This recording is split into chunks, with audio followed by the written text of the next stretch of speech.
Well, well, well, well. Well, well, well, well, well, well, well, well. Hello, everybody. Hello. I'm not gonna lie, I didn't plan on this chat, but every plane you see here is a legitimate VATSIM plane. I'm not sure what's going on. I don't know if everyone just like saw that I was flying out of here or what's going on, but there's like literally like every gate's full. I'm just kidding. They're not here for me. They just were here before, but it's crazy. Scorch, what's going on? Good morning, buddy. Oz Gorilla, what's up, dog? How we doing? How we doing? How we doing? Who likes the snow? Who likes the snow? Look at it snowing right now. Come on now. I gotta restart my stream deck here because my volume thing is not working. Here we go.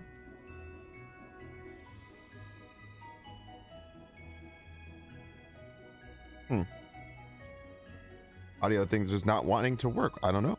Bob Studley, good morning. And the Captain Rock Savage supporter, how are ya? Welcome in, welcome in.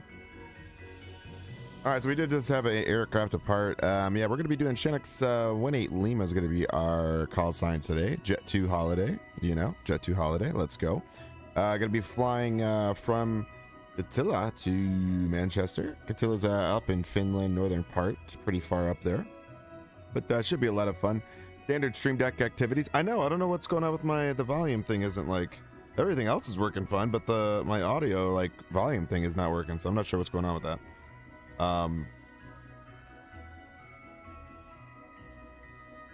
Being weird. But yeah, so flying at 400 above Turkey, LOL. Are you really? Above Turkey, huh? Oh, shit. Well, that's pretty cool. But yeah, we're going to be in the FS Labs 321 Neo, so should be a lot of fun. It's been a minute since we've flown in this plane. We were going to do that. I remember that one day we were supposed to do that flight. I think it was somewhere in the UK to, or no, we were going to like Vilnius. But I forget exactly where we flew from, but we had that problem with the aircraft. It wasn't even the aircraft, it was a sim problem. It was like a sim problem with the winds or whatever, like the weather was being a problem. I didn't break the plane. Bullshit. Bullshit. Listen, Captain Rock Savage doesn't break planes, okay? What's the best aircraft on the market for you? Ugh, dude, that's tough. I think, all right, I'm gonna categorize this, all right? So if I maybe chew on a minute, that's wild. That's wild concept right there. If I had to say best value, all right, I'm gonna go a couple categories here. Best value for the airplanes you could pick up are probably the Phoenix, because you could literally get 3 separate aircraft. 3 separate aircraft, and you can get it all for like what, 70 or 80 bucks. As far as the best airplane out there, as far as integration and depth, I would probably say this airplane right here is the FS Labs. Now, when it comes to like overall picture, I'd probably say the iFly. When it comes to just like really good systems depth, really good, you know, textures, integrated cabin, like everything, the iFly is probably my favorite plane. This is probably by far the most in-depth plane that we have in the sim, is this aircraft right here, but that comes at prices with, you know, it may not be the most optimized plane, it may not be, you know, the most detailed cabin in the back like the Phoenix is or the iFly is, but yeah, I mean, as far as value is concerned, the Phoenix is just such a good value, you know. And no, this is not Pepsi, it's coffee, all right? All right. Stop. Stop. They're making fun of you in the chat already, Robo. Damn right.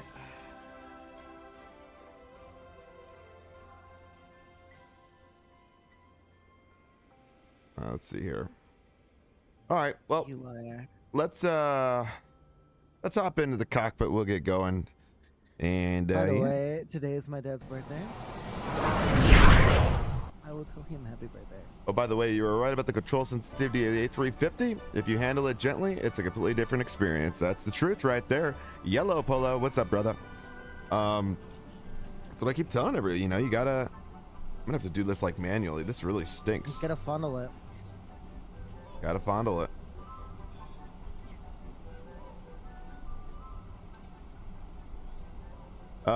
Yeah, the A350 is so good. Once you learn it, you know, that's like the biggest thing. Once you learn that plane, you learn how to fly it. It's an amazing aircraft. You gotta understand that even though it's a big plane, it doesn't require all these massive inputs like you probably are thinking it's going to.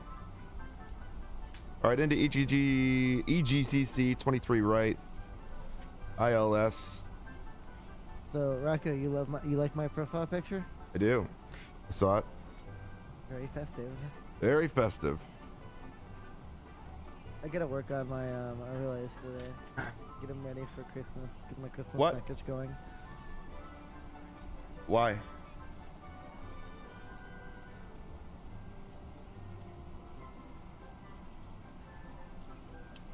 Okay.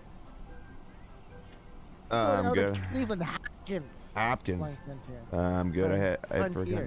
forgotten about my Catilla, to be honest. Nice and snowy. Yeah, right now it's pretty snowy right now. Then I loaded in yesterday because I downloaded the airport. Guys, this is by the way a freeware airport, and it's sick. By far the best freeware airport out there. But yeah, no, it's pretty sweet. This airport. So this is my first time here. I did a full reinstall of it, and it's pretty good. I'm getting on par performance with Phoenix and that thing now. Yeah, I mean, it's pretty good, and it all depends on everybody's systems too, you know. All right, I think we're done. Let me just see here.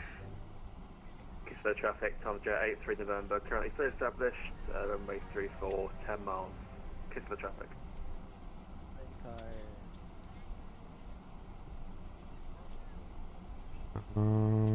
Briefing. Okay, mass imbalance. Let's just confirm this. Oh my God, is this the FS Labs? This is the FS Labs. Oh my God.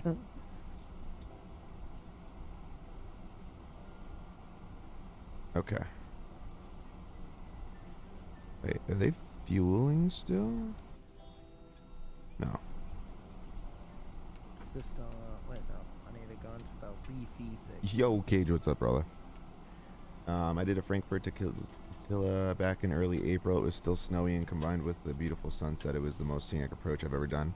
It is like cool. It's just like at nighttime now. It's like they don't even have really much of a daytime here.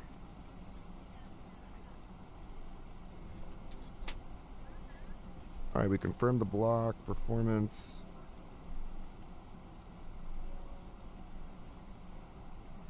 Frontier. Probably gonna have to de-ice here. Flaps 2 down 0.3.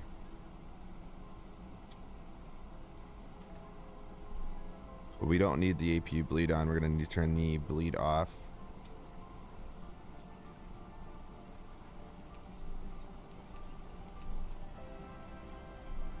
Engine 1, engine 2 bleed, pack. So we got the 2 bleeds off and the APU bleed off. We'll get that APU running. We can disconnect that. We'll disconnect the GPU, and then we can go ahead and get that fired up. My first time firing up this plane with the de-icing. There we go. Now I've got my Frontier Airlines Yep, first time. thing. First time. First time for everything. We'll dismiss the GPU. I mean, it's not the first time that you've banged Brosy's mom. Whoa. Oh my god. Well, we've all been there before. I know. You guys are sick. You guys are sick. Alright, for departure, de-icing.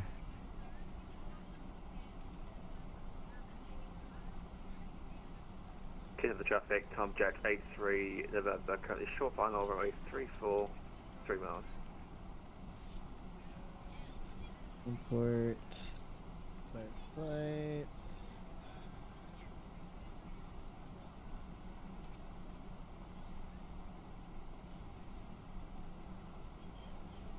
Let's go see intentions. I check that.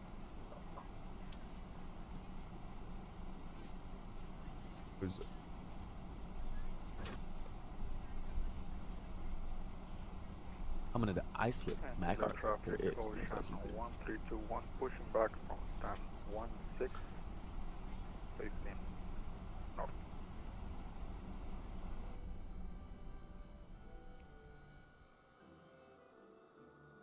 See if they come and do the de-icing.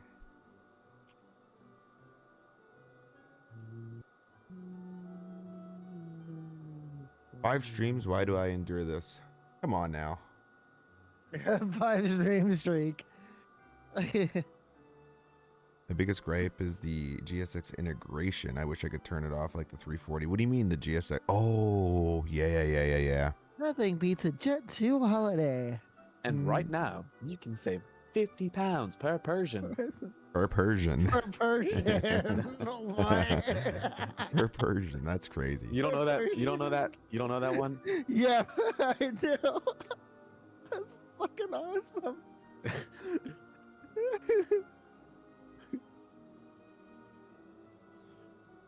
Ooh. Oh, Robo, question. We just landed. Si, senor. Have you played Silent Hill 2? I have not. Damn it. I figured out of everyone here, you would be the one to play it, but no, you're not. I love the Moving JET2 still operates the 737-300. Did they really? Alright, let's go. McDo menu. ATS. Oh, wait, hold on. Should probably import that into Assembly if I import Shikaka. that. AOC. ATC. That's crazy. I didn't know that. By the way, we got our slot notification. Do ya? The Yep. clit notification. The slot notification for. And the upright brand new A321 Neos. They do indeed. They let me out once every few days. Or wait, they let them out okay, just a few days ago. They actually did someone to the Leeds to Keflavik. Ooh. Alright, what are we at? Alpha 8 in Cleveland. Coming up on that vocalizer right here. On that vocalizer. On That's that crazy. vocalizer. Yep. Oh, got another slot notification apparently. Okay. I can't wait for the model of the Pratt Whitney update. I know. And I feel like it's just going to drop randomly too. It's just going to be like, boom. So I'm waiting to see if they ask us for the de-ice or not. I selected it in the MCDU.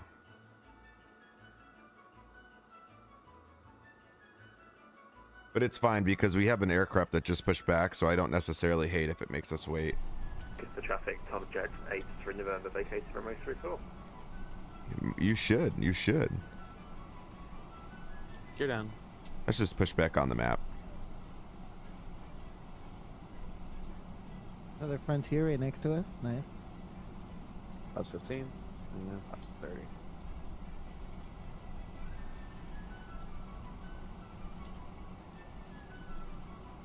Got some pre-flight entertainment up if y'all want it. Some pre-flight entertainment? Yes. Someone's still finding their way to their seat, so we'll be ready shortly. Okay. What scenery are you using? This is a freeware. It's on flightsim.to. It's really nice. I'm gonna have to comp me one of those. As you guys could see. Checked. Oh, fell off. We're cleared to Myrtle Beach. Got a detailed interior too. Check this out. The kids one departure. Look at this. This is departure. This is definitely like payware quality, chat. Payware quality. Shift for left. Got some gusty winds over here. All right, so we're just waiting on this Euro wings to get out of the way, then we can go ahead and push back. He's probably de-icing right now. Is my guess. I was gonna say for sure. Then some payware for sure. Right, mouse and balance. 100%. 100%. 100%. 100%. 100%. We're ready to go when you are.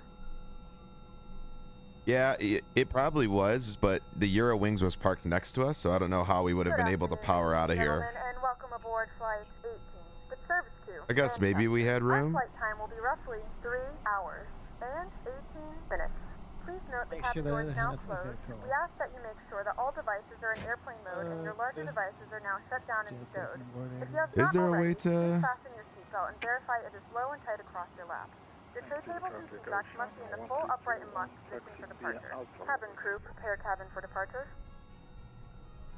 All right, so he's the two. He looks like I think he's taking a spot down. Yeah, he's taking a spot down there. Is that a 7.3? Oh, that's an 800. Nice.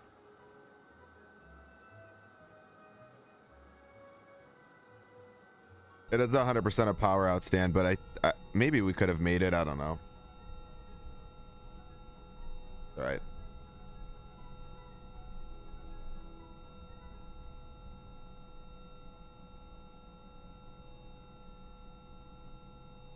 The traffic Shenix 18 Lima gonna be pushing back 14 after traffic. Oh, great. We got a passes Legion by. doing our catering.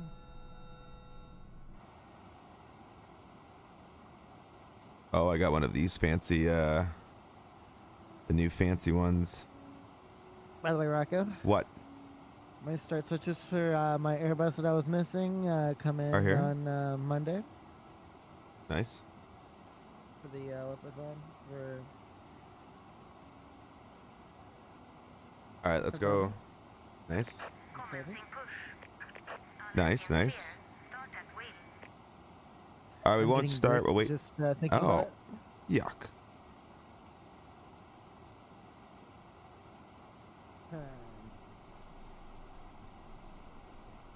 No cheat prelim. For departure, thank you.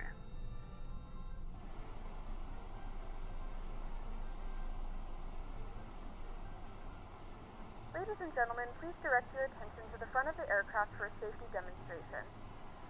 When the seatbelt light is on, please make sure that your seatbelt is fastened low and tight across your lap. To fasten, insert the metal fittings into one another. I didn't get the Tighten by pulling pre-release. on the No, I loop did of the not. strap. Did you get the pre-release, To Oz? release your seatbelt, lift the upper portion of the buckle. In the event that the seatbelt light is I not wasn't on, cool we enough. suggest that you keep your seatbelt fastened in case You of weren't turtley unexpected enough for the turbulence. Turtle Club. I also Take a didn't few ask. moments to now-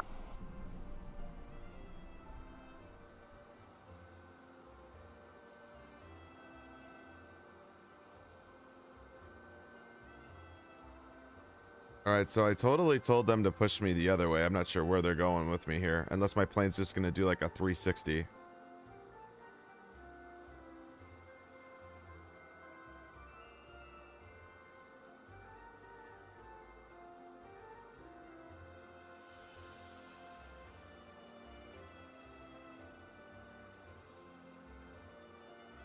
All right, so according to our load This sheet, is we snow, do have yeah. a few. We do have a few animals on board, so I'm gonna go ahead and warm up the cargo. You know what I'm thinking? Oh yeah, that's what they're gonna do. They're gonna pull me out and then wrap me around. That's what they're doing.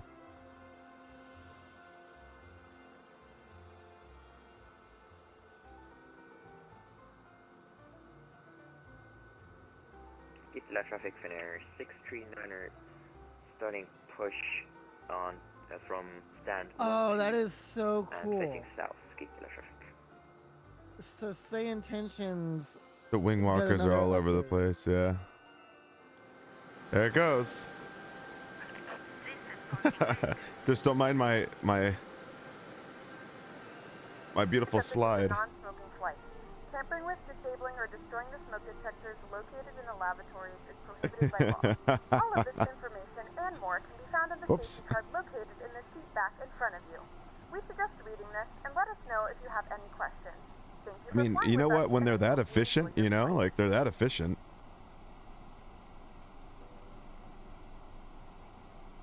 All right, we'll go ahead and call for de-icing here once they are complete. We're gonna have to de-ice it here at Cleveland as well. Flight. Norm's talking over Taking there. ice Well, this slip. no definitely helps for the 180 for sure. Exactly. Yeah, we just did a little slip and slide. Slipping and sliding.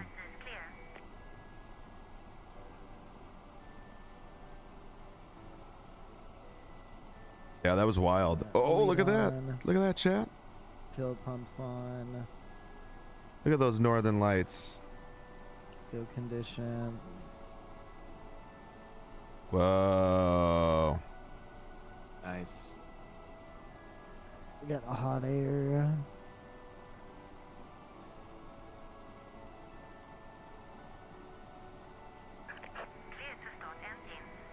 Is that by default? Captain Madlock, what's going on, brother? I'm not sure.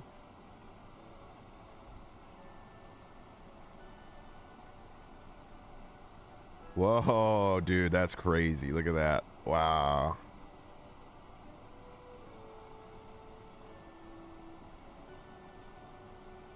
All right. So it should be open now. There we go. Request de-icing service here.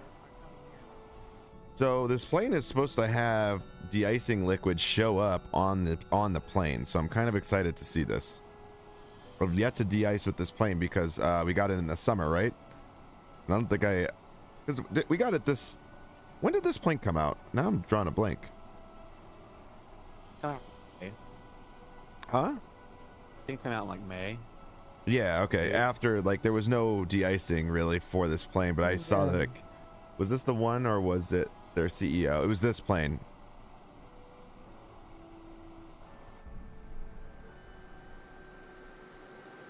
Supposed to be like the green liquid and shit all over your plane. Ready for treatment. We begin treatment now and observe. Alien that. 1.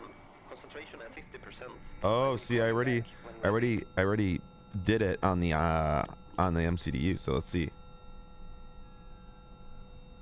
High flyer.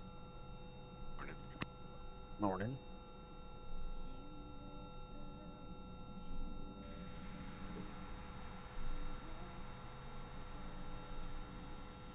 Utila traffic, Finnair 639 taxiing, holding point Alpha, runway 34. Utila traffic, and sorry about the push, I had some problems.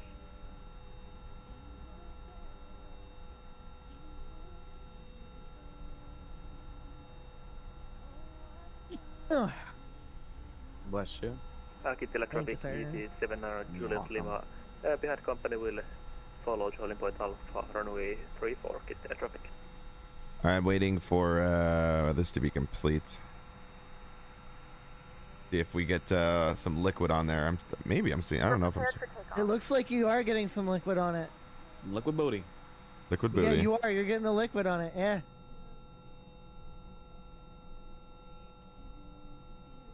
All right. Oh, I see it now. Oh yeah. Yep. Look at that. De-icing and anti-icing completed. And I guess does it Anti-icing coding. like change based on the application? 50%. I am disconnecting. Good day. I think there's like green, orange, and blue. Yeah, that's And I the think orange there's, one. Look at that. I think there's also like a red or a purple. It's there, chat. It's there. Oh, look, it's on Chat, top you heard it too. here first. You heard it here first, chat. Oh, don't mind. Oh, I thought he was gonna go right through my tail. Oh, dude, look at that. It's all over the plane. Let's go, dude. That's sick. All right. Better call maintenance. Better call maintenance for them striking your tail. He didn't strike the tail though. He didn't, yeah. Not yet, at least. Not yet. Bound to happen though. That's so sick, dude. Let's go. I got Donald Trump as one of my windwalkers. My AP bleed is on. Crazy. Oh, I hit the probe. Whoops. I always do that, dude. He hit the probe, chat. You hear this? Yeah, I hit the probe heater. A new follower. Kittilä traffic, ET 79 Juliet Lima. By Alpha will backtrack Getting and prepared to be runway probed. 34. Oh, Pikachu coming in with a follow. What's up, dude? Yeah, skill issue. Skill issue, yeah. What? We'll becoming probed. What? Why are we getting probed? Oh, yeah, what is going on there? Why are we Yo, getting yo, probed? yo. All right, engine firing up. I don't know where. Gonna fuel up link. Fuel uplink. our fuel report. I'll probe you, Robo. Oh my god. Whoa, my Whoa. goodness. Oh, Whoa. well, Oz. I know you swing that way, but I don't. Yeah, you That's do. a lie. First off, that's a lie. You are lying to yourself. You I are am lying to not the lying to fans. myself. I am not lying to anybody. Dude, you look like an upside down bowling pin. Shut the hell up. Quit talking about yourself like that, person. I'm At least not. I don't, That's at least crazy. I don't sit at the kids' table at Thanksgiving. I don't sit at the kids' table anyway. We all sit at the same table, stupid. At least I have a family to go to Thanksgiving. Fish, you know what? I didn't have a Thanksgiving this year because I was working. I was making money. Ah. Ah. Hey, I got paid double to stay home. So Fireflies yeah. too? Really? Nate, you did? Yeah, they. I was supposed to work, and the HR was like, you know what? He paid me. They were supposed to pay me holiday pay and paid me overtime. That was personal. So, Look at all that. it's done. Look at all that fluid. Fluid. Okay. Did y'all see what I put in Rocco, general? I told you not to jerk off on the wings again. I know. Oh my god. What am I gonna do, you know? You need to stop jerking off on the wings, man. Come on. Nice white fluid. Oh my god. You guys are sick. Yeah. Oh god. You guys are sick. You know, I'm trying to have a Christmas. I'm trying to have a Christmas day. No, no, no. Listen, I play Santa and I only come once a year, alright? Oh. Oh, you sure about that? I heard he comes a couple times a year. Yeah, well, depends on what house I'm at. Okay. Okay.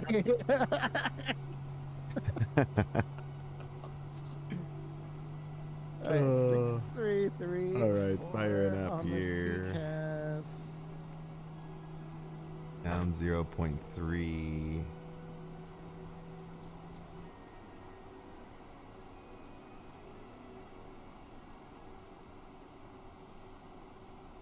I do not have work today.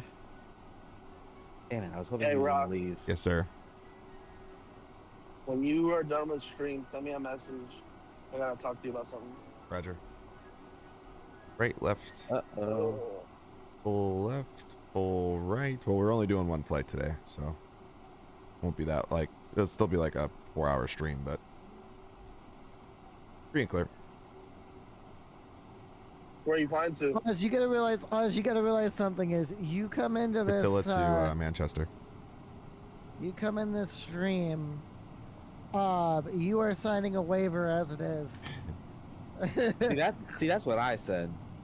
You are signing a waiver. Yeah, you're signing a waiver that fucking. You're signing a waiver that Robert's probably gonna say some gay shit. I've already done that today, so you're accurate. 18 Lima behind the Finnair for number 2. We always departure. know, Robert. We are always accurate because Mercy, you are do gay. not. I know the free frame. Okay, Vincent. Oh, whoa, nice, Nate. Oh my Damn. god. At least I wasn't even paying attention. He said, why are we letting a 3-frame PC person talk? Damn. Bro, I couldn't even understand him. This $3 mic from Dollar Tree is still talking. Yeah, actually, it's actually damn. my brand new AirPods, but you know, No, the I'm AirPods that are actually fake that you got working. from the Chinese lady on the street? Unlike you bum ass bitch, you don't have a job. You know. Wow. Because I'm 15, Money. bitch. I was working when I was 13, bitch. Oh, that's illegal, bitch. It's Laws are not different. illegal. really not. It depends on it depends on state. Actually, State doesn't allow me to get a job until I'm 16.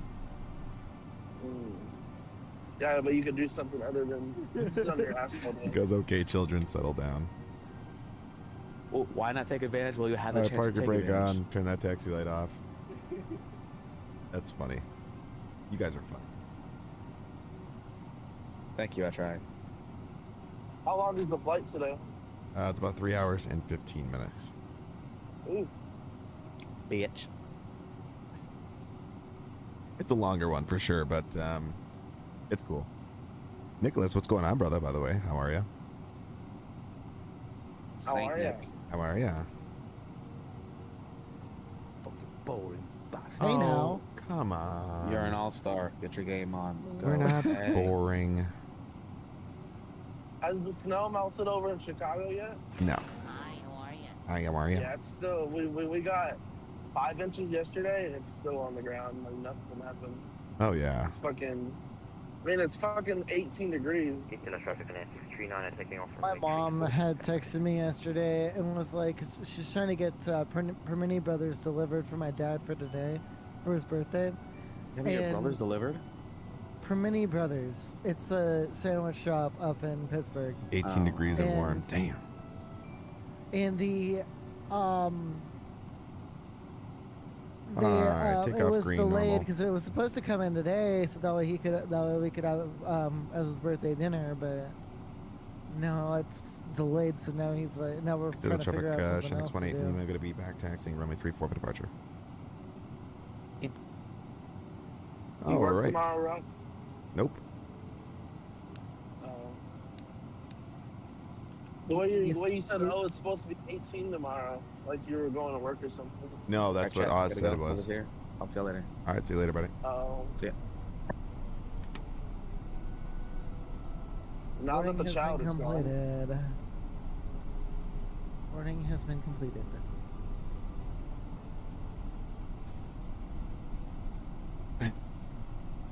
Oh shit. Wind Wing is being bad today. Are you trying to buy something? No, like they got in trouble. Why? They were doing illegal data pulls and got their website taken down. What? Yep. Unlawful data pulls on their website, and got it taken down by the government, by the U.S. Federal government of the United States, and they got to build a new website now. How'd you find that out? It's all over fucking. My buddy sent it to me this morning. Oh, really? Yeah, it's all everyone's fucking all over the Microsoft community. Because he was gonna go buy Wind Wing shit this morning, and yeah, the website's completely down. Like it got forced taken down. Damn. I thought it was because they weren't paying the tariffs. Oh man. Well, let's keep what's going on, brother. Welcome in. Still up in Germany? Well, that would make sense. Just a U.S. thing. Yeah.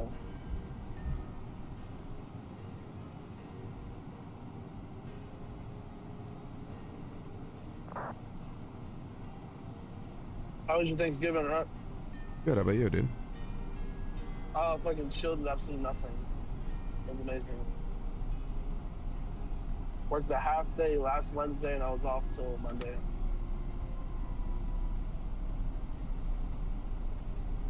Lot of flying.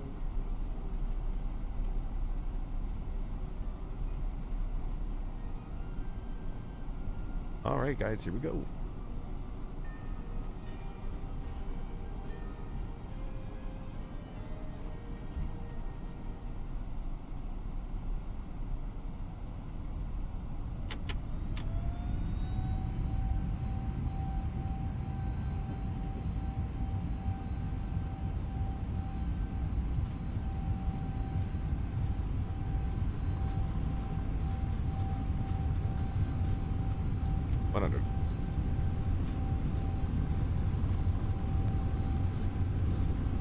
Zotac. And V1 rotate.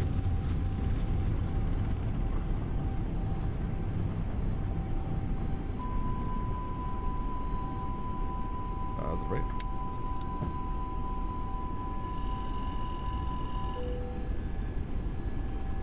Oh, it's dark over there right now.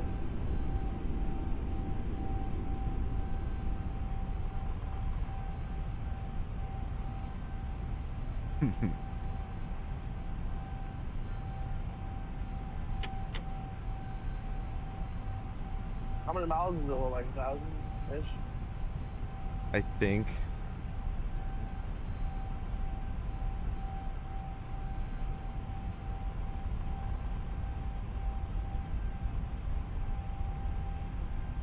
Are you in the Neo? Yeah. Nice. Fuck yeah.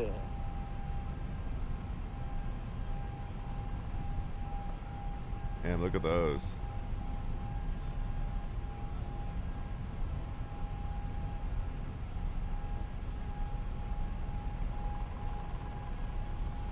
Dude, I'm telling you guys, this plane is so sick.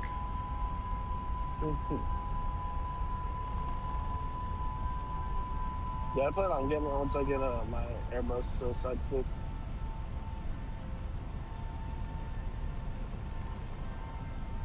Okay, I'm out of points.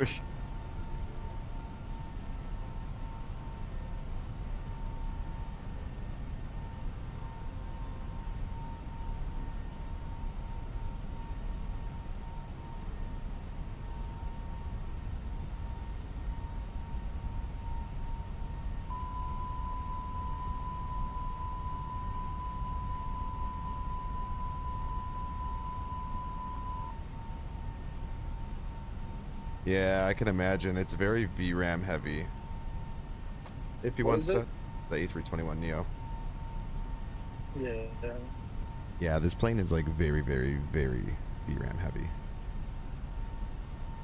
So what did you replace in the computer like a week ago? Motherboard.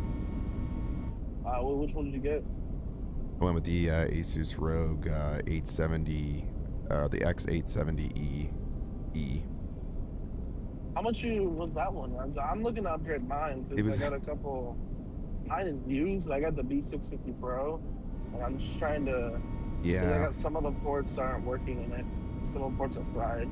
So I'm thinking about. It was $350 for Black Friday, but normally it's like a $500 motherboard.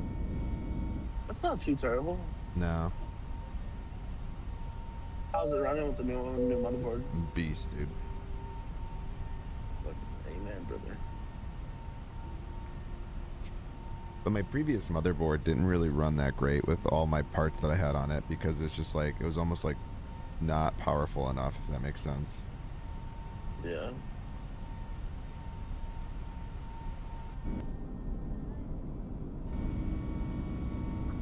Dude, so sick. Man, mine does the fucking job, bro. That's what it needs to do. What CPU do you have? Ryzen 9 7950X Gentlemen, we have 3D. now passed 10,000 feet. You may turn on larger portable electronic devices. Is your CPU better than that? I have the Also a reminder 9900X 3D. Coach, good morning, brother. Yeah, your CPU is 10 times better than mine. Onboard Wi-Fi. Which one do you have? The 9900X 3D. The 9900? Complimentary in-flight TV thanks to our partners. Connect to the Wi-Fi to find out more information. I don't think it's 10 times, but it's still. But it is Yeah, I was gonna say it's definitely not 10 times. Yeah, but it's better. That's so figured. It's like I have the Ryzen 7 9800X 3D.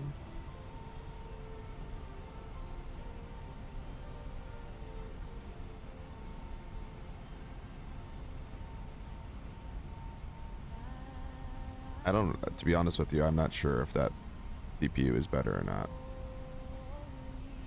I just know it fucking works. That's what I know. It's not better. Mine's better. 16 cores. This has only got 12. Oh. Well. I was gonna say, I was like, the 9900X 3D is a one step lower than the top of the line CPU, which the 7950X 3D is technically one step ahead. Now it depends on what you're using that CPU for. I'm just fucking using it for gaming, so I'm streaming, to be honest with you. Right. It depends on what you're doing because the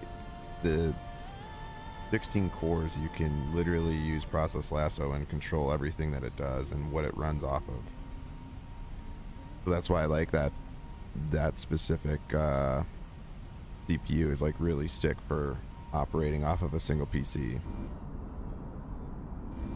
I mean, it's pretty cool with me. I could stream anything, and I'm still getting above 80 to 100 frames. So I mean, I'm not tripping on it. Yeah. No. And any game I play is normally max frames. I can fucking play. I had to limit my frames in COD. I was pulling 400 frames a minute or a second. Minute? I had fucking shut up. And so I had to. I capped it to 165. Oh my god, brother. It Well, was- you can't. I mean, you probably don't even have a monitor that is 400, so you'd yeah, no, only see my monitor- 165 my or monitor whatever. only goes up to 240. Pause. Yeah, no, I think yeah, I mean, it's, you can max it out at your refresh rate of your monitor if you wanted. I mean, 165 is fucking plenty, to be honest. Anything over fucking 60, you're good. It's really all you need. Yeah, but in FPS games, the higher the frames, the better, because if you're doing only 60 and someone else has 165, they're gonna see you quicker than what you see them at. 100%. 110%. Microsoft, no one gives a shit if you see the Airbus before you see it. Yeah.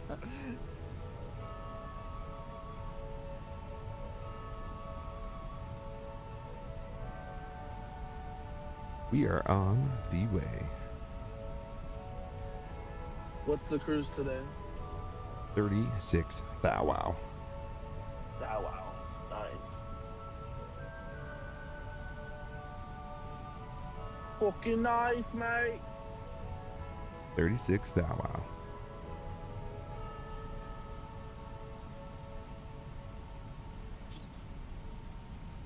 Wow, grape? What does that mean?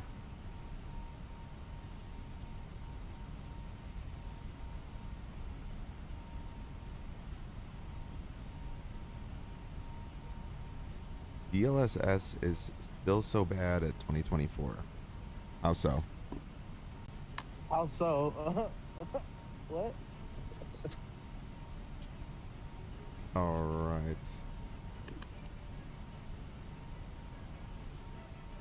I thought it was supposed to be better in 2024 than it was 2020.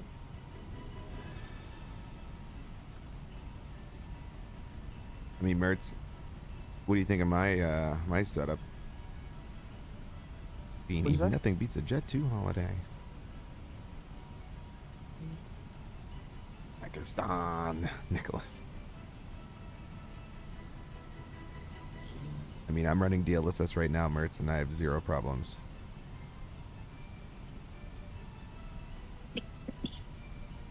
Yeah, same.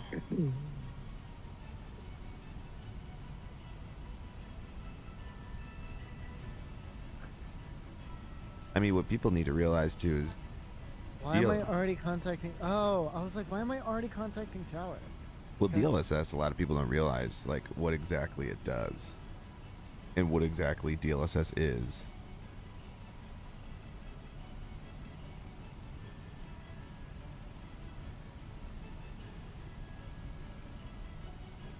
I know, but I'm saying, like, you talked about DLSS, and like I'm running DLSS right now, and I don't have any blurriness at all.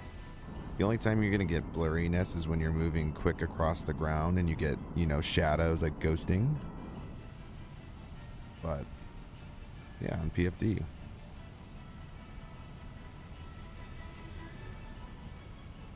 You see any blurry?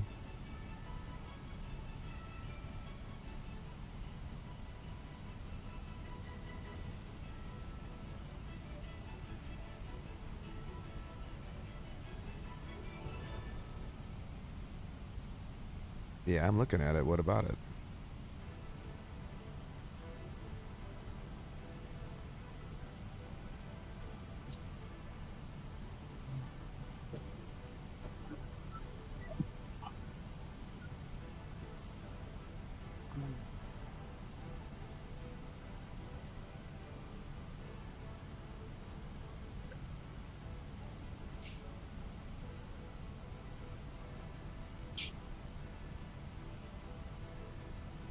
Pick off.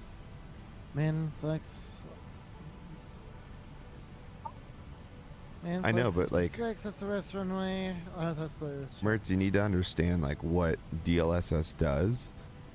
Like the transition in between numbers, right? Like when you look at the numbers, look. There's 0 problems. Like right now. Super crisp. But you got to remember, based on where you are in relation to how close you are to the PFD, right? So if I'm staring at the PFD this close, you're never going to see it, right? Very crisp, very clear. This is DLSS with DLAA. If I start to zoom out, right, and I go farther, it's still pretty damn, you know, crisp. Once again, I don't really care about these numbers because nobody reads this number. You just need to know the 3 numbers here. And then as you zoom out, right, and you get back to your normal view, you know, it's just a blurred, like, you know, it's just a bunch of numbers that are crossing. All you need to know is these 3 numbers here, 239 or, you know, 240. Because everybody, you know, ATC wants to know what number you're passing. No one gives a shit about these 2 numbers in the box because it's just a passing number. It's always revolving number.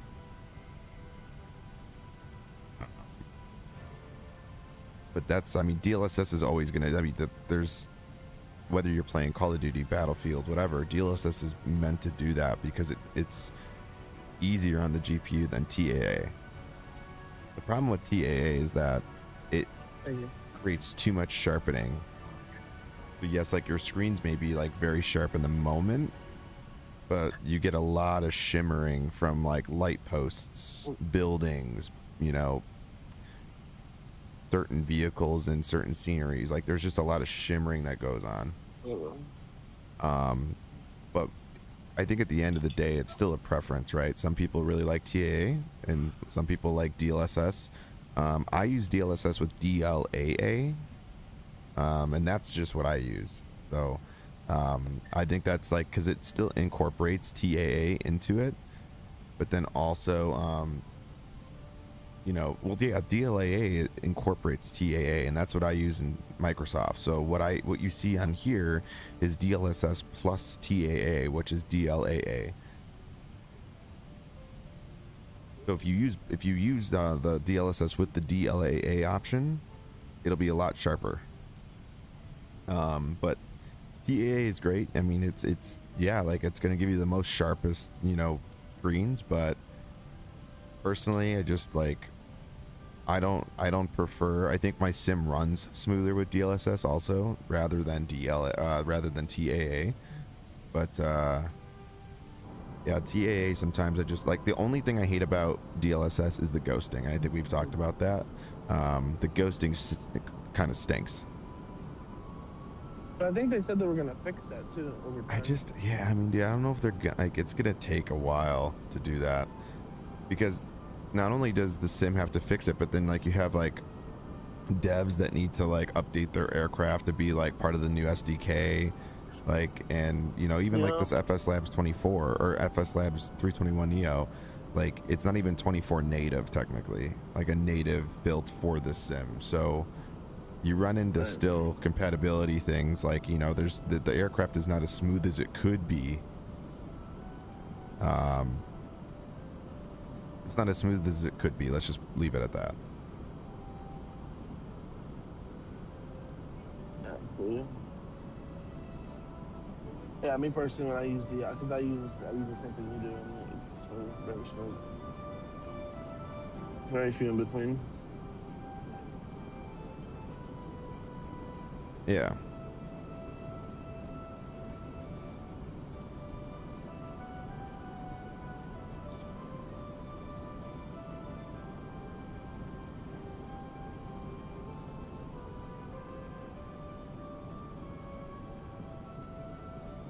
But that's just, you know, like I said, it's a preference, that's for sure, when it comes to DLSS or even TAA.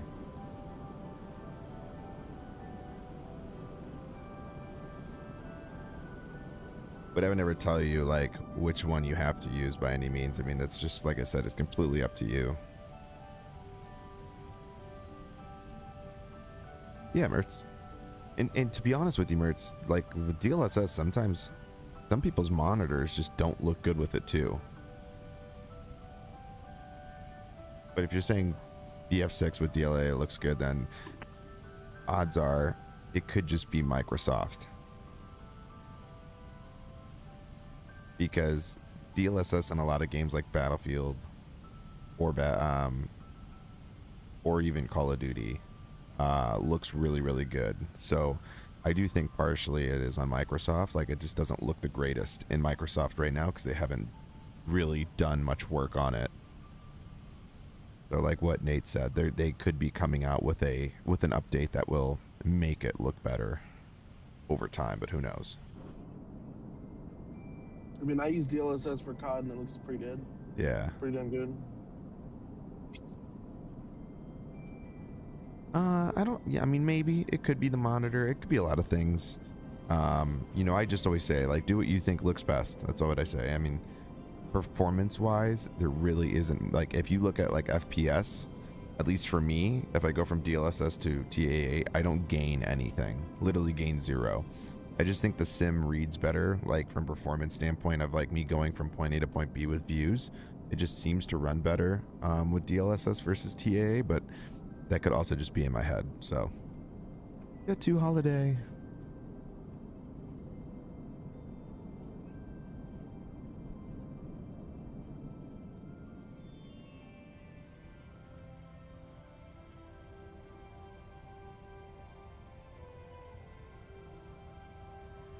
You also gotta think it is a simulator, so don't expect for it to be perfect either. Exactly.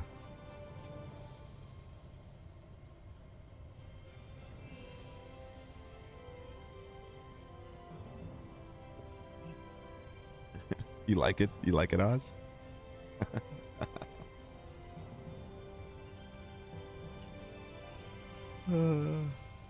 Yes, Mertz?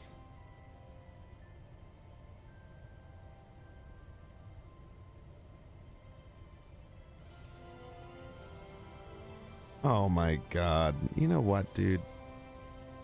Of course you are.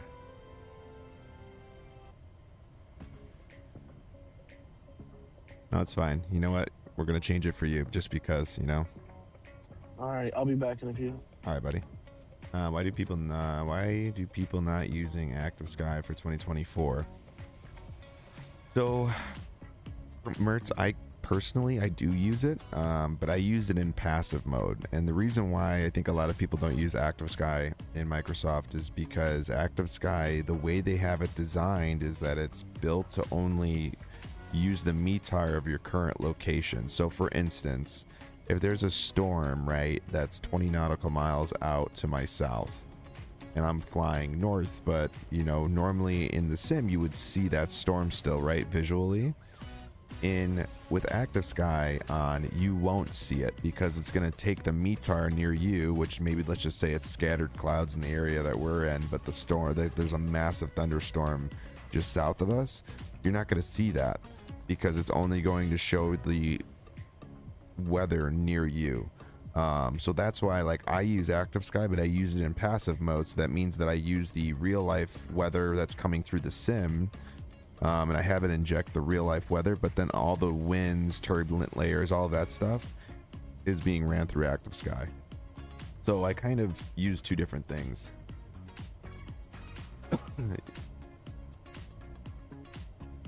That's true, Oz, yeah.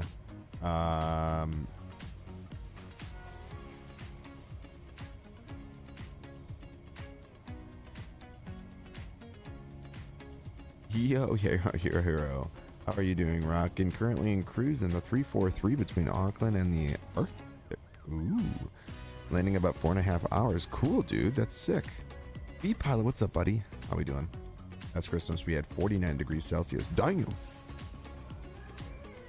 That's hot. How can I do passive? So what you're going to do is you're going to go into weather control. And then when you're in weather control, which is WX control, it's in like the top there where it's like home, WX control, map conditions, flight plan, briefing, scenarios, search, WX control, and then it's going to say sim depiction mode, which is the second bar just underneath that. It's the second one to the left. And you're going to see that it's going to be under Active Sky preset control or passive. You want to select passive if you wanted to do that. So passive mode injects the wind, turbulent layers, any sort of any sort of turbulence from other aircraft, like you get a lot of things that are injected based off of that. So for instance, if another aircraft you know, on VATSIM passes us, right, and we hit that layer, our aircraft actually responds to that, where in the sim it usually doesn't. So it creates a bunch of wind layers and all that stuff that are based off of the real weather. So yeah, I'm all good. I'm recreating that cargo flight that flew to the research station down there. Oh, cool. Cool.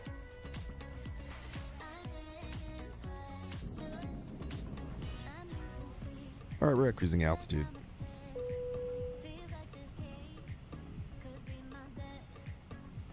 That's cool, dude. The flight crew has turned off the fasten seatbelt sign. You can now get up and move about the cabin. However, we ask that you keep your seatbelt fastened when seated in case of But yeah, that's why I like passive mode the best. I personally, when I first got it, I didn't even know that it didn't read everything. So I was kind of personally, I was a little upset with it because I was like, damn, this kind of stinks, like, you know. But then I realized that it does operate, that it does operate with passive mode, and you can utilize it that way. And I was like, damn, that's sick. Yeah, no problem.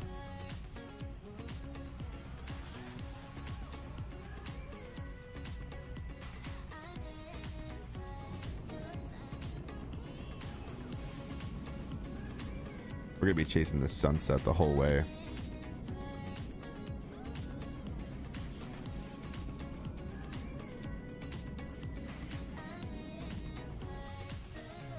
Yeah. And you know, Active Sky's always been an amazing application in every sim. This sim was the only one that it kind of and that's just due to the skybox. But ideally, if Active Sky could control real world weather and they could find out a way to inject yeah, it just, oh yeah, I know, and it's because they have that deal with METAR Blue or whatever the heck, Air Blue, whatever the hell that name is. It just sucks because it really limits us to having, you know, potentially really cool layers, like, because that's, dude, like the layer depiction of Active Sky is amazing when it does the injection.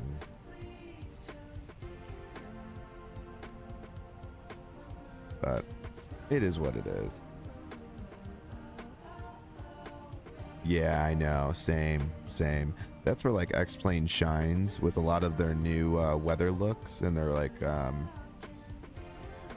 their new like weather depiction. However, I'm not a big fan of it now because it seems like it's not broken, but it just seems that like it just depicts these like massive cumulus clouds like all the time, which like in IRL it is not like that all the time, where you just see cumulus clouds everywhere. It's, I mean, but once again, everybody's sims aren't necessarily perfect. We just deal with what we get, right? Maybe one day Microsoft will, you know, do their own thing, but who knows?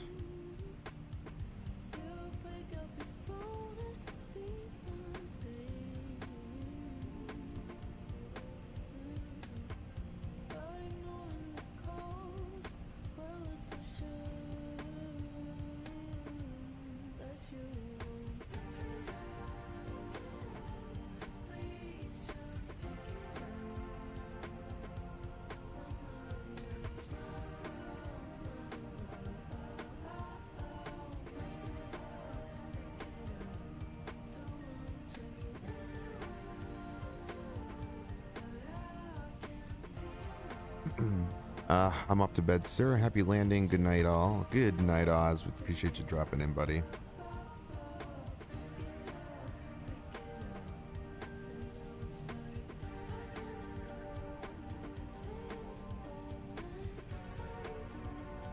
In a few moments, we'll be starting our in-flight meal service. Please look in your seat back for our menu, and one of our crew members will stop by shortly for your order. Oh my god, what the fuck? Yes, it fucking does! Follow your fucking content policy. Fuck it, I'll just do this. Wow. What? Jesus. I'm yelling at ChatGPT right now. For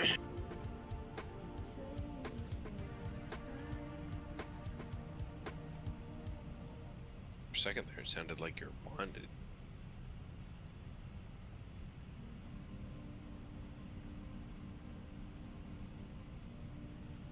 There is a oh my god, are you fucking serious? What's going on? Everyone gets menu service on JET2? Absolutely. It's a JET2 holiday. What do you mean? Absolutely. The only thing that this plane I wish, you know, got an update on is the interior cabin. Like, it's so like base. I mean, it's still very good. It's way better than a lot of planes, but it's so generic. JET2 hollows these nuts. Oh my god, Nothing Brandon. beats a JET2 holiday. Jeez.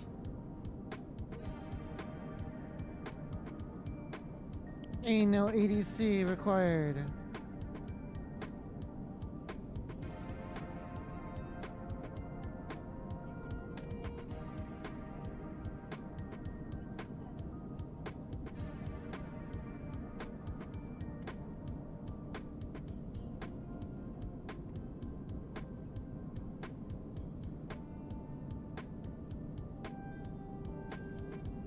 God damn, look at all that.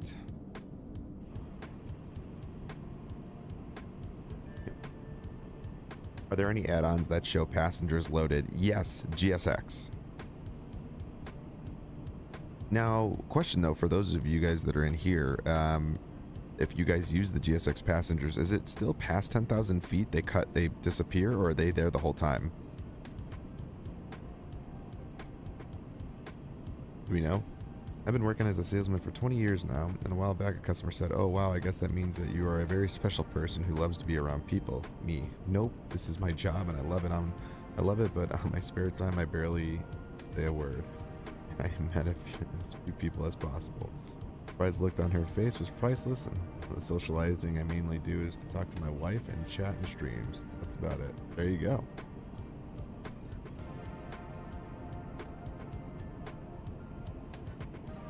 But yeah, GSX has that option. If you go into the installer, you can literally choose the yeah, so if you go into Nicholas, if you go into your GSX installer and then you click on configure for GSX, to the right of that configuration screen is going to show passengers for airplanes, and you can click each aircraft. And then once you click that aircraft, that should load the passengers inside the plane and keep them there. But I want to say, I thought the limitation was after 10,000 feet they disappeared, but I'm not so sure. That was a long time ago, so that could have changed for sure by now. I'm not really sure.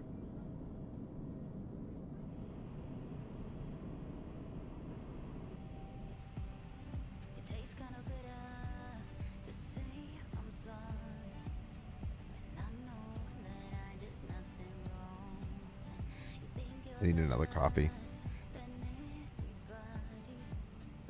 Thank you, coffee. I had one this morning, but I think I'm just gonna do normal black one. I'm off to Sagen from Raleigh, the home of mine and my friend's hockey team. Total flight time 17 hours and 56 minutes. Ooh. That's crazy. Harold, what's going on, brother? Hello. How do you change the loading type from the block crates to suitcases? Harold, that's going to be in the GSX setting for the airport itself. So when you, if you're getting loading, you know, blocks instead of the like suitcases and whatnot, you have to go into the GSX profile for that airport, and under that stand, it's going to give you an option for which loading type. You just can select loaders instead of, or conveyor belts instead of the loaders. And then that should switch it for you.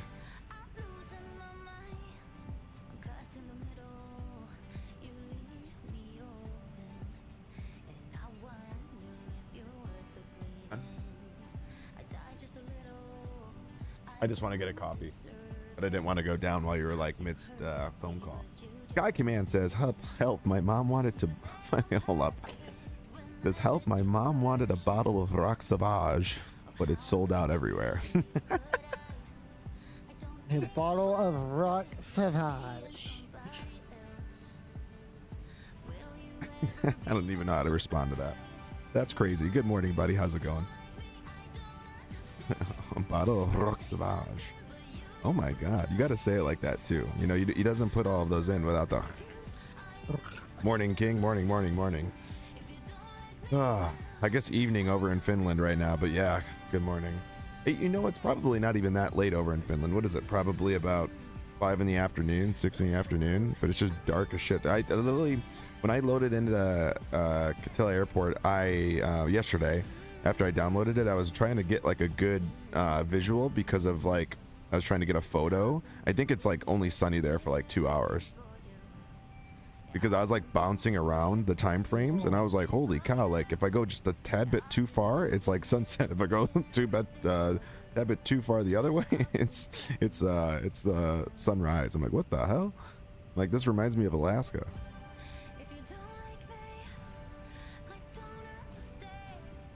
I miss Alaska Flyer. I haven't been there in so long now. Never thought I'd say that.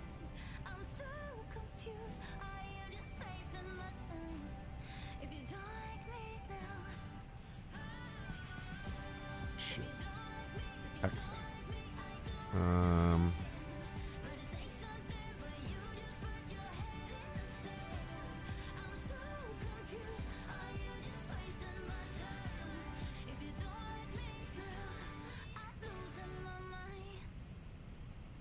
You miss Alaska IRL or in the sim? No, IRL. IRL. I've been there probably about like 8 times now in real life. I miss the airport. I missed like seeing the grizzly bear or whatever they used to always, or the moose. They used to have like a moose there and then like a big ass bear in the what do you call it, in the airport. I think it was my very last time I was in Alaska. I finally got to see 2 moose in person. And it was wild because the moose was like another 2 feet taller than our fucking car. It was crazy. And it was like right there. It was like right out my window. I like wanted to stick my hand out, but I was like, nah, this thing's gonna fuck me up.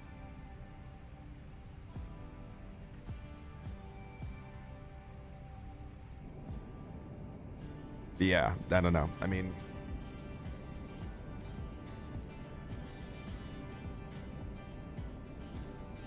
the thing you is, would be a dedicated dumbass for trying to stick your hand out with a freaking grizzly bear. grizzly bear. I didn't see a grizzly bear. I saw a stuffed grizzly bear. With a moose.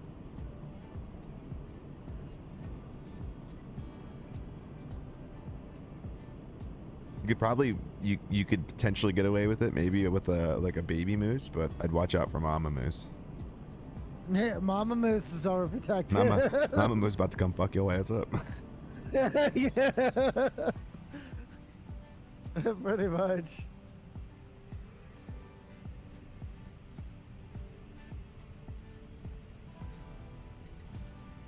Mama Moose say no. Yeah, Mama Moose says nah, none of that.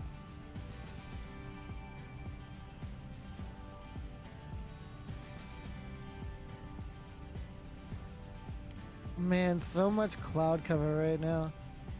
It's gorgeous here. It's pretty clear right now. We got some like lower level This is what I'm seeing. clouds, but it's gorgeous right now. Oh yeah.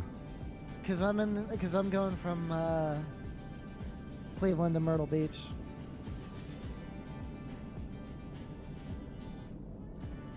I am loving the fact that like between the CPU and GPU, they're both like running great together.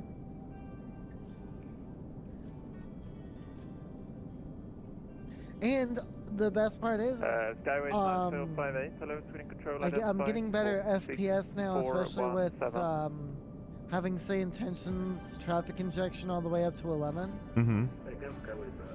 Like I used to not like it used to be very like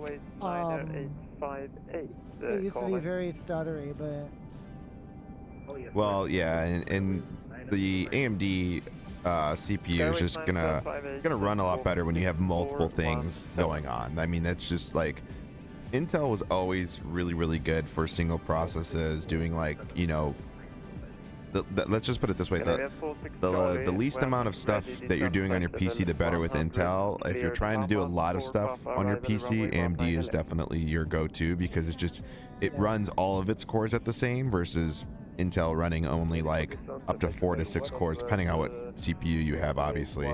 Only X amount of cores at that, and then everything else is like divvied out less and less and less. So, but yeah, I mean, I don't know.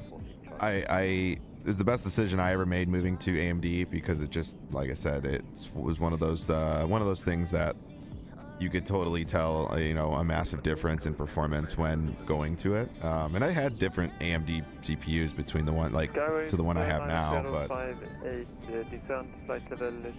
like I said, I think it's just a matter of, you know, you just have to unfortunately go through those growing pains of like, you find one AMD CPU and you're like, okay, and then you get the next one, you're like, ooh, I like this one, but okay, maybe this one will be even better, and it's just like, oh shit. Yeah. I always tell everybody, like, you're better off just like, if you're trying to buy a PC, but you truly want to get this CPU, but you're just gonna compromise for this CPU, it's like you might as well just save up the money to get that one, because you're gonna spend your money on that CPU, you're gonna have it, but your true wants are still gonna force you to end up buying that more expensive CPU. So instead of just wasting money at that point, you're better off just saving the extra like $100 or $200 and then getting the higher, like the better CPU. Yeah, and that's gonna be the end all be all goal, is to go with a higher CPU. Like the best part, like the reason why I'm seeing like a better reason for AMD is the socket. Like, yeah, you can go AM5, get an AM5 CPU, like you can go with like a Ryzen 9, right, and have the same socket type, versus Intel, where, you know, they have different socket types for different CPUs. Yeah. So, and it's like, yeah, Intel's kind of a pain in the ass. Yeah, Intel's kind of a pain in the ass with that. But at least with AMD, yeah, like that's like one of its big positive things there, is being able to do that. Even like with the motherboard I got, like I don't have to sit and like worry about, you know, what motherboard am I getting, as far other than like obviously needing DDR5 stuff. Like there was stuff I needed to pay attention to, just because with this motherboard I basically future-proofed this board for the next, you know, 5 to 10 years, depending on like what parts I get. But like, you know, now it's got the 5.0 lanes. Not that I'm ever going to utilize those lanes, but if I did get a 50 series card, that 5.0 lane can actually be utilized with that GPU. Like I said, I'll never ever utilize the lane to its need, but it's just one of those things that it's there.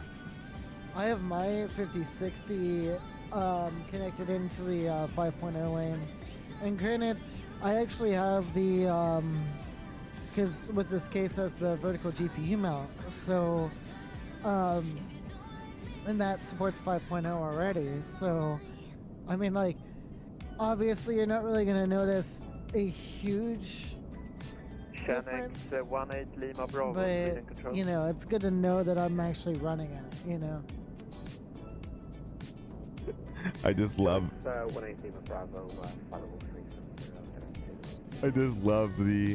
Hello, Shannon 18 Lima Bravo, Sweden Control, identify, proceed direct, Perke. Ryzen 5 7600X3D 4.1 gigahertz processor is good for swimming.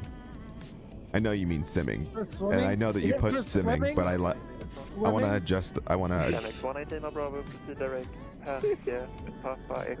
If you're swimming with your processor, all I'm gonna say is I speak from experience whenever I say don't do that. At least the whole like liquid thing. Yeah, listen, you know, basically you're gonna get a CPU within your means, right? I think any AMD CPU is pretty good. It just, you have to really pay attention to what you're trying to do and what you're trying to achieve. Because if you're not streaming, you're not doing any of that stuff, a lot of the times you can go for a that's exactly where I was going with it. Swimming with your Pepsi, LOL. Swimming with your CPU improves performance. Exactly, Squid. No, I was gonna say the you know, when you look at like what you're trying to do on your PC, you know, you can really pick and choose then which CPU you're trying to get, because the X3Ds obviously are great for gaming, and then like the higher the X3D chip you get, you know, you get a little bit more utilization out of it depending on what you're trying to do, right? So if you're streaming, you could put all the, you know, half of the cores to this, you know, these applications, and then you could just do the 3D cache only on the gaming. There's a lot of stuff that you could do that will that you could play around with, at least. But sometimes, like for instance, like flight simming, some people, you know, you really want to achieve the highest output that you can get. So some people try to shoot for the 5.1, 5.2 gigahertz like CPU speeds. Like they try to get into those 5s, which is great. I mean, there's some CPUs that really can push it. I think I had the Ryzen 7 or Ryzen 9, or it was the Ryzen 9 9700X or whatever, I think is what I had before this CPU, and that thing was a beast. I mean, that thing could hit 5.1, 5.2, no problem. But when you're trying to do everything that I'm trying to do at the same time, it made more sense for me to get the 7950 X3D, just because it had had a whole set for 3D caching and a whole set for applications. And so if you're streaming off of, you know, one PC, it makes sense to do something like that so that you can balance it. Unless you have like two PCs, which I just don't want two PCs. Yeah, exactly, Jay. The dual PC setup is kind of like one of those things that, you know, you really like. I would say it's an investment if you're like hardcore into streaming and real, you know, and that sort of deal. But yeah, I mean, if it's something that you really want, I don't need another PC for it. There's literally no point. If you build a PC to handle both, you don't need two PCs for it. The only benefit that I would ever get out of that is the fact that I use a DSLR camera. So my DSLR camera also eats into performance into the sim because I use that. It's not much, but because I use that, it does eat into it a little bit. So the only benefit I would get is the fact that maybe that is being utilized on another PC. But even then, like, we're talking like the smallest performance change that really doesn't matter.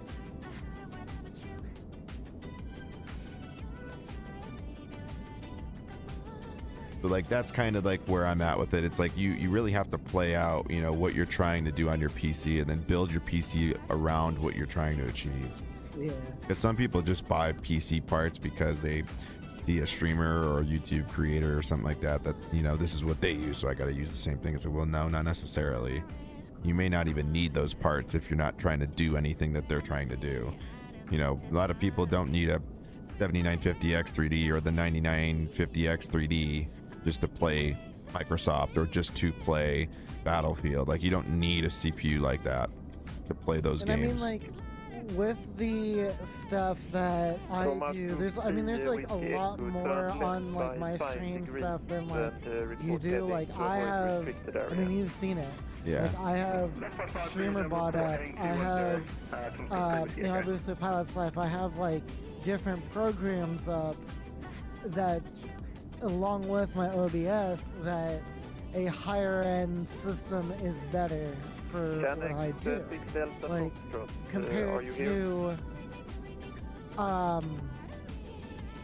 compared to like, let's say someone of like the viewer standpoint where, you know, they could only be playing Flight Sim, like, you know, especially 2024. Now, granted, like you said as well, to me, whenever I got my 5060 Ti, is your best bet if you want great performance, is getting that 16 gig card or more to, because Flight Sim 2024 obviously takes up so much fucking VRAM.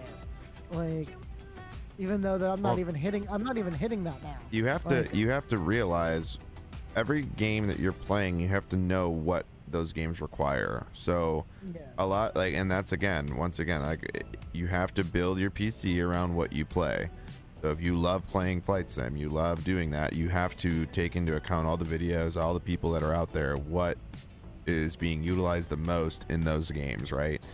So obviously we know that Flight Simulator is especially MSFS is very VRAM hungry, as well as CPU bound. So there's a lot of things out there that you have to take in consideration when building a PC around Microsoft Flight Sim. Now, you can have the top of the line of everything, and it doesn't necessarily mean your PC is just going to run smoothly, because not only does the sim require all these things, but then it requires all the add-ons to also run, natively for the sim and be fully optimized. And if they're not done like that, like INIBUILDS' latest products and stuff are all stupid optimized. So there's a possibility for everything to run super smooth, but unfortunately, until that all gets caught up, Microsoft 2024 is still new. It's not even a year old, right? So there's a lot of things that you have to really take into account before you go into that. And even like going back to the chat, sorry guys, Squid, like I agree with you, like looking at recommended specs, trying to go one step higher. And Star Citizen, Star Citizen's one of those games that is so demanding on the PC to begin with that, it's even someone like with my PC setup, will still see if I try to max all graphics out and try to run everything, super maxed out, I will still run, with kind of really stuttery frames in that. So it's understandable there. Jay says, build use in mind and you can save yourself some money in the long run. Absolutely. If you just sim with a Ryzen 7 family, or sometimes even a Ryzen 5. Exactly, yeah. I mean, really, if you game with anything that's an X3D, you're going to usually be very well off in any game, to be honest with you. As long as your graphics card is like a decent one, the biggest thing is that with those new 50 series cards, even if you get a lower end 50 series card, like a 5060 or 5070, right?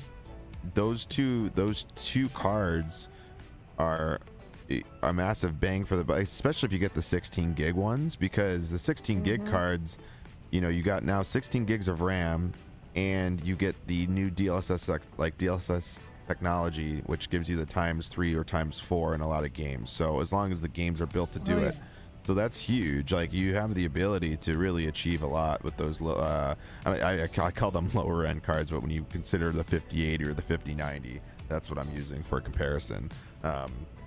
And they're still not lower end cards. I'm just more so, I guess, the cheaper cards is what I should say. But I can hear you. I can't hear you because I'm in an office. But what's up, what's up, Falco? Resolution you play at comes into play too. Absolutely. 100%. Yeah, I mean, you got to be realistic. You can't buy a 5060 and have a lower end CPU and expect to play in 4K. Like, that's just not going to happen. Yeah. Like, I don't even play in 4K. Like, 1440p is more than enough. Yeah, of course, if you go to 4K, it's just a tad bit crisper. Like, there's just things that are a tad bit crisper with 4K. But to be honest with you, if I had somebody build this PC, do everything for me, load me up, I wouldn't be able to tell you if it was 1440p or 4K. I'd have no idea. Obviously, I know because I set the settings, but I would have no clue. There's not a distinction of like, oh my god, this has got to be 4K. Like, there's right now I can think that this was 4K and I have no idea. So yeah, I mean, that's just kind of where I'm at with that. I think, like, a lot of people are unrealistic with their settings when they get into Microsoft. They'll set everything to ultra, and it's like, dude, you guys can't even toast let alone try to run the sim at 4K ultra graphics and everything. So I mean, keep in mind too, and this is something that I had the issue with the other day was it's also not about your graphics. Like, the other thing too is your internet connection, especially in 2024. Like, you know, because it's not so much like, yeah, the airports you can install, but when it comes to the photogrammetry and stuff like that, that's all streamed in. So well, so was 2020. Well, right, but it's more to an extent with 2024 than it is 2020. So you got to realize that, you know, if you're like how I have, where I have potato ass Wi-Fi, then you got to take that into account as well. Like, it may not be perfect. You have the ability though to download, you know that, right? Like, you can go and download all those world updates and all that shit. But that turns the small download size into a big one. Yeah, but that, I mean, because I think a lot of people don't realize the difference. You know, when we talk about 24 to 2020, nothing changed on how things are streamed. The only thing that changed is that world updates and all the stuff that came with the sim is now streamed in versus what it was before. Photogrammetry, all that stuff is still streamed like it always has been. The mesh is all streamed just like it was in 2020. That hasn't changed in 2024. The only stuff that has changed is all the stuff that was either natively built in for the sim, or the way you can make planes and the new SDK allows you now to stream in certain things. So if you're at an airport that, let's just say, you know, in one area you don't need to be looking there, it's not currently being visual, you know, if you turn and look that way, it'll stream it in instead of it just being there, right? Like, so some airports are, when you download them, they're just there, right? And it won't take advantage of that. But I think a lot of people get confused, or not confused, they just think that everything is like, oh, everything's streamed in now. It's like, well, not everything is streamed in. Everything, nothing has changed from 2020 to 24 with the photogrammetry being changed in or streamed in. The same thing goes for the mesh. But there's some big benefits that developers can utilize now with the new technology. But once again, for like someone that does have really bad internet and is using the services to stream in certain things, yeah, like, it for sure can play, you know, latency can for sure play a hit on what you may think is an FPS problem or something like that. Is really just latency and the internet not being able to load things quick enough.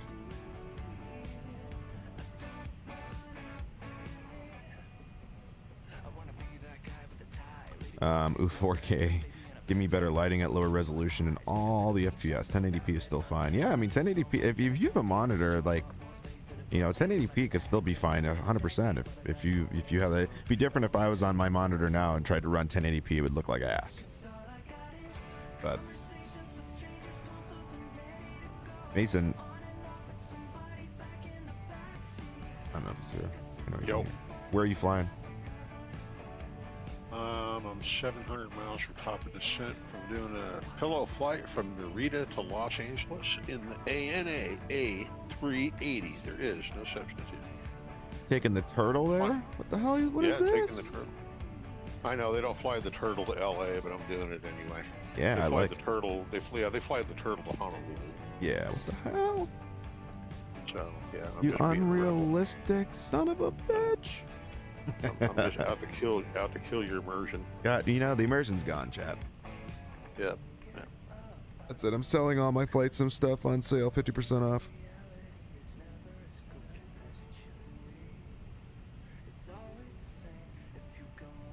But look at that screenshot, man. That's I know. That's a big blue chew there. That is a huge blue chew. That guy, that's a whole package. That's a week's worth of blue chew, all in one. What do you think your contact name is, Blue Chew Rocco? I love that livery. It's cool, dude. I saw it in person when I was in Honolulu. It's a pretty cool. It's a pretty cool air. Yeah, and livery. they still do every day. Every day. Every day they do that flight still with that airplane. You know what's sad is it's quicker. Like from Narita to Honolulu, it's quicker for me to get to and from there than it is for me to get to Honolulu. It's crazy. It's like a 9-hour flight from the Tri-City. And from Narita to Honolulu is only like, what is it, like 6 hours? I don't. I'd have to look. It depends on what the winds are doing. This time of year, you could probably do it with 6 or 7 because you probably got freaking 100+ tail. Yeah. Yeah, the jet stream, the Pacific jet stream is coming out of Japan is crazy in the winter. Yeah. So flying eastbound is definitely preferred. Yeah. Agreed. Honolulu to Narita on a bad day. Let me say, I was doing it one time in the 777, and I think I was doing 380 over the ground. Oh, the wind is so bad. Just fucking. Yeah, that's brutal. I mean, I'm in the 321 Neo right now, and I'm 370 across the ground right now. Yeah. I'm going from Attila to Manchester. Yeah. Wintertime can be a lot of fun in the sim, but not when you're going west, dude. When you're flying westbound, I'm getting smacked with 80 knot headwind, basically. You ever been to that airport, Mason? Which Attila? one? In Finland? What's the ICAO? It's Echo Foxtrot Kilo Tango. EFKT. Really, really nice freeware airport on the TO. Is it? Yeah, like really nice airport. Well, you saw that TO I did down there on that island that French bee flies to out there by Madagascar, Yeah. FMEE. That was a TO airport. Yeah. I did a really nice job. Yeah. No, this had like a whole interior done, like all the ground texture, everything. Gorgeous like area too. Yeah, it's nice having some real enthusiasts on providing us with stuff for free on TO. Well, it's pretty awesome. And what was cool was like I loaded in, every gate was full with VATSIMs. Every gate was full. I loaded in and now it was like, holy shit. I had to move one spot over because every spot was full. I was like, well, I'm going to take this open gate. But it makes sense why it's full because, and I'm like, I even just looked at it again and like there's still like 3 or 4 airplanes on the ground there because it's a freeware airport. So probably everyone flies in and out of there. After 7 7-hour flight, I finally see the TD on the ND 570 nautical miles away. God damn. Screenshot. Look at that sunrise. God damn. Did you put it in screenshots? Yeah. Oh, yeah. Okay, this one. Okay. Oh, wait a minute. What did I do? Where did I put that? I mean, this one might be a sunrise, the one I'm looking at right now, the first one. No. But there. Ah, there you go. I was gonna say. Yes, sorry.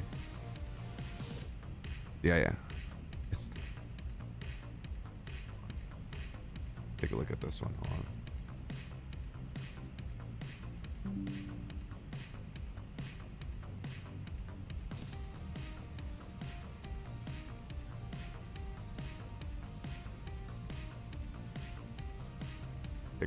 Check out this view. Mason, ready for this one? 58 from Tapadoki. Hold up. Into Myrtle Beach. Hold up, wait a minute. Look on this. Not only Mason do I got the sunset. Look at that, I got the fucking northern lights. Oh yeah, fuck yeah. What's the next flight after that? Northern lights are heavy right now where I'm at. Back to Cleveland. I might not do these dullest Atlanta to Dulles flight. No? Because Atlanta has that hump in the frickin' But you gotta get that shit figured out because that shouldn't be a thing. Don't you have the Imagine Sim one or no? No. Oh. It's Well then, yeah, I don't know. I gotta get the Imagine Sim because Yeah, because that one doesn't have that problem. At least I don't have that problem. What was I gonna say? Oh, dude, Mason, I finally got to do my first de-icing with the 321 Neo FS Labs. Goddamn, got the liquid shit all over my goddamn plane. Was your plane? That's green, isn't it? That stuff. This one I did the fluid type 1, which was like the orange. But yeah, I think fluid type 2 is green. Yeah, pause. Pause. Hold up, wait a minute, something stinks.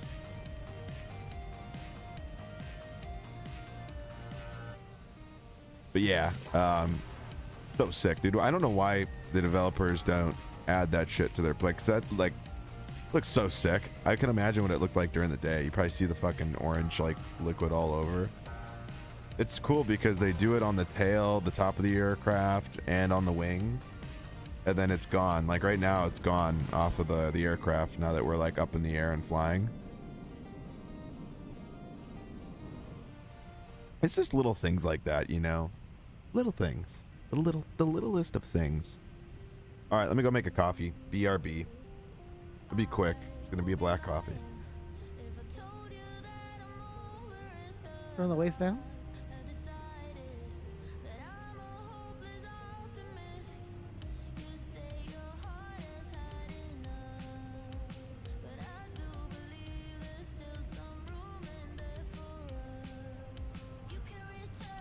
Like, let's say it right on the thing. Wait, hold on. I can't take my headset off so that way I can make my coffee.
Just a black coffee though, Mason. A black coffee.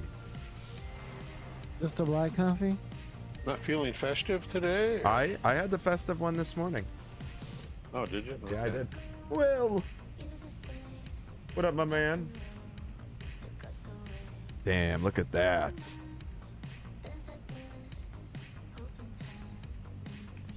Yeah, 2024 lighting is crazy, the sky. Yeah. But even the ground right now, dude, that looks amazing. God damn. How did Uma Thurman do that in Kill Bill? God damn, god damn, god damn. God damn. 739, what up, brother? Yo. Oh, that's good. That's good. Nice hot coffee. A321 Neo. Hanging out with me. Hanging out with the Mason. Doesn't get any better. Doesn't really, just, you know, fucking rights. Fucking mint. I got a Santa hat on as my character. I mean, I'm not trying to be all that or anything, but you know, We did it. I just can't help it. Can't help it. We did add snow. Good. We did add snow as an overlay in the boarding scene, and you could see snow in the background. Pretty cool. I got it even better. It's all over my screens. Oh, I thought you were gonna say all over your face. Oh my god. I mean, that's putting white stuff to a different level. Yeah. So, Robo, I got a question. Robo, Go ahead. is your shit working good now? We don't have to listen to you cry anymore. It's working really well. All right. No, I didn't say look. I said work. Is it working good? It's working very well. Okay. Thank you for asking. I appreciate it, Mason. I'm not concerned for your welfare. I'm concerned for our welfare. I'm tired That's of hearing true. you cry about all your fucking problems. Me too. I'm just joking, dude. I'm wow, not. Okay. Damn, Rocco. Every day was a wambulance fest. So, the other issue that I had was my second monitor flickering. I just changed I found another HDMI cable and it worked. So, you know, no ambulance for that either. Sometimes it's I just thought, a cable. Good. I was thinking you're pulling a will and you had your freaking monitor plugged into the motherboard. Oh my god, you remember that? Oh, Yeah, that was crazy, wasn't it? That was funny. I ain't that stupid, let's be honest. Oh. I wasn't throwing the stupid word around. That's I you. mean, You said it. I was.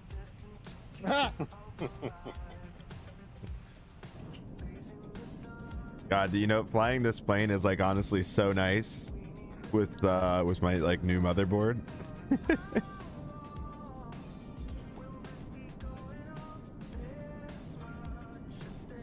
I definitely think, Mason, there was a problem with the RAM section of that board.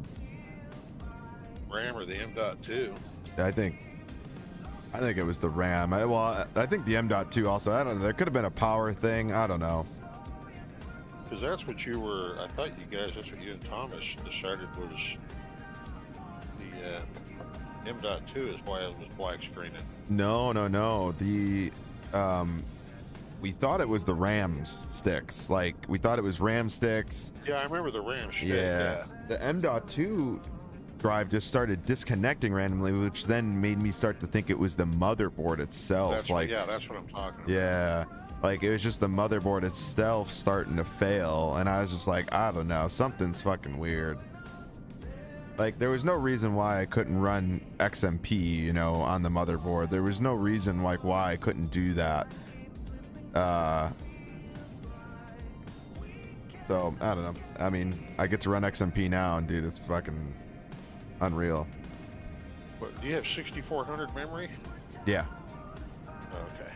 And this motherboard can do 8,000, the new 8,000, but I'm not buying new RAM. But you know what I'm saying? Like I have the ability. Thomas goes, and dude, you could use the 8,000. I'm like, bro, I am not buying new RAM. Get the fuck out of here. All right. Well, especially not right now, yeah. And I don't know if you'd really see the benefit in flight sim. Well, I think like, I mean, the faster your RAM, the better your RAM, the smoother it should communicate. And who knows? I doubt it. Yeah, you wouldn't know unless you had it, you know? Not in flight sim. Now, doing some productivity stuff, you're going to notice in a big way.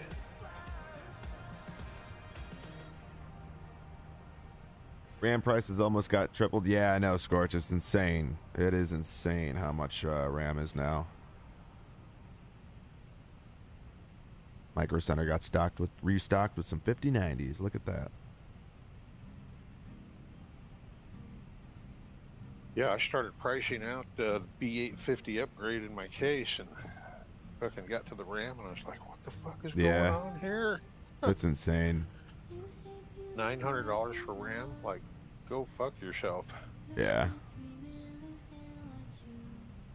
Like what happened? The GPU. What happened with the GPU during the Bitcoin mining, man? Yeah, exactly. Exactly. Now it's a freaking RAM. That's the issue. Yeah.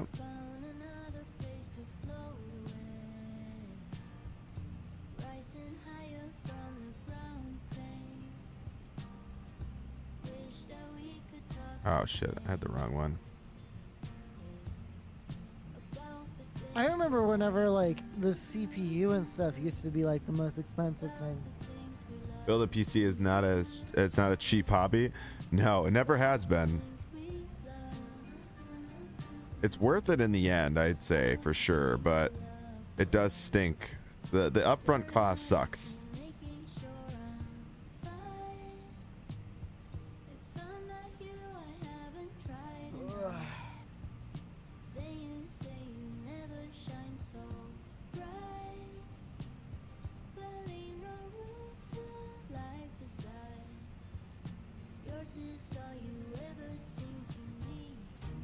So many 5080s, dude. Like there are so many 5080s. It's insane. Pay to play, brother. Play to yeah, no joke. No joke. Pretty sure that the 70% of the parts are overpriced. Yeah, I mean, to an extent, right? Like I mean, PC parts I would say have relatively been the same for a while. So you can, I mean, of course there's going to be a upcharge. You know, you go to a Micro Center, for instance, there's like you're probably not gonna pick up a 5090 at MSRP, you know, because I think what's the MSRP for a 5090, like 1900, 1800? I think it's supposed to be what it is, but yeah. See, I was thinking about doing the 9800. Right, I remember you saying it. Yeah. Well, to save money, but the minimum recommended processors for my Astro editing software is the 9950X, 7950X, or the 5950X, which is what I have right now, or the Threadripper. Yeah. Which is not good for gaming. Yeah, correct. I had a buddy that used to play Microsoft 2020 with the Threadripper. Bought this like whole PC, everything, well, for X-Plane, and then and it's so funny because like you'd think, you know, if you didn't really know about PCs, you'd think like, oh, Threadripper, all of these cores, like this would 100% be the best choice.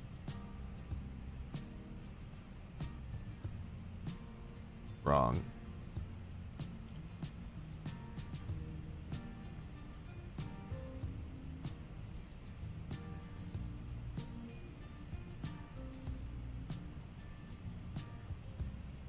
Look, we got a lot of planes going from Villa to Manchester. I just noticed that this plane that's right off my left here is going. I don't know if you guys can kind of see that on.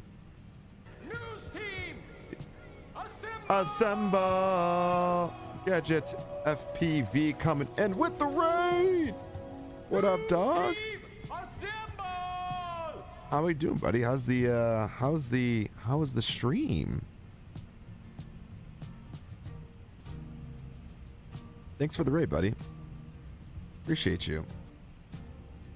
Hello, everybody from Gadget FPV. You guys don't know my friend Mason. He's stubborn. He's older, but he's here in chat.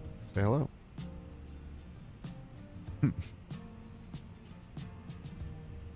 How's the stream? Where were we flying today?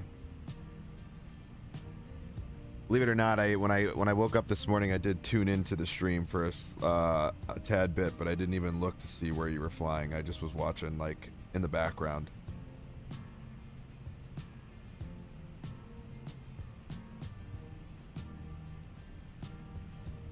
Ah, very nice, very nice. Funny thing is, I did that flight with the 320 with Jetstar. Did you? Yeah. How was the landing? Was it good?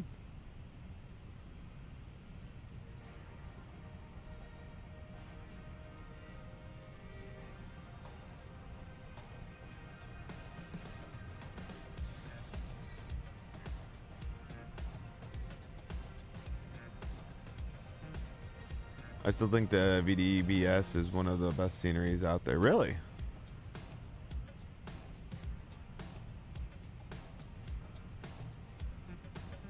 Ending is perfect as always. Oh, of course, right? To be honest with you, that PMDD 777 is a pretty stable aircraft to land. Like I don't know. I feel like that plane is like maybe one of the easiest planes to land. Which VDBS do you have? The double T or is that the one you have? Wheels up, sky, wheels down, sky. Yeah, exactly. The Siam flight.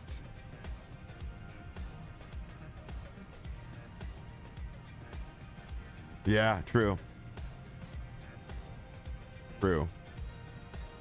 I don't know. Have you ever seen me fly that? You ever seen me land that 350J? I don't know. I'm just kidding.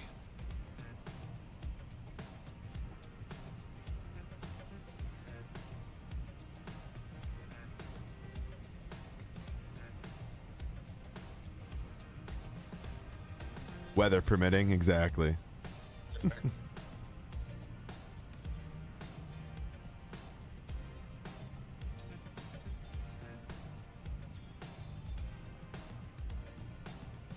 Precisely.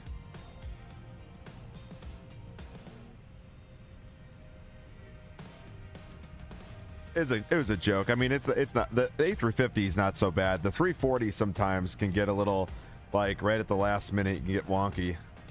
You coming in to land there, Robo? Almost. Ooh-wee.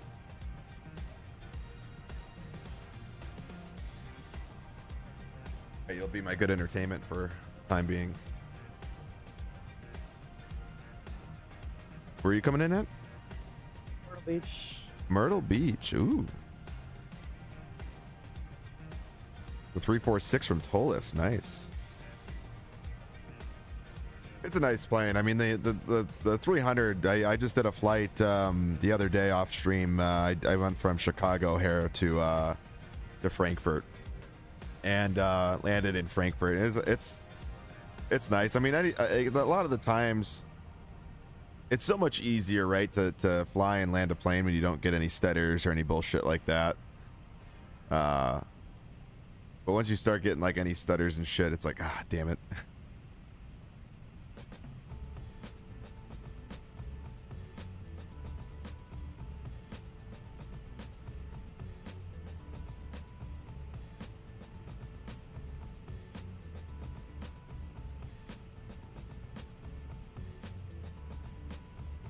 Nothing bad to say about it. It was always worked and done what I needed to do. Plus, it was evolving over the time. Yeah. Well, I'm excited to see the 346 here with Tolis and Aerosoft when that comes out. I am also curious to see that 330 Neo.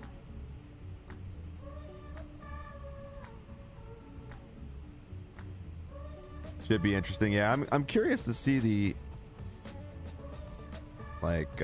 what they're gonna do with the systems and whatnot, and how that aircraft gets put together. Yeah, that's a good point. Yeah. Well, I mean, it's Tolus, right? So it should be the same. I mean, Tolus has always been amazing. So I would imagine that Tolus is not going to skip any corners. I mean, that's what I'd like to imagine, but you never know. You need to do an A380 rip. This thing's running really nice now. I mean, plane is cool, dude, but it's just like such. It still handles like a freaking kite though on approach. Yeah. Yeah, I was watching. I think it was Kenko or somebody land, and you could just see. I mean, you could just see. Oh no, it wasn't Kenko. It was. I watched Owls land his A380, and it was like you could just see it was like so. It's just too touchy. slow to respond. It just seemed touchy, like so touchy. Okay, so when you say, see, I don't equate touchy with what's going on. It's when you input with your stick, you go left aileron, it takes forever to respond. Really? Yes. Like when he was like pitching and whatnot, it just seemed like that plane was responding. Pitching responds very nicely. It's Yeah. the aileron. It's the ailerons that blow. It's like, I don't know, if you get a lot of wind, I think it's going to be really hard to keep this thing on the runway. I mean, aiming at the runway when you're coming in, which I'm not even good at anyway, so I don't. Yeah, it just doesn't respond. It doesn't. Okay. It's just boring. I love it, Gadget. That's the word you were looking for. Exactly. Flight dynamics has always been solid. Texture resolution has not always been super high end, but even that has improved with time. Are you talking about the 346 or the A380? Yeah, I don't know. I just, when I was watching Owls fly it, it just seemed like when he was trying to put the aircraft down, it just seemed like anytime he moved his stick, that thing just responded like so quick, and it just, I don't know. Yeah, it would make sense though that if you're trying to maneuver the aircraft left or right or something like that. I mean, those wings, like if you ever like look at the left side of the time they actually, like, the ailerons actually move, I mean, those are big ass ailerons, dude. But I don't know. I've never been on a 380, so I couldn't even say. I've seen a couple of videos of it. Oh, this is gonna be a fun arrival though. Or a fun landing. With the 380, you got to remember you're flying a building. Exactly. I was thinking about the 347. Yeah, okay, that's what I assumed. That's what you were talking about. It's gonna be fun because look at our winds. We're gonna have that cross on. Yeah, but you're at 5,000. Wait until you get to the ground and see what it is. Yeah.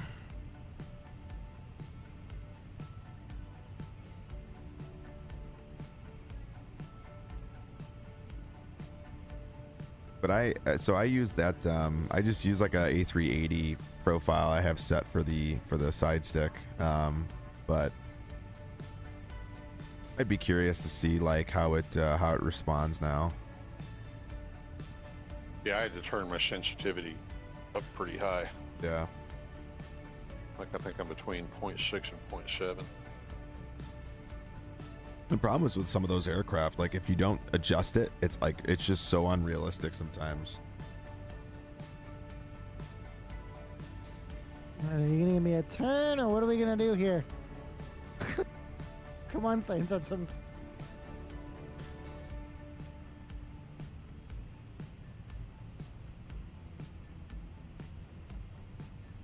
Wow, I thought I was bad in the wind. Let me share my screen. Watch this shit. What's it?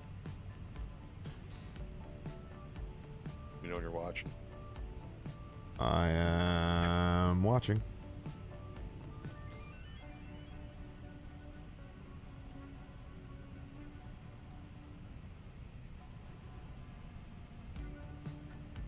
I know a guy that was a FO for Emirates on the A380. He says that the fly-by-wire 380 is not 100% perfect, but a good representation. Yeah. Look at this. Holy. Could you imagine being on that airplane? Wow. Oh, wow. That's crazy. Holy shit.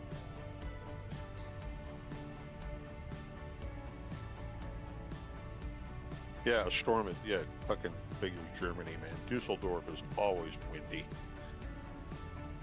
No, Yeah, I turn it's left wild. heading 180, dude. Isn't that nuts?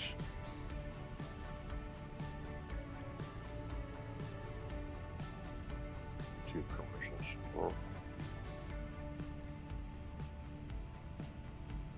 Look at this guy coming in sideways. Look at that shit. Whoa. Whoa. Still showing? Oh shit. Let's go.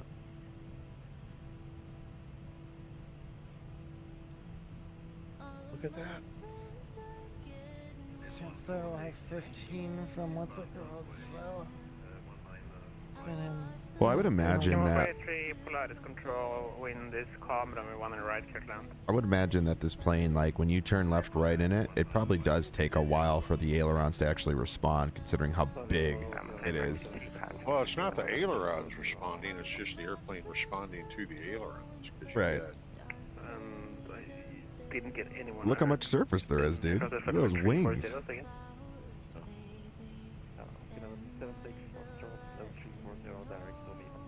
It's just the 76 Foxtrot, Polaris control. the flights that 4, 5. flights that that plane does. It's just like they're just too long for me. 15-hour rips and shit. Yeah, dude. Like I mean, those are like overnighters, you know. Doha to Sydney. 380 is meant to handle like a smaller plane to keep it in line with its other planes, so it does handle heavy to a point, but meant to be responsive when it needs to be. 5016. Yeah, it's an interesting aircraft. It would definitely require quite a bit of flying in, especially for somebody that doesn't fly in it very often. So when you fly in it once, you're kind of like, I don't know, it throws you off.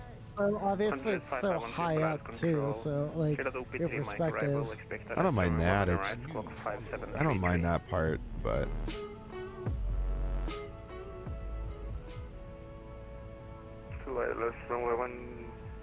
I don't even know how to pronounce that. Elva Roll C200. What's going on? All right, welcome in. Being a fly-by-wire plane, you have no actual sense of weight. Exactly. That's why I always like love when I always love when people say, "Oh, the A350 just doesn't feel heavy." I don't understand. It's like, well, the plane is the fly-by-wire is not designed to feel heavy. You're not gonna feel anything. I love that. It's my like favorite comment in the chats. Every time we talk about the 350, I don't like it because it just doesn't feel heavy. It just feels like a paperweight. Well, duh. My first long haul in the sim was the A380, Munich to New York, 8 hours. Neat views during the first and final hour and a half or so. Really? That's sick. Squawk 1454.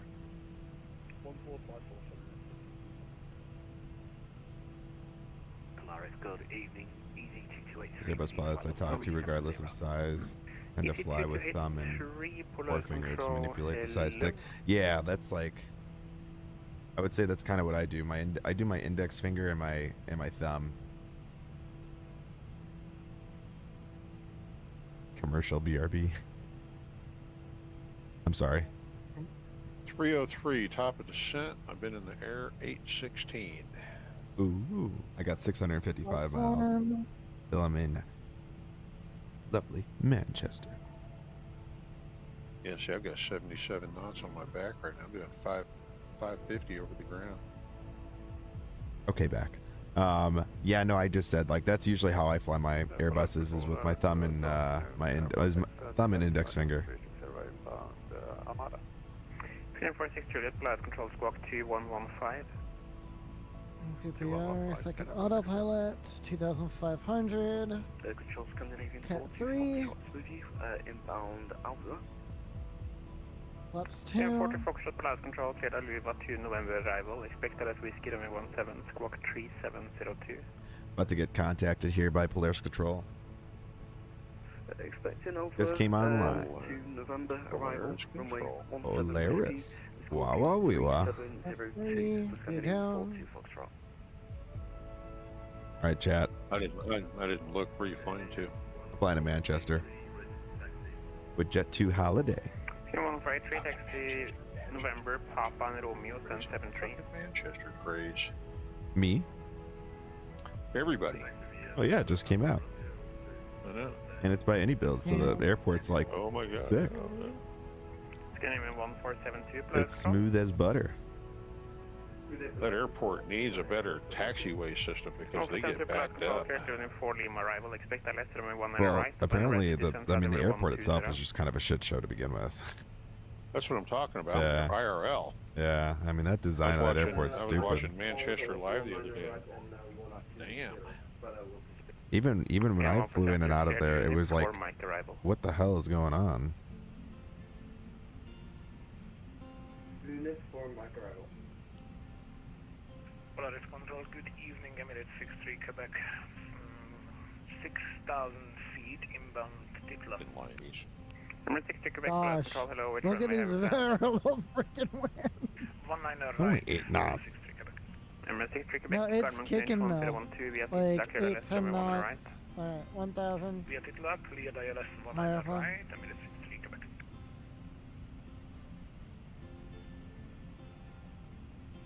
All right, Chad, it's kicking. Chad, he said it's kicking. I said it's kicking. Delta 4 Alpha Mike, Polaris Control, clear unit for Mike arrival. Expect I will see. Here he comes. when you're ready to descend flight level 250. Alright, for this, I got a definite.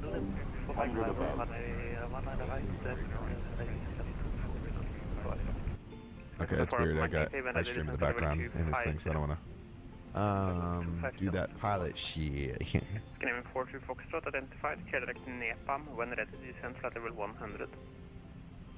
That'd be good, Chad. We're gonna see if he knows how to actually fly in the wind here. Down to 100, scanning 40 Foxtrot.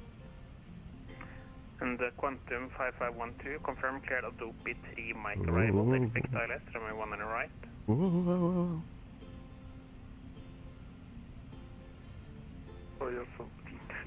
Yeah, crosswind, exactly. Right, Quantum 5512. Quantum 5512, descend flight level 120. 120, Quantum 5512.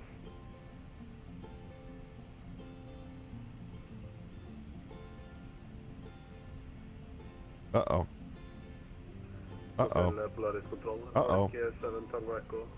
Stand 20 for Vermont. Requested departure clearance to Tromsø. 7 Tango Echo, Polaris Control, clear Tromsø, Ribbon, Charlie 1 on the left, Oh. 7,000 feet, squawk Oh. 2156. Uh-oh. Clear to Tromsø. He didn't do the GSX thing in his airplane. Oh. 2156 There we go. It's back. It's back. Oh my god. 7 Tango Echo. You need to go into your aircraft config and put those services to 0. That's why you pause like that. Establish on the localizer 19 right, Emirates 63 Quebec. No need to report. Be right back. Crazy. Polaris Control, though, Ocean X18 Lima, flight level Welcome to Myrtle 360. Beach. Shanix 18 Lima, Polaris Control, squawk 6061. 6061, Shanix 18 Lima. Okay. No worse than my bus landing yesterday. Landing was butter, but Tokyo drift due to touchy toe brakes afterwards. Interesting. God. Yeah, you got to go in with a lot of these aircraft and kind of configure them a little bit with the toe brakes, depending on like which aircraft. I will say that I'm really happy that Phoenix did go in and kind of with the BFU and put them on both, because the problem with the Phoenix for the longest time was the toe brakes. I hated how if you put a little bit more toe pressure than the other, the plane just darted in that direction. I hated it. There's no differential braking at all in that plane, and then they finally added it, and now it's like your plane doesn't just dart in one direction anymore. It's so nice. Direct Tesla, Monarch 1780.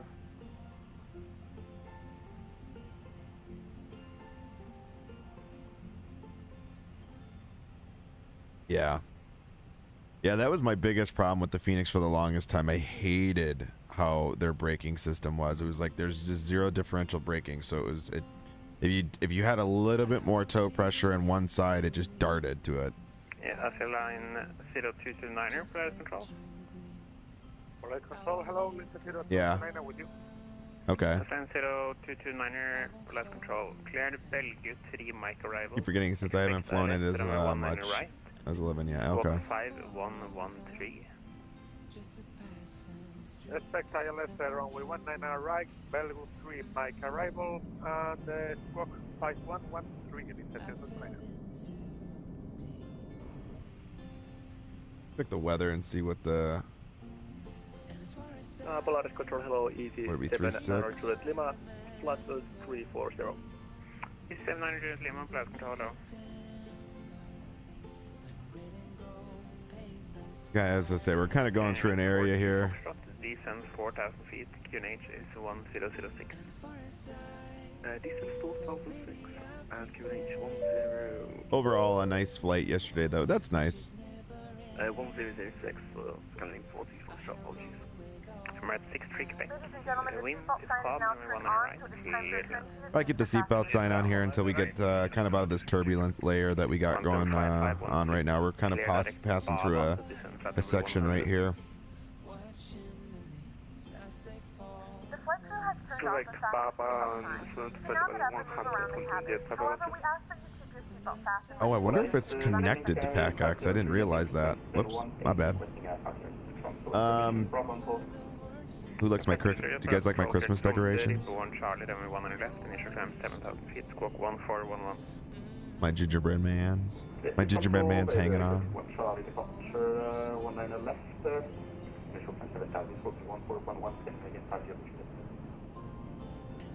Thank you, thank you. Boo, boo. Boo. Boo, boo, boo. I'm back. Yeah, I got them on sale, guys. $2.50 off of Etsy.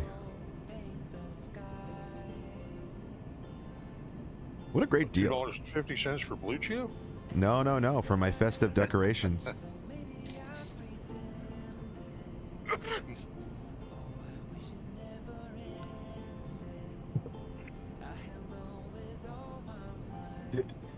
Blue Chew can never be that cheap. Come on now.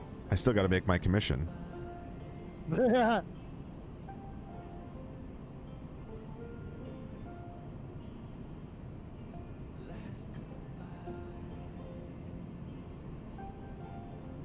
Rosie's mom pays for mine.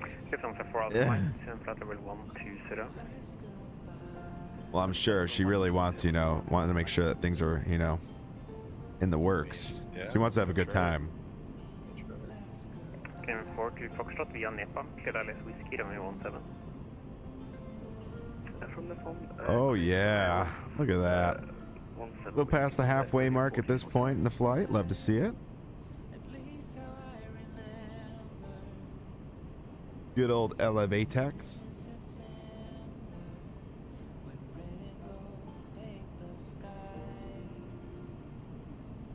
What happened there on the on that flight, Robo? Pilot Shadow coming with a follow. I appreciate the follow. Yo, welcome in.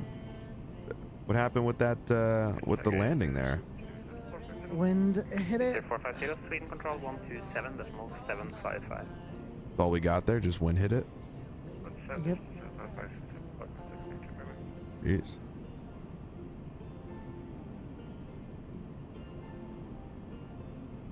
You just didn't want to you didn't want to recorrect it or what? I was trying to. My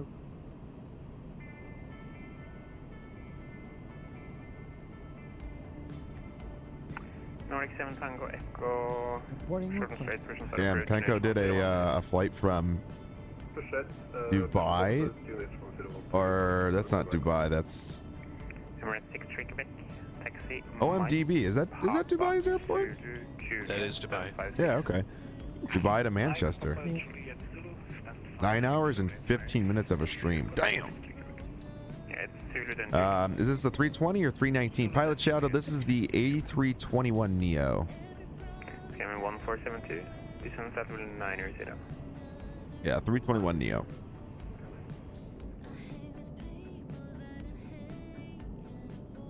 Monarch 1780. Contact Sweden control 131.130. 131, decimal 130, Monarch 1780, bye-bye. Can I get 50 Juliet, requesting solid push? In 50 Juliet, short and straight, version start approved. What's your favorite plane from Airbus? Oh boy, probably the 350.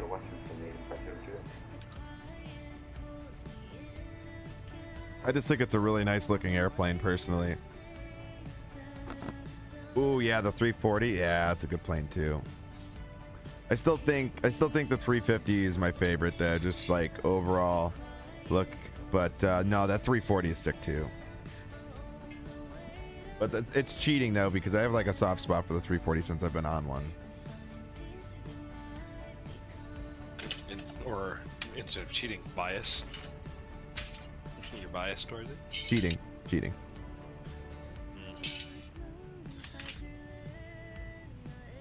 Dang, W. Yeah.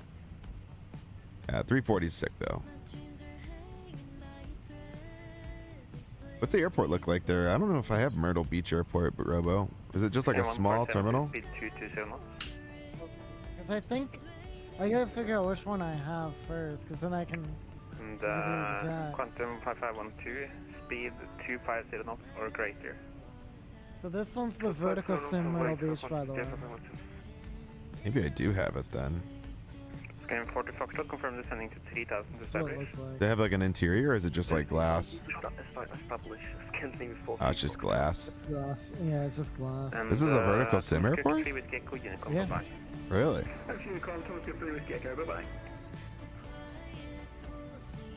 Hmm. Service control, good evening, Nordic 82 Juliet.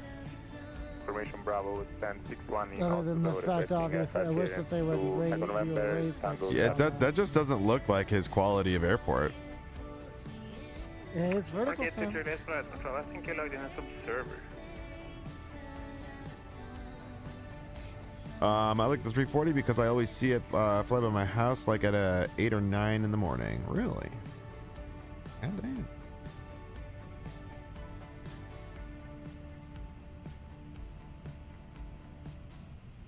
Quantum 5512, when ready, descend 5000 feet. QNH is 1012. 5000 feet and QNH 1012. Interesting. There's a couple developers for Myrtle Beach. I wonder how that one is. Let's see. 82 Juliet. No sky limit. Of course, the GSX. Negative. Is doing that. GSX doing GSX thing. Ooh, GSX is GSXing. Scanning 42 Foxtrot, contact Flesland Tower 119.105. 2020 native airport. But those are. Have you played any Roblox flight sims? Those are pretty fun. No, I've never played those. Distance of 4 Alpha Mike, reduce speed to 227 knots, descend flight level 9. Oh, dude, you should get. Oh, dude, this Myrtle Beach is way nicer. Which one is that? The no sky. I'm looking on Sim Market right now. 3 Semblance 71, just confirm standard pressure set, indicating flight level 3. The only thing I'm not a fan of that like is very interesting is the Welcome to Myrtle Beach. I wonder like why it looks like. Maybe that's how it's supposed to look. I don't know, but it's got full done interiors. It's only €13. It's like nothing. 15 US, 16 US. It's $0.30. Bye-bye. I might actually do that instead and get rid of the vertical sim. This one's though non-native.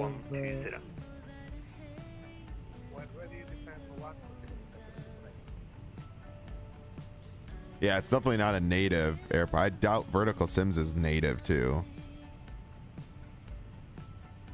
But I mean, the entire interior is completely modeled. They're compatible, but yeah, I mean, this is just everything is technically compatible until someone says it's not. Station calling to live control, carrier wave on, check your microphones unmuted. Break. Easy 239 Alpha, contact Sweden control 131. Have to go in and re-initialize the plane again.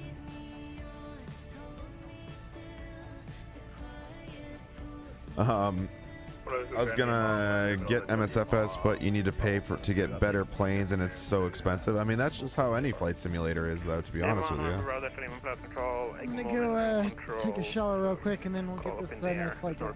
All right. Thank you.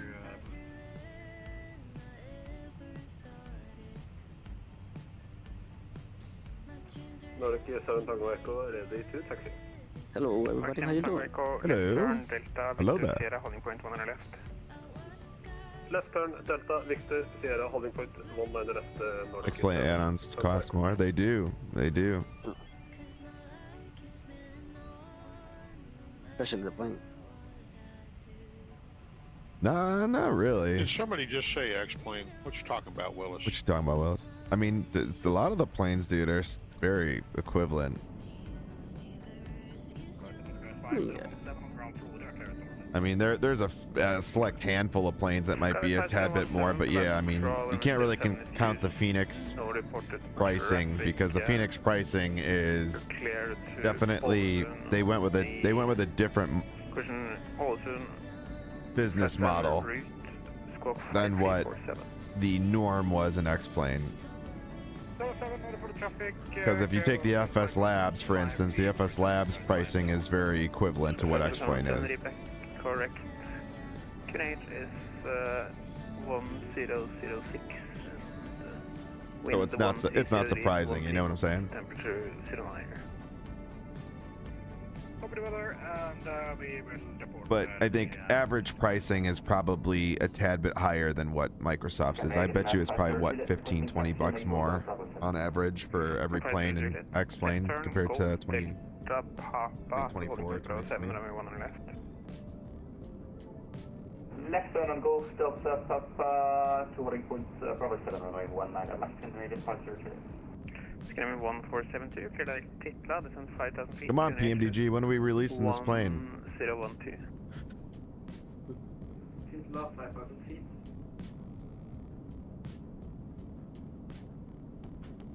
Film 1472, QNH 1012.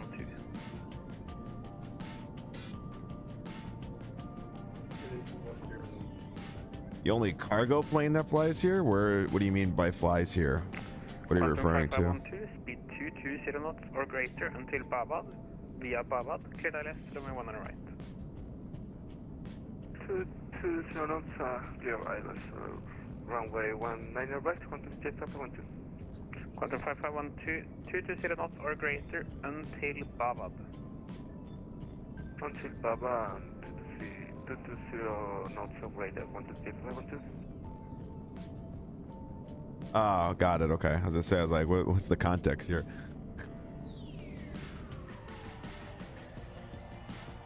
Look at that. Look at the northern lights doing their thing. Damn, dude, they are bright right now. I think on my monitor it's even more vibrant than what you're seeing, but Wind 13013, northbound traffic. insane. All right, we're through that heavier turbulent layer right now, so we'll go ahead and turn that seatbelt sign off.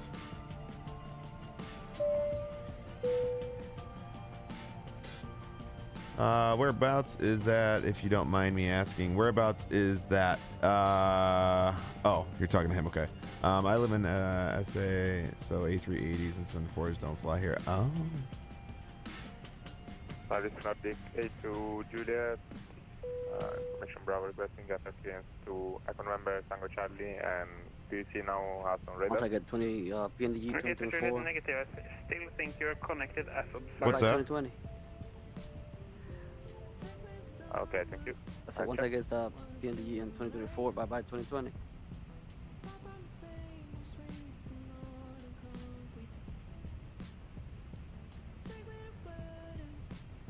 The A2 Juliet, is the problem solved?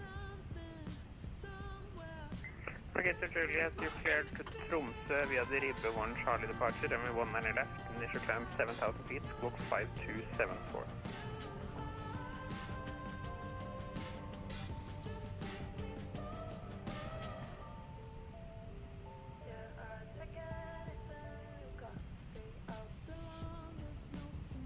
Let's see here. From Tango November Tango Charlie via South the Africa. River 1 Charlie. Is it South Africa or South America? 5274 Nordic 82 Juliet.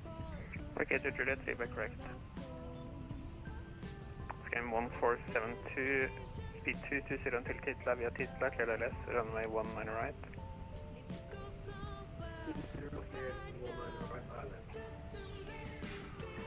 Since I 4 Alpha Mike, clear direct Titla, descend 5000 feet, Canadian 1012. Direct Titla, this is 5000, Canadian 1012.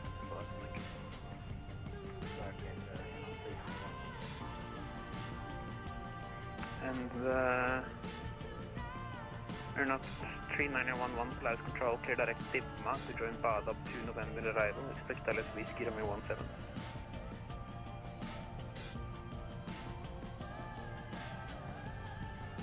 See, I'm watching a video. Let's see.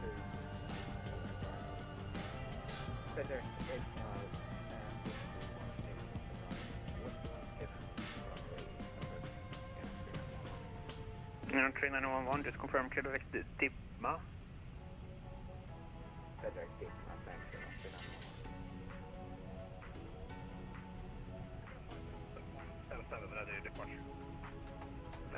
You have already gotten no report traffic. Oh, sorry, my mistake. Nordic 7 Tango Echo via Bravo 8, runway 1 and left, clear for takeoff, wind is 030 is 4 knots. Clear for takeoff, 1 and left, Nordic 7 Tango Echo.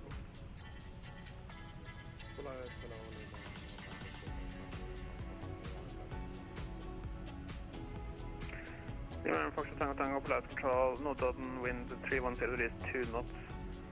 Cool. It's a few 600, broken right. 1200, temperature 2. Captain, what side stick slash yoke do you have? Guess who's getting the iFly? Let's go, Polo. I'm assuming you.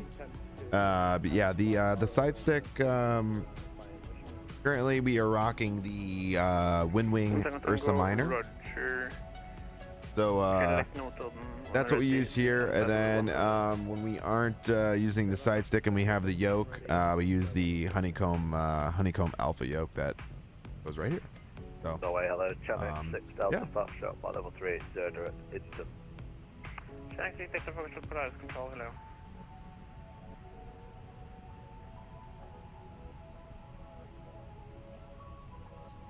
Not too shabby.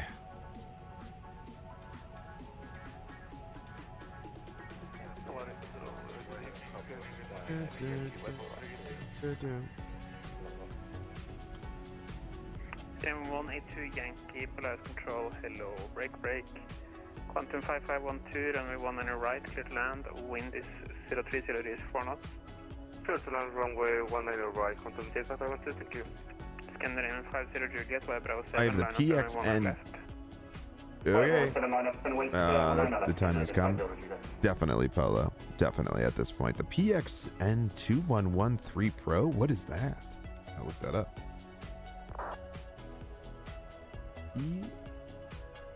PXN 2113 Pro. What the hell is that?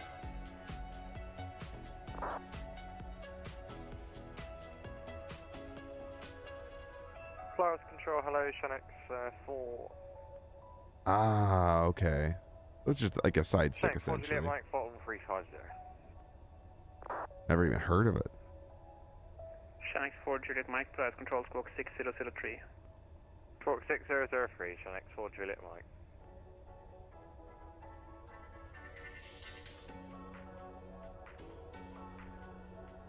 There's like 4 or 5 aircraft going to Manchester from this airport. It's hilarious. From Catilla, it's funny. Nordic 7 Tango Echo, passing 5000 feet.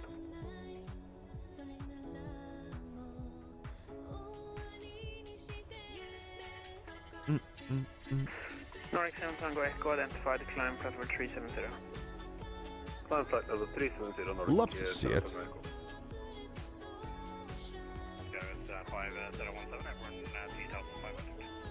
Look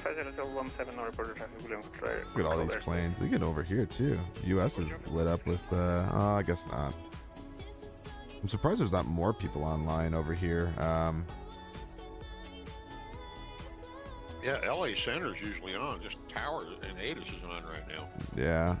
Even in Europe, there's not a lot of people online. There's a lot of like airports with ground and tower, but a lot of them don't have any like any centers online, which is kind of crazy.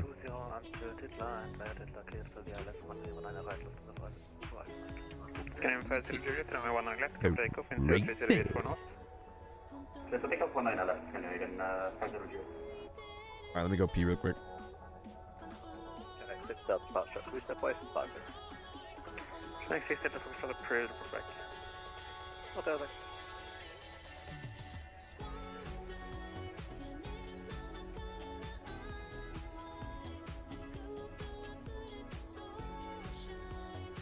Nordic 7 Tango Echo, clear direct Gigni.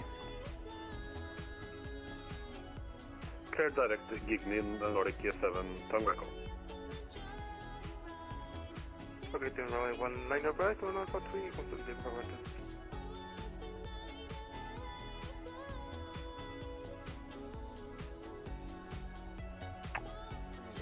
Contact 5512, taxi November, Hotel and Delta, stand 76.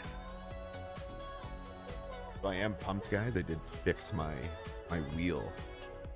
November to Hotel, stand 76, 120 performative.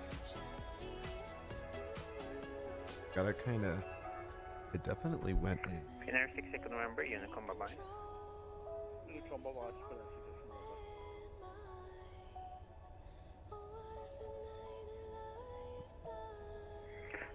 Skyway 5017, raise offline, report leaving frequency. Leaving frequency, Skyway 5017. Bye bye.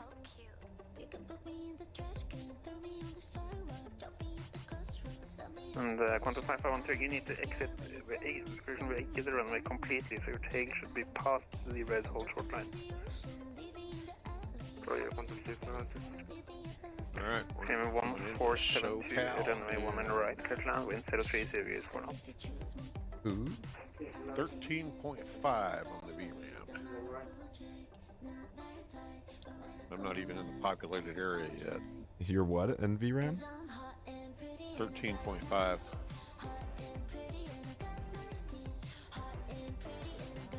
Scanning flight level Juliet, identified, reported current altitude, climb flight level 370. The performance of the airplane. Yeah, I'm sure. Scanning Juliet, negative, climb flight level 370. We'll see once we get down by the airport how bad it gets. I haven't toned anything down, just running like I normally do. I've got programs, Downloading the map, boys. If anybody asks me any numerous questions, explode. Oh, come on. Standard pressure is to release point 14, facing stand 36. I've got my auto FPS at base minimum at 50 on the TLOD at 1,000 feet, and then 150 at 10,000. What do you run yours at?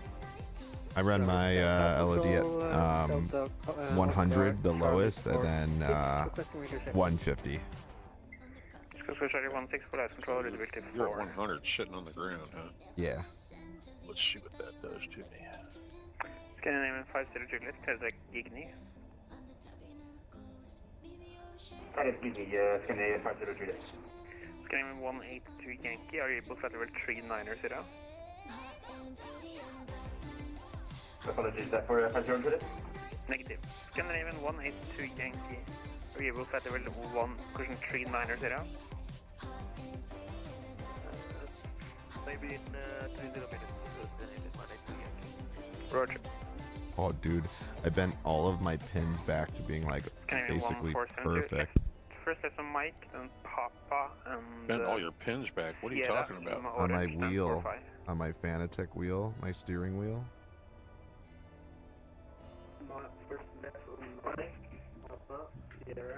Oh, there we go.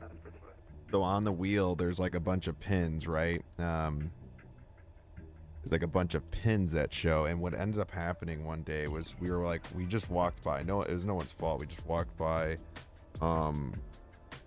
the wheel setup, and the wheel like must have just been like slightly loose or something. Like the setup that it's on must have been slightly loose, and it just fell. And it landed straight onto the mounting unit of the actual wheel, and it bent all the pins that connect into like the actual like device. It bent all the pins, and the mounting harness thing that's on it snapped. So once I removed it, you know, the pins were all like bent upwards, and then the actual bracket that locks onto the wheelbase was broken. So I was like, fuck, like this wheel's, you know, this wheel's gone, like it ain't gonna fucking work anymore, you know. And so I was like, well, I was looking at it, and a bunch of my buddies are like wanting to get into racing, and I'm like, dude, I'm like, I just don't want to buy a new wheel, you know. I'm like I don't need to pay for a new wheel. And I just like happened, I was like, you know, let me grab my wrench and see if I can bend these pins back to being straight, and they literally bent perfectly back in, and I plugged it back, I connected it back into the wheelbase, and it fits just perfectly. And I just went and got I ordered another mounting bracket, which was like $40, and should work just fine. So we'll see. And Linz 029 clear direct Old Duty, descends 5,000 feet, clear range 1012. 1012, 5,000 feet, direct to the Linz 029. Hello, Polaris Scandinavian 1326 and the 173 started on request clearance to all information level. Team 1326, Polaris Control, cleared Vigra, EFKT 3 Charlie departure, runway 100 left, initial climb 7,000 feet, squawk 3466. Vigra, EFKT 3 Charlie, EFKT 3 Charlie on 100 left. It's huge. Never had one because I like it's like 1,000. Shadow, what sim did you fly on in the past, if you don't mind me asking? Oh, Christmas where I live is like 30 degrees Celsius. Damn. 126, it's still a Manta, reback right. That's pretty nice.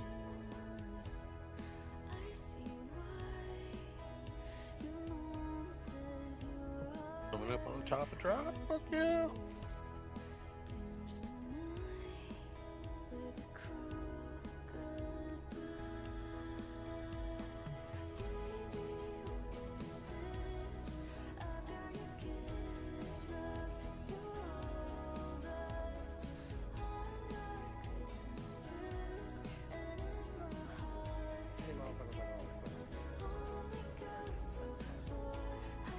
Lima Tango, I've heard to cancel time for 2, clear to leave. I just sent it in there like group chat, like, pins are back, bent back, we're back in business, baby. From Egmont towards Norton.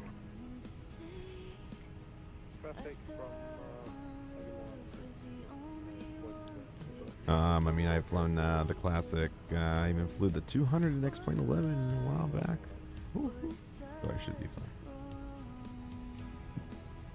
The max, yeah. I mean, there really isn't too much to. I mean, just maybe some different startup procedures and stuff like that. But for the most part, the max is like no other 7.3. The 200 is definitely different than the current engine. You're at, let's see here. What am I at? I bet you I'm at a higher VRAM usage in this Neo.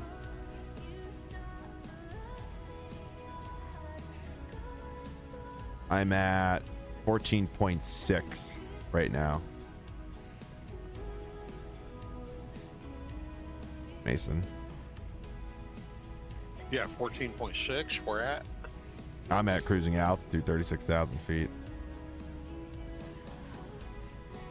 Yeah, the sim is weird, isn't it? It's like it just, if it's there, it's going to use it.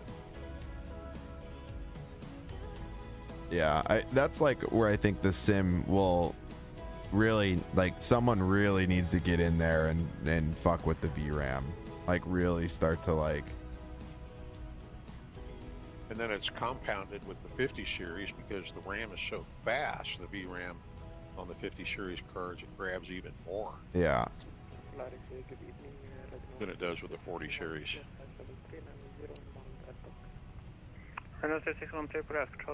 Well, that's like another big reason why, like, for me, like, I've been so like kind of like, oh man, I could go get a 5080 today, literally, if I just sold my 4090. But it's like, it's almost like I don't want to take the chance on it not, like, the sim not running well because of VRAM problems. You know what I'm saying? Yeah. Well, that buddy of mine that got the new computer. Yeah.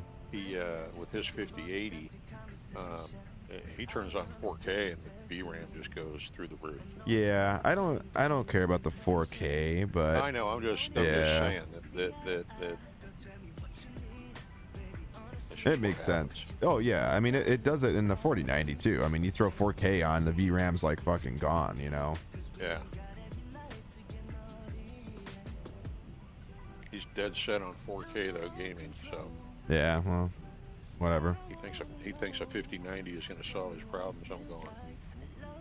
Well, it'll definitely solve the VRAM shortage, because with 4K in the 321 Neo, I sit about like 20 gigs of VRAM usage. So if you got that 5090, you got 32 gigs. You ain't gonna have to worry.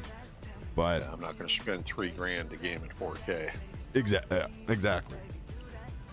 I would have to spend. I did the math. To him, it's worth it. So it's an individual thing. Yeah. Like I did. If you want to spend the money, right. Premium drinks are available for a small charge. Yeah, I did the math. It was like $1,100 I'd have to spend out of pocket to get a 5090. Yeah. Because right now I could basically get what I paid for my 4090, which is crazy, considering I've had it since you know. Then, yeah. And did I read something about NVIDIA is putting that 5080 24 gig on hold? Yes, I think so. Because of the RAM shortage? Yeah. I mean, that card's gonna have to be like, so you figure your 5080s are basically like about $1,000. They're like $900, right? You can get a 5080 for like $900. So and that's not like, I'm not talking about the Asus fucking Rogue that's like $1,700. I don't care about that. So your basic like 5080 is like $900. Let's just call it. I would imagine that a 5080 Ti or Super, whatever they call it, with the 24 gigs of RAM is probably going to be priced around $1,300 to $1,400 is my guess. To me, a 5080 with 24 gig would be like a pretty damn good sweet spot. Yes. Yeah, I'm telling you right now, once that card comes out, and as long as the price is there and I don't have to pay any money, I'll for sure sell the 4090 and pick that up. I'd be there today. But I think it'll be a sweet spot. Yeah, because then you still get the new tech, you get all the new DLSS stuff. I'd be all over it. Yep. Okay, to Juliet, taxi Juliet, all short Sierra. But until then, you know, you're not just paying for 32 gigs of VRAM on that 5090 either. The 5090 is over 34% faster than the 5080. Right. The 5090 is a beast. North 39 minutes. It's a beast, dude, but fuck, man, it's just like a mini computer. It's ridiculous. And headed up 46, but I'll control. I just don't want to spend $1,100 right now out of pocket for that, you know. Where are you currently at? So, my question is, Flight control, we are 590, at Echo November Kilo Hotel change your with settings to low settings. Is it even worth it? Why would you have to change your settings to low settings? Because I mean, you know, you should be able to run everything on ultra. And not 590, right? With the 5090? Yeah, the game itself. Why would you want to run everything on ultra in the first place? 1,500 feet or below with fire squawk 0606. I mean, I don't know. I don't know if I'm asking the right question the right way. I'm asking you a question. Why would you want to run everything on ultra? 1500 feet. To look nice. Can you repeat squawk code, please? But running it on ultra doesn't make anything look nice. That's the thing. 0606 squawk. Like huh? Misconception. So yeah. is the simulator itself then? I mean, Yeah, like the 5090, like, so just because you have a 5090, you push everything in the Ultra, that's not going to make the sim look any better than like really a 4090 or on high, excuse me. And to be honest with you, it's like you could put your settings to whatever you want, but the idea is that you want it to be smooth. You want a smooth operation. So like, if you just throw it to Ultra and you're running into some of these airports, like these massive mega airports with a bunch of ATSIM traffic on, I mean, you let me know how your sim runs, you know? But you don't need to be running everything on Ultra. It's just stupid. Like, people that run the sim on just Ultra and then claim that they never have any problems, it's a load of fucking shit. But it's at the same time, it's you know, when we talk about Ultra and like people say, well, I don't have any issues, it's like, yeah, you don't have any issues because you just pretend you don't have issues. But like, if other people because all I fly is the default Cessna in Ultra. Yeah, exactly. Ultra is just it's a waste of processing. It's a waste of load on your computer, because then you turn everything onto, it all goes into it's post processing on Ultra anyway, and the visual difference isn't worth it. Yeah, it's not even worth it. I mean, I'm just trying to figure out for myself, because I'm doing 30. Do you have Microsoft? Yeah. Do you fly in Microsoft? Which one? 2020 or 2024? Well, now I'm full 2024. Okay. And then, so have you switched to Ultra and then back to High or whatever you run at to see if you really see the difference? Yeah, I get a lot of like stutters, like non-stop. Forget about the stutters. I'm just talking, is it visually that much different? Squawk 4206. Not really. 4260. Okay, so then why go there? I guess I answered that question. Okay. There you go. You just answered your own question, bro. Always problems with MSFS. Come on. I need to find a good Eindhoven. I don't think that there's a paver for that airport, so I gotta find a solid freeware. I think there is in Eindhoven. There's definitely, I'm pretty sure, a paver for it. Like 7 Tango Echo, Unicom Bye-bye. 002 today, folks. Unicom, have an evening. What I'm trying to figure out for me Shanix 18 Lima, Unicom Bye-bye. is it even worth Unicom Bye-bye, Shanix 18 Lima. going to Shanix 700 Juliet. But I did order my new motherboard already. Next buy is going to be the new CPU Ryzen 7 7800 X38. Nice, dude. That's a 6 CPU. Even if I switch to the 4 series, it's still going to look the same. So there's no what are you running right now? At 30, I'm 3 series. 3080.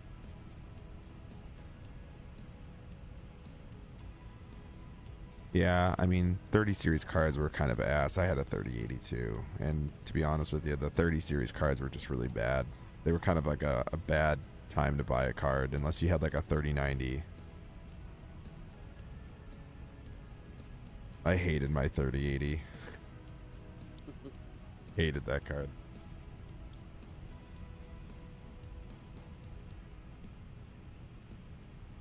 Nice, Polo, nice. And mind you, I think mine's 10 gigs, I think.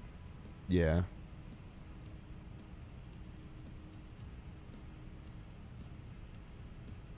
But I think what matters now is the internet, because now everything's being streamed in. Yeah, the internet plays a huge issue on 2024 performance for sure. Yeah. Yeah, because if you have any latency, it's gonna cause problems. Yeah. Yep. And they give you the option to download things, but yeah, if you only have like I know a few people that have 100, they're on like Starlink, so 125 service, 125 down. That's fine. You can survive on that. But if you start having latency problems, like Rocco said, that's where it starts kicking you. Yeah.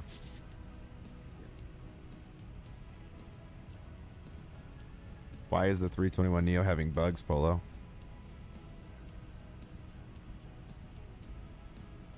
I always find it interesting with everybody like that has these like so-called bugs in these planes. I haven't had any issues. Okay, Thomas.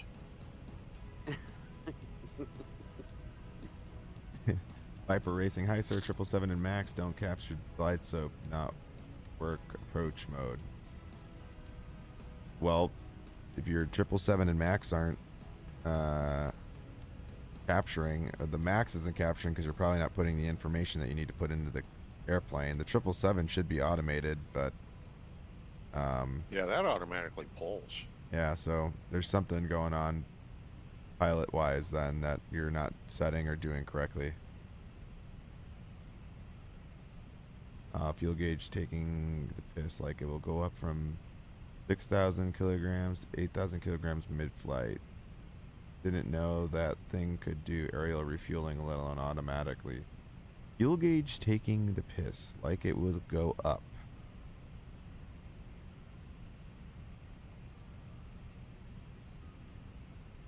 I'm confused. So you're saying you just gain fuel over your flight?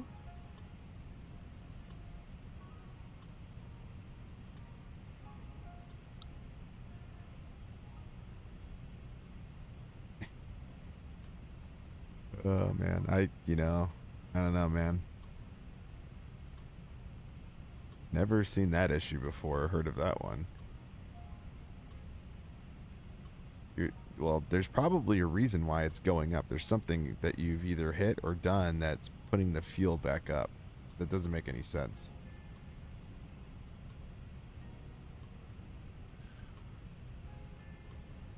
Destination data. You always get cabin altitude pressure on my face. Man, you guys get some weird. My suggestion, if you guys are having bug or weird problems in your planes, go watch a YouTube video on how to properly start the airplane and program it. And then let's see.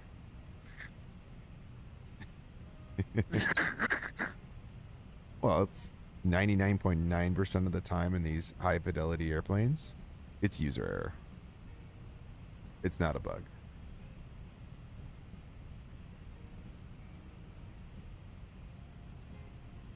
Leave, Les, what's going on, buddy? 321 and 320 different engine sounds? Yeah, I mean, they're different engines. The Neo versus the 320 now. Maybe the 321 Neo to 320 Neo? I'm not sure.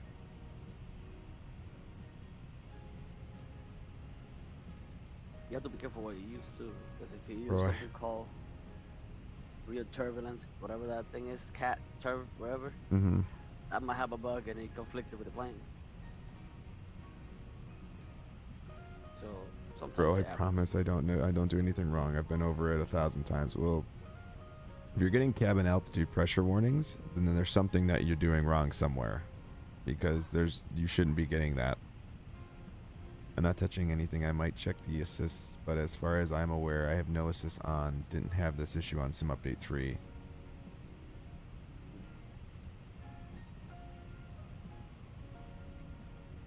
There's probably something, Polo, that you have set that's doing that, because you don't just regain fuel midair.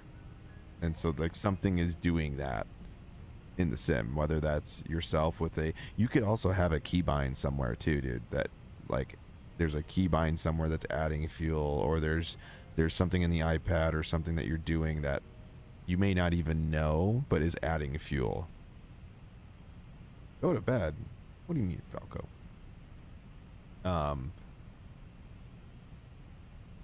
You gotta be really diligent with like all your keybinds specifically for each airplane. Like there's a lot of things that could be causing problems. So I would definitely suggest going in and really being diligent on like all of that stuff, and kind of making sure that you've gone through and there's nothing that's being added or anything like that. I know you have that same hat. I gave it to you. I'll check my settings, but I'm going to spend this evening messing around with the iFly. I don't blame you. iFly's a cool plane.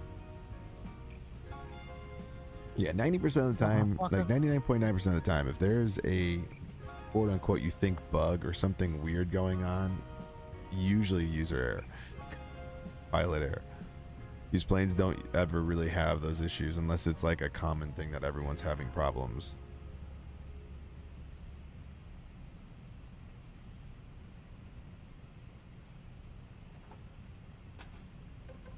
And sometimes, honestly, guys, sometimes it could require just a simple restart of like the aircraft, like just deleting it and re-downloading it, making sure that all your liveries are up to date with the current build of the sim and then current build of the airplane. You know, I sometimes mean, a lot of that's that stuff where will play bigger. I had that issue with my with one of the Frontier liveries where it just wouldn't move, and so I ended up trying a different Frontier livery and it worked. So, you know, chances are it was, you know, liveries can cause that too. Yep. And that's the scoop from Robo. Yep, I agree That's with the that. scoop, chat. I mean, apart from this Hey, slight you know issue, what? I'm loving the INIBUILDS A321. Oh, Polo, you're flying the INIBUILDS 321 Neo. I'm flying in the FS Labs 321 Neo. There's your problem.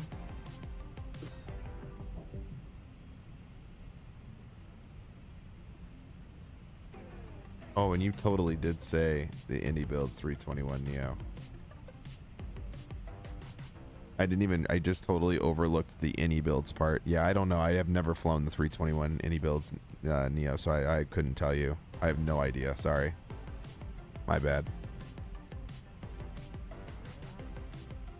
I haven't flown that plane at all in MSFS 2024, so it wouldn't surprise me because those planes are in the sim and it requires INIBUILDS to go back and actually update those aircraft. And I'm not saying that they don't really focus on those planes anymore, but I don't really think it's their first priority when they have their own aircraft that they're working on outside of the sim. So it wouldn't surprise me.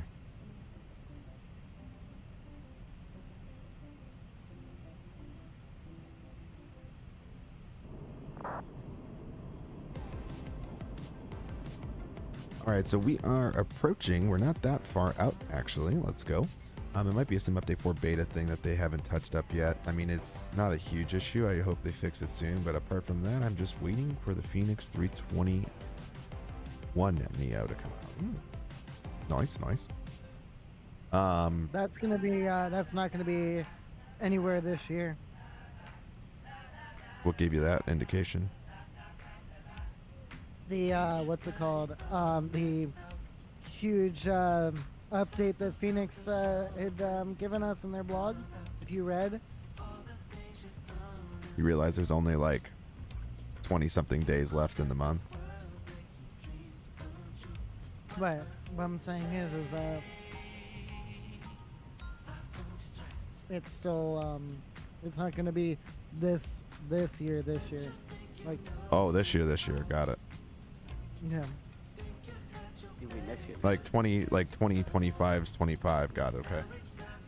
Yeah, it's not going to come in 2025. Got it. Yeah, It'll yeah, yeah. come in 2026. Mm-hmm.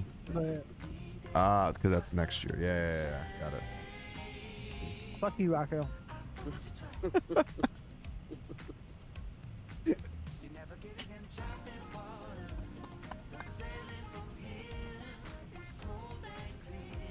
I feel targeted. You got targeted for sure. Crosshair right on your head. Red dot on my head.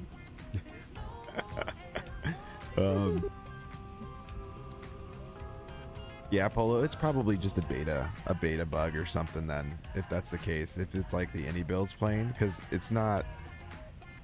The INIBUILDS aircraft were never built to be very in-depth anyways. Like, even the 330... The 330 is their best plane, in my opinion, and that aircraft is very good, but still has a lot of issues with fuel and stuff like that. So... And main thing that I'll have fun time playing around with is, I reckon, is iFly is the EFB. Setting that up will be fun. I mean, the EFB is honestly trash. Hate that thing. But the new update for that plane should be nice. They're doing a total rework. Sean goes, yeah, because that's next year. Funny shit. God, you guys know what I mean. God. I don't know. I say we ban everybody in chat. Yeah, can we clarify? Can we just clarify one more time? What was that? What did you mean again? Because now I'm lost. I'm lost again. You actually, so you have a SimBrief integration for the flight plan, but you do not have it for weights and stuff like that. You got to add all of that in. So is that integration going to be next year? I think probably this year, but I'm not sure.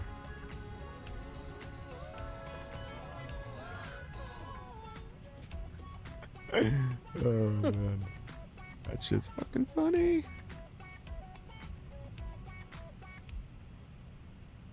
I'll figure it out. Perfect. Yeah, you'll see what I mean. It's like integrated, but it's really not. He said this year, so 2024. No, this year as in 25 this year, so next year, yeah.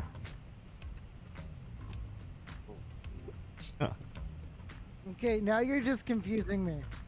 I think you confused us with you being confused. Now I'm confused. Can you clarify one more time for me? I am confused. Open up a can of Pepsi. You think clear? No. Plus, I'm out of Pepsi. He's on to Coke now, chat. Uh-huh. You heard it has a higher concentration of sugar. Yeah, he's spilling Pepsi on himself now.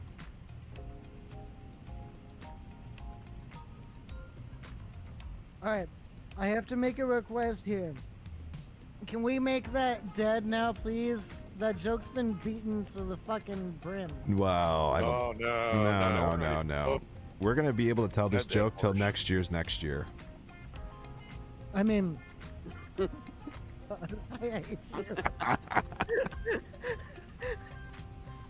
I hate you. No, not this year. I recently got 24 cans of Pepsi for like a tenner.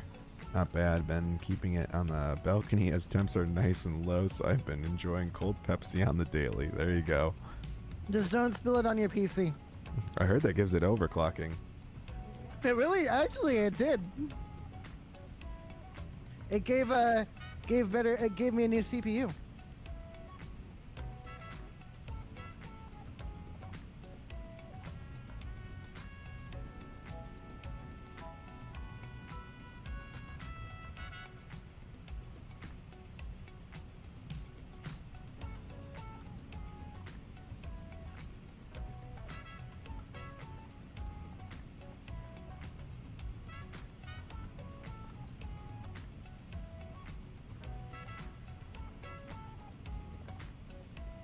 See, I live in Freedom Land.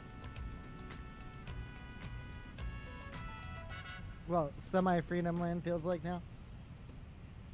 Whoa.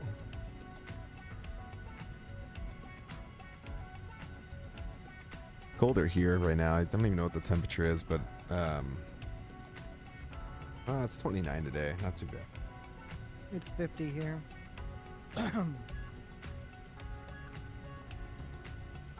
It's supposed to be a freeze tonight. Ooh, Belgians are taking over. Shit, hide the beer.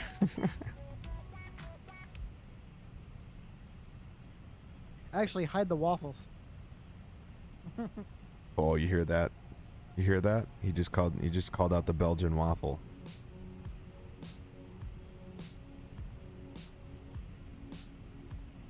Brother, I don't drink or do drugs, so you're good. He said. Crazy. Oof. Okay, Pepsi, man. Just tell him to have another Pepsi. That's all you gotta say.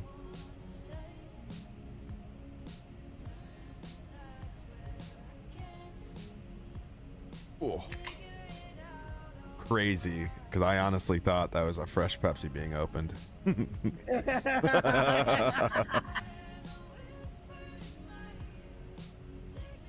That's crazy. I mean, if it were that crisp, damn.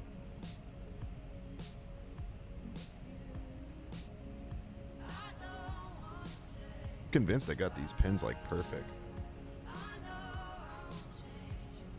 Got the what now?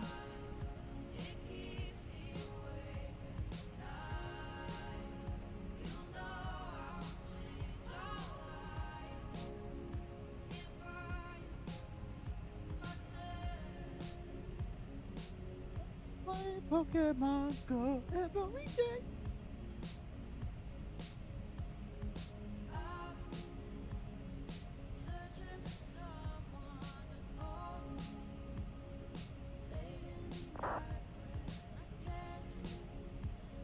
shit.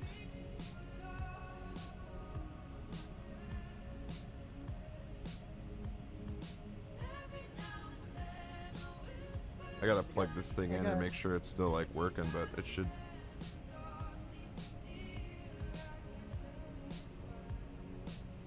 What is that? Rocco. Oh, it's my F1 wheel.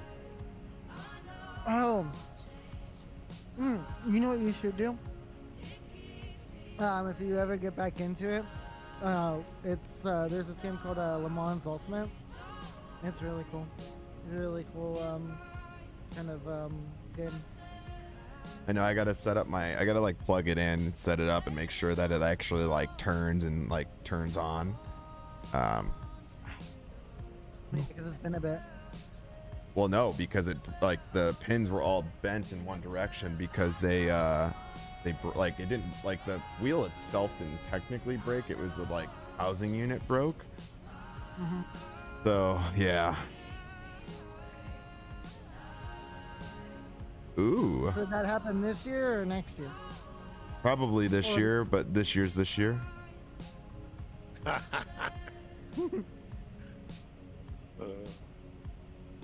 Is it this year, or this year, next year? I think it's going to be next year's this year's, but next year's following year.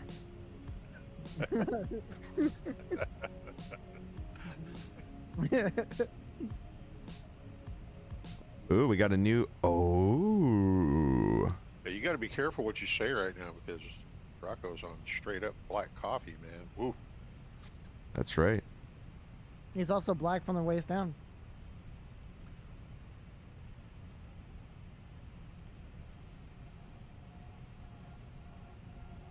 Oh, wait a minute. How the hell did they do this? So Hughes just updated their 737 MAX 8 fleet for Southwest. They're on pack 3.0. Did they like dude, I think they got rid of, now it's just a single cabin airplane. How did they fully 3D economy cabin? Damn, dude, they did. They made their own like single cabin. How?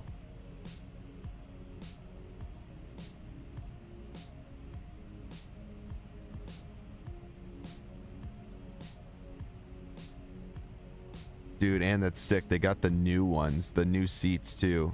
Like the new Southwest seats. They made like one whole cabin. How the fuck did they do that? Chat, I'm downloading it. I'm downloading it. He's downloading it, chat. He's shoving it up his ass? Whoa. Hold up. That's not what I said.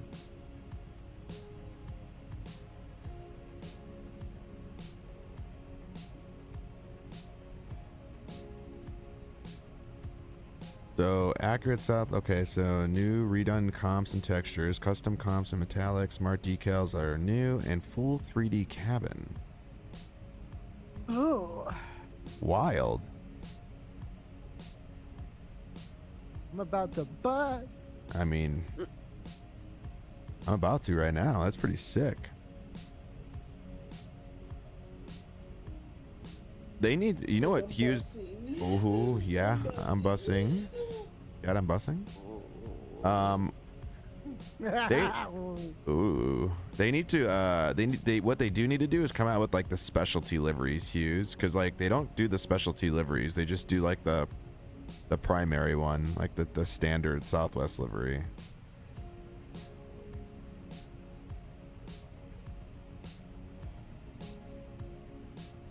Sparkles QT went live. Who? Yep. A streamer I follow. Oh. She's more important than you. That's crazy, chat. What a wild comment. No, you're not kidding. You said it. So whatever you say is the truth. So whatever I say can and will be used against me in the court of law. Yeah, it'll be used against you somewhere. I don't know about the law, but. Well, we'll find out if it's this year, next year. Exactly. I I'm mean, still waiting on confirmation. If it's this year, then this year, then you know. I don't know, but there's the UK. We could see land. We're All right, almost I'm gonna go ahead there. and do this. I'm gonna go ahead and go into Phoenix. Gonna go ahead and do this. Panel States. God, he's doing this. Turn around with PCA. Activate. Oh my I'm God. gonna. All right, flying over SoFi right now, and Ooh. sitting at about 13 gigs. Ooh. You gonna stream the you streaming the landing? No. I don't have a handle on this thing yet. If you don't put it on the big screen, I will. All right, I won't put it on the big screen. And I'm telling you, this is not going to be pretty. All right, Sorry, chat. We can't put it on the big screen. Yeah, sorry, chat. We're not allowed per As he does it, NDA. as he does it anyway. Per NDA. Per NDA, we're not allowed. Chat, I swear to God, it's not on the big screen. Not on the big screen. No, I wouldn't embarrass him like that. He'll do it himself. I'm not embarrassed. I know I suck. I know I suck. I never Pause. ever said I was good at this. Pause. I don't brag. I'm not like some people that come in here. Rosie? You get one minus 50 feet per minute landing, and now you're a fucking expert on landing. Okay. So should I do the? Okay, I should probably do the Imagine Sim Hotlanta for 2024. Oh wait, it's native now for 2024. Yeah. Okay, keep your Okay. secrets. Hey, you know what? He said not to stream it, so I'm not gonna put it up. You know, I don't want to. You know, he doesn't want to feel the pressure. That's the thing. I don't blame him. A lot of pressure to land these birds, you know. Come on, bro. Your landings can't be worse than mine. Exactly. Wait. Oh, trust me, they are.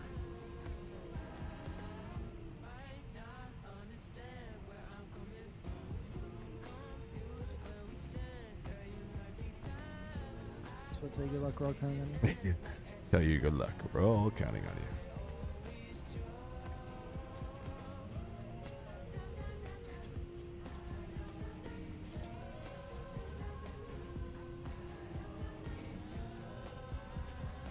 Come on, nose, get the fuck down.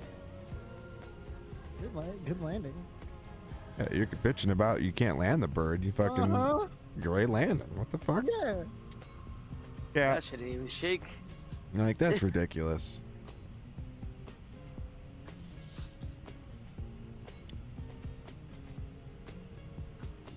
Still not as bad as Brosie's landings. Exactly. Yeah. You mean Brosie's 5 frames per second landings? Yeah. Well, that's why his landings half the time are bad, is because he's dealing with fucking shit FPS. And I mean, I know that. A lot of people don't understand that when your sim pauses like that. Yeah, it fucks the whole thing up. Moving. Yeah. Yeah, the plane is still moving. Yeah. So when it unpauses, you're like a fucking 200 feet from where you were. Yeah, it's fucking terrible. I hate it. I like when it's like the most immersion breaking thing for me. The moment the sim fucking pauses, it's so annoying. Oh, my immersion. It ruins your entire approach. Like your entire fucking unless it's like a small one, it's fine. But when it like hits hard, you're like, fuck, dude. All right. To Los Angeles. I had shitty frames in this Svalbard, basically unplayable, and I still did better landings with horrible weather. That's crazy. You had bad frames in the Svalbard? How? There's like nothing out there.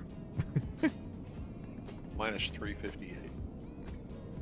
I feel like anything though in this sim that's like a heavy bird, minus maybe the 777, I feel like you can land really softly with these planes, and no matter what you do, the aircraft's always going to be like a heavier hit. Like even the 340 for me, I'll have some like smooth landings in that 340, and I'll still land at like 300 plus. I just feel like there's really not much you could do about it, you know? Oh, you mean as far as what the ACARS reads? Yeah. Yeah. Downloading the those new liveries.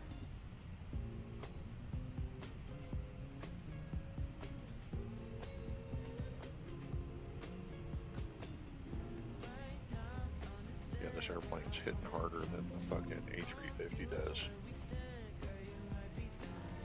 As far as performance. Well, and you're at LAX too, which... I don't care. I taxi around in the A350 all day, and you don't even get anything like this. Really? Oh yeah.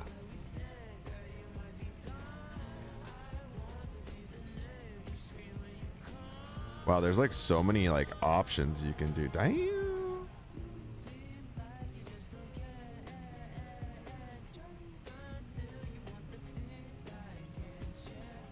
Oh, Jesus.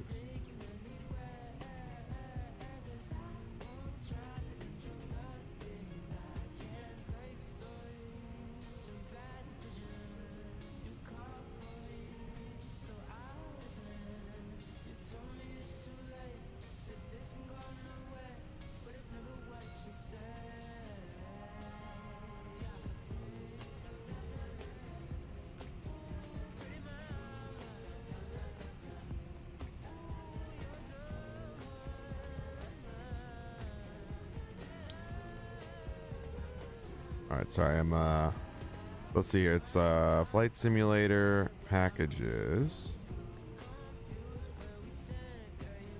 I don't know where I'm looking though for this.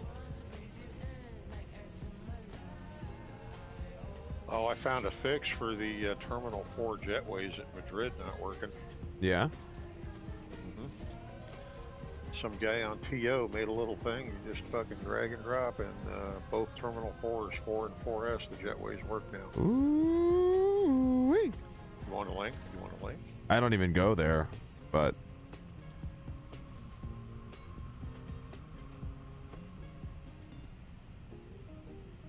those Microsoft Flight Simulator packages. Wait, but I've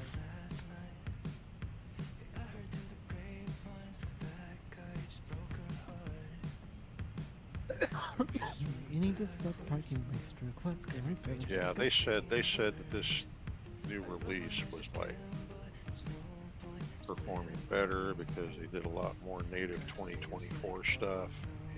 I call bullshit. Bullshit. Somebody lying. Need to get this shit fixed. Ain't got time for that. Ain't got time for it. Oh yeah, this. Oh yeah. Okay, this Mortal Beach is a lot better. Okay, relax, relax, relax. It's a lot better than what I had. Okay, I found it. I look for the iFly. The iFly jizzle. Oh my lord. Oh, I'm wondering if I'm getting shitty performance because I'm running TAA. I don't know where I'm supposed to look. It says copy and paste Microsoft Flight Simulator packages, iFly Max 8 Dashwork. So I gotta probably find the like.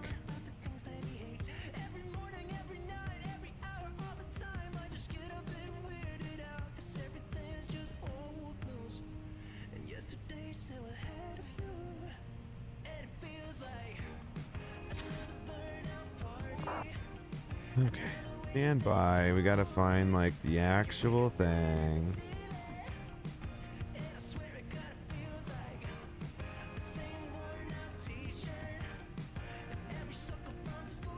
Good news is we're about to start our descent here into lovely Manchester. Manchester. Manchester. Okay, so, what? Yes, get it out.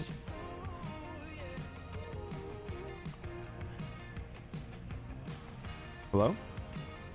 I'm still here. I was. Okay. Hello? Why? Okay, this that looks so weird. Why do we have the freaking like? What are we making sure that people don't have like merchandise they're taking out of the airport? Good question. I don't know.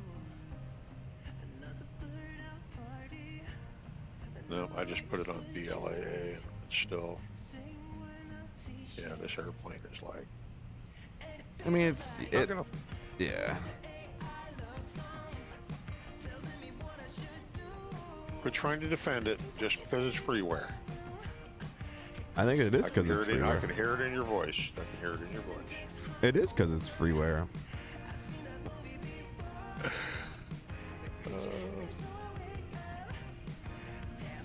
I'm not complaining. I'm just saying.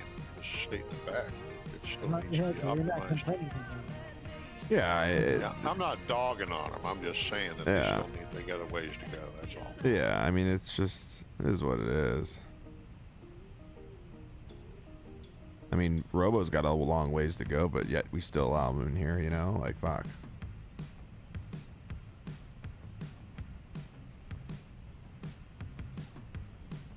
I don't know where this page is. It just says Microsoft Flight Simulator, and then like packages iFly Max. I can't find where the flip that is.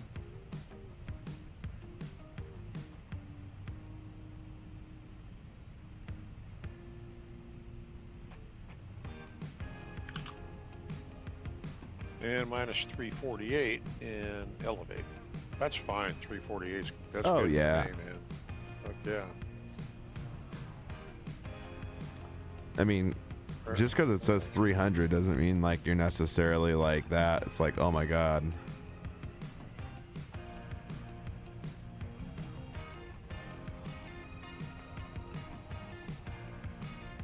Can't wait to put this bird on the ground. This bird on the ground. He's on a stick.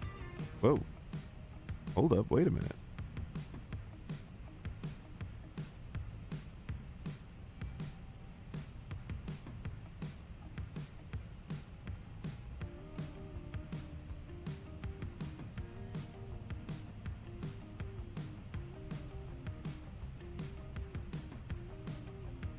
Got to burn some calories on this dick.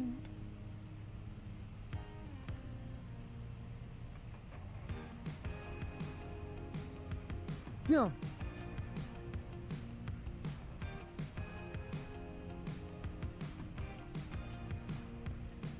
That's a free scenery, Mason?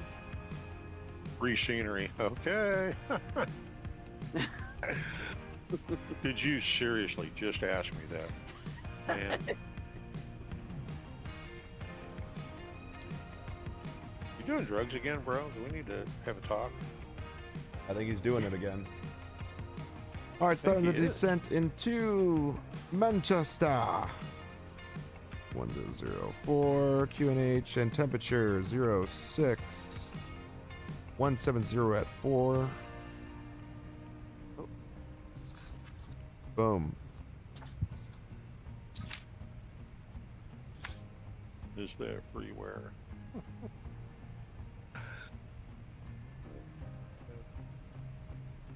It was a real question. I don't know why you're laughing. I'm laughing because I just got a sneaky suspicion just from the way he's asking questions. He's an explainer, and he's not plugged into reality. Listen, you know. He has X-brain. Listen to it. Yeah, I know a lot of those guys. The fuck? See if that gets the chat in your stream riled up. Yeah.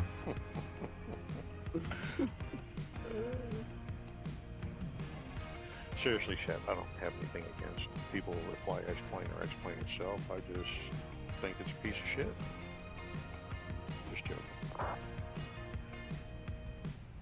Nicholas. All right, top descent has happened. We are descending. Yeah, that airplane is going to be a no-go if you're on Bastion with a lot of airplanes around you. Yeah.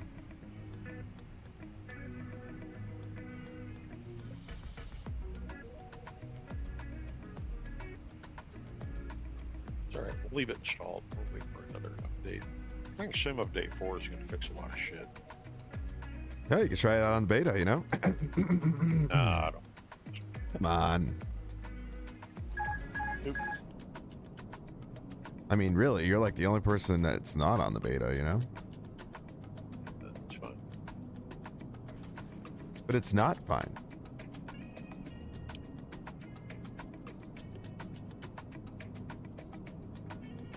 The world, the chat wants to hear your praises for the new update.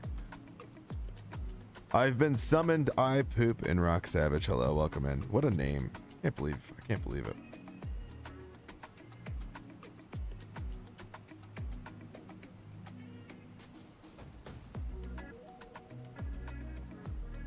That's crazy.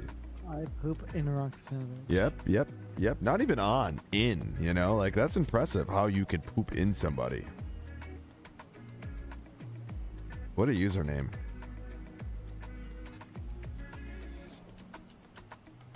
I'll just never forget that when I was like, I'm like, what if this guy actually won the 350? First winner. Yeah, it was wild. It's wild.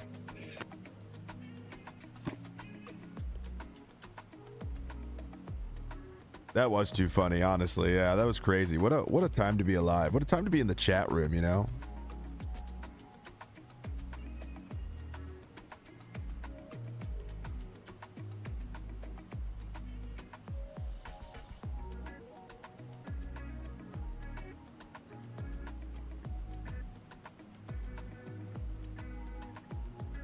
You have the TFDI collector's edition? Sick, dude. Nice. I don't have. I honestly kind of wish I got that because it would have been nice to have been flying it in 2024 right now, but it is what it is. It is what it is. It is what it is. Welcome back, Fly.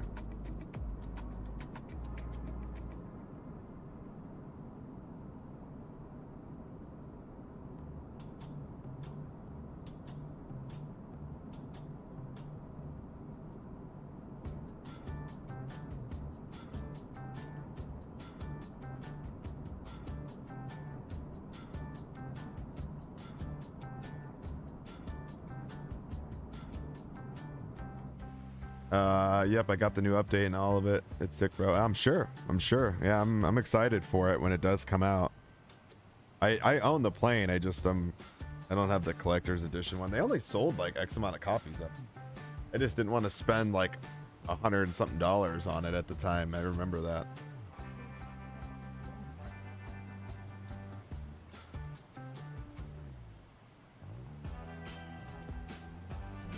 A new follower.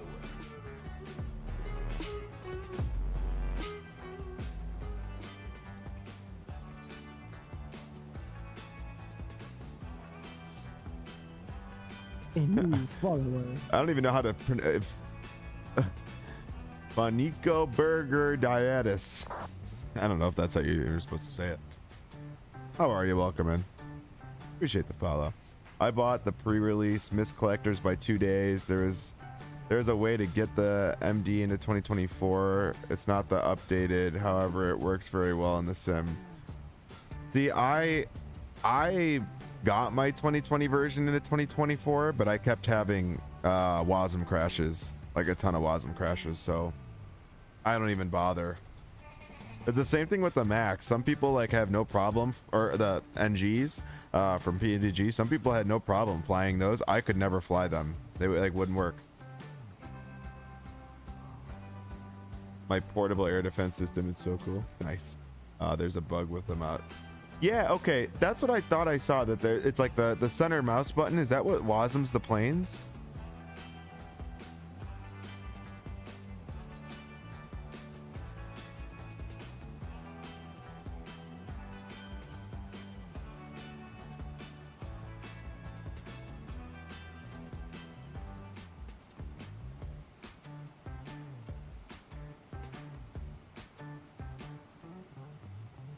The sim has a VOR change on the center mouse button. It's not needed. So am I supposed to delete that and then I don't have that issue anymore?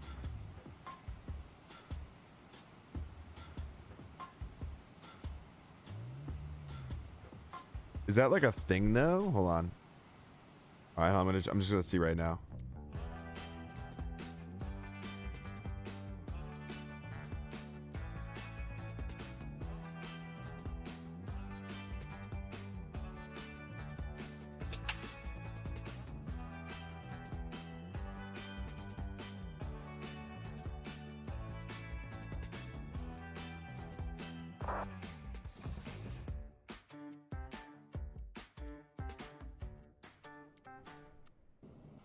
Traffic. Traffic. Hmm.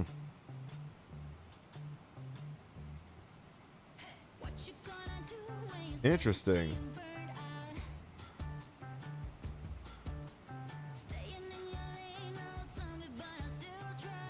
It crashes a few planes. So I didn't see anything for a VOR change, but maybe I don't know. That's interesting.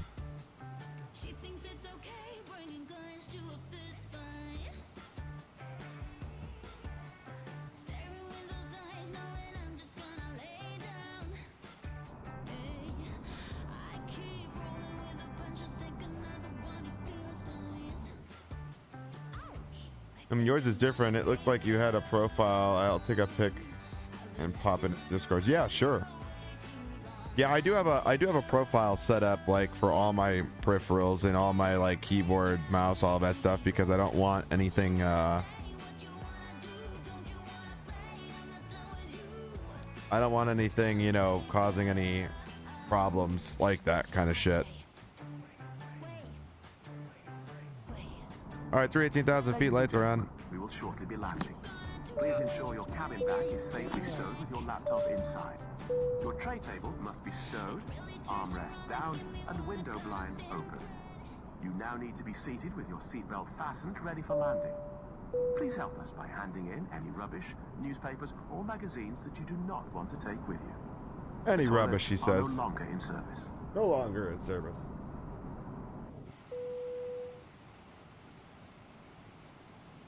Autopilot, what? The flight crew has turned off the fasten seatbelt sign. Oh. You can now get up and move On. around the cabin. However, we ask that you keep PACX has been weird. I don't know if PACX is controlled with... I don't know.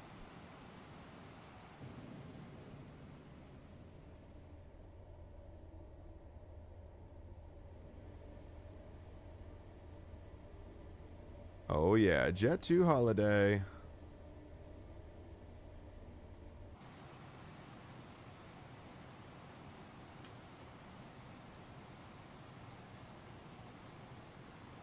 All right, let's do interesting. Let's do a 17-hour rip in the ULR Singapore, LA. Ooh.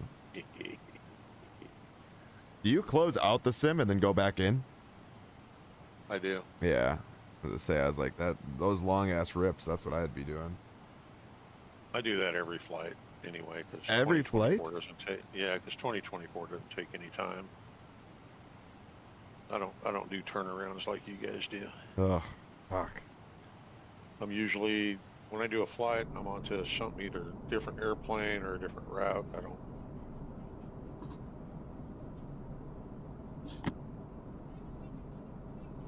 All right, making our final descents here. Final approaches into Manchester. We're gonna have a plane on our ass, so we're gonna have to kind of land, exit quickly. I do as well. Even 24 still has too much of a memory leak. So I've noticed the memory leak over 3 flights. So I can get 1 and 2 flights done, like no problem. But when you get to your 3rd flight, at least for me, my 3rd flight, it's like the micro stutter like issues back. I have noticed that in this latest beta update, that after my 3rd flight, I got that memory leak thing happening. I haven't seen that in a while, since like 2020.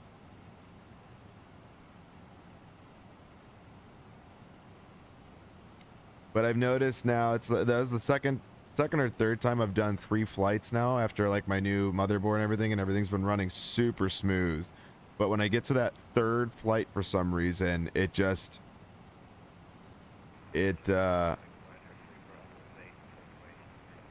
seems to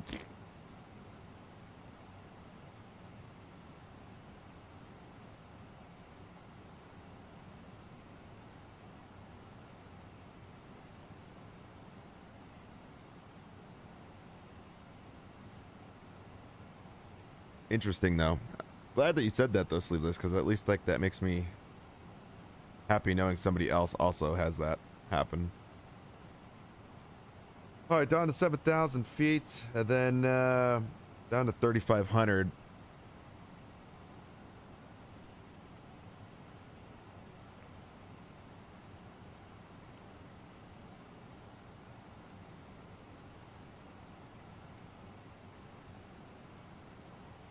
You see the routes are taken across the Pacific heading westbound right now because of the jet stream coming out of the Japan area. Mm-hmm. Ooh. There's over, you'd be, if you didn't fly super south away from the Great Circle, you'd be into like 170 knot headwind. Ooh. Yeah. Ooh. You'd be doing like 320 over the ground.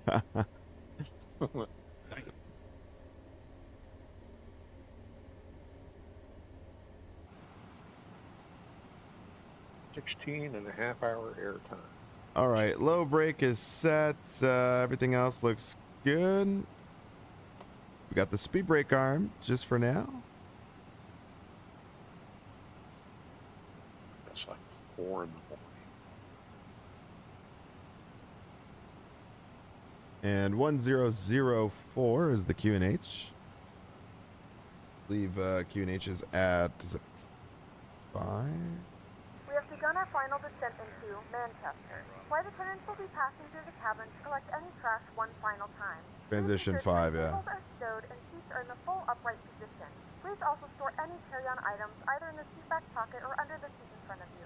Please complete all Wi-Fi related tasks and stow any larger electronics.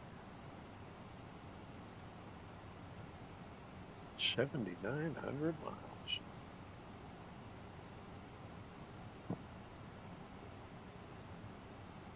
We're going direct Charlie Foxtrot 23 Romeo.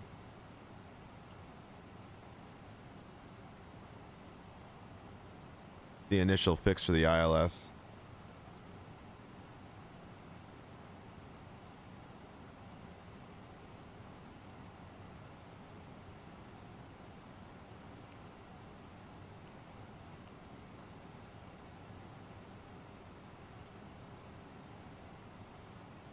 Manchester for traffic, Shinx 18 Lima.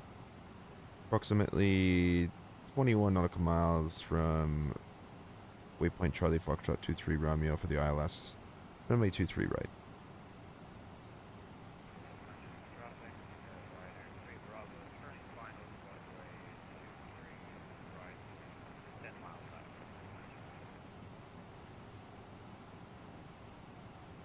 Okay, Manchester Towers online 11863. Get that tuned up, ready to go.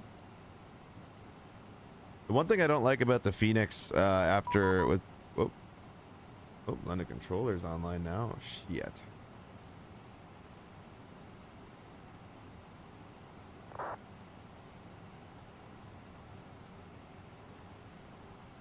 Heading 170 degrees.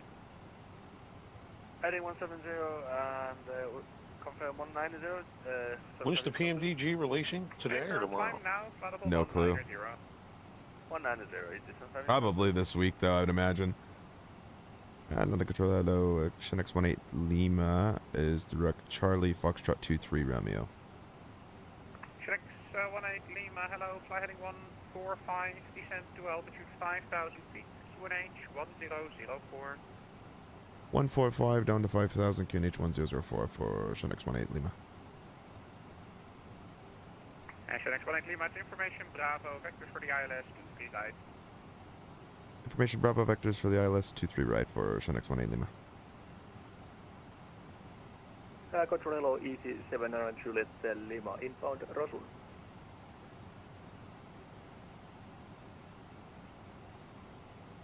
EC700 Juliet Lima, hello, descent, audible 70, leave Rotten, heading 120 degrees. Okay. Well, descent level 70 and leave Rosul at heading 120 degrees, EC700 Juliet Lima. Look at that check. God dang it.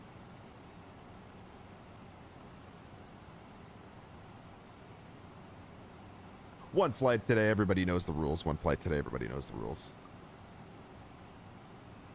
All right, 118.63.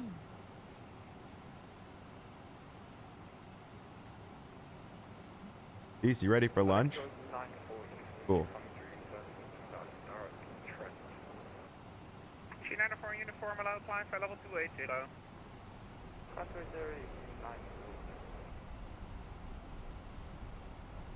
Select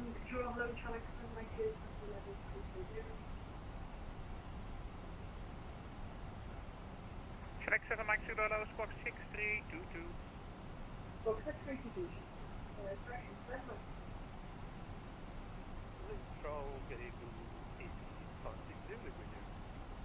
EC56 Zulu, hello, squawk 7273, Listo 1 November, arrival.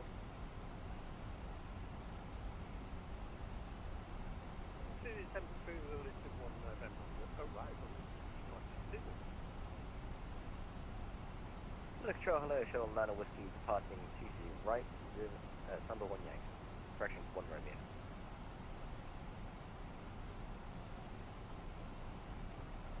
London Control, hello, Bluff Kingdom, level 350 inbound, Latmore. First Shuttle 9 Whiskey, hello, climb now, flight level 190. Climb now, 190, Shuttle 9 Whiskey. EC75 Uniform Zulu, report your heading to London 127.105. For the heading to London 127.105, 75 Uniform Zulu. London, hello, Bluff Kingdom, level 350 inbound, Latmore. London Control, good evening, Delta 85, verify level 30. Delta 85, hello, proceed direct to Belloc. Track Belloc, Delta 85, heavy.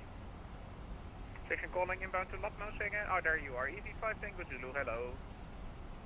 Come on, turn me right.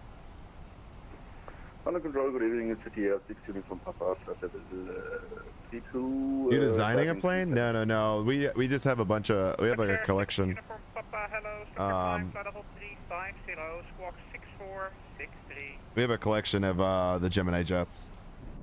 CTL 6 Uniform Papa, spot at 350, squawk 63. Gordon Center, easy 454 Romeo with you, flight level 13. EC454 Romeo, hello, climb now. He never cleared me in for the ILS. You climb to 280 for easy 454 Romeo. London Control, Pittsburgh 3621, course to Tango, November Tango. I'm just gonna go straight, fuck it, because he never fucking cleared me in. He said expect the vectors for the ILS.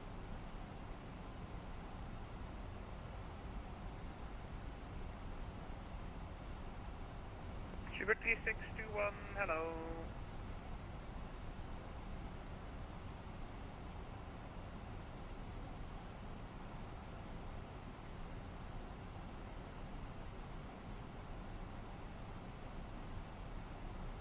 London Control, Shell next 18 Lima. I'm not sure if we were supposed to continue on the ILS, but we're still on our heading of 145. Shell next 18 Lima, my apologies. Turn left heading 330 degrees. 330 degrees for Shell next 18 Lima. EC79er, Juliet Lima, descent to 3,500 feet. Right turn heading 200 degrees, cleared ILS 23 right. Descent 3,500 feet, get the heading, please. Okay, at least it wasn't me. I didn't want to just, I was like, I didn't want to just like start turning. I was like, because he didn't technically clear me in, he just cleared me in to expect vectors. Correction, 642, flight level 370. Kilo 642, London, hello.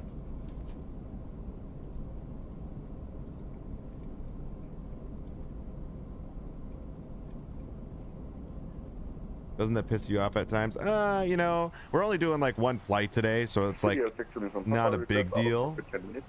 But yeah, it's just like one of the reasons I used to. 4 Simmers, what's going on, buddy? Yeah, I could see the like there. 4 Simmers coming in with a follower. Appreciate you, brother. Let's go.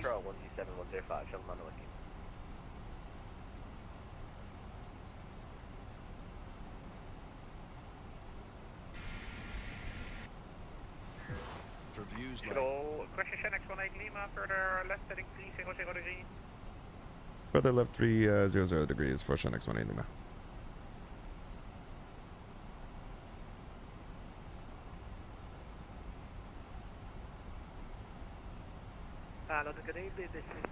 I got the man might be overwhelmed, but the number one rule in controlling, the most important person is the guy going into approach and the guy taking off the runway. There you go. Charlie Shira, True. That's okay though. Not a big deal. Like I said, one flight. We had a plane that was kind of right up our butt, so I don't necessarily hate it. Gives me an extra couple minutes here.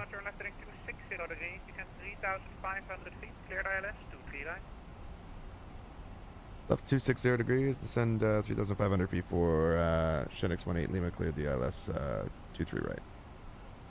EG56 Zulu, contact London 127, decimal 105, bye-bye.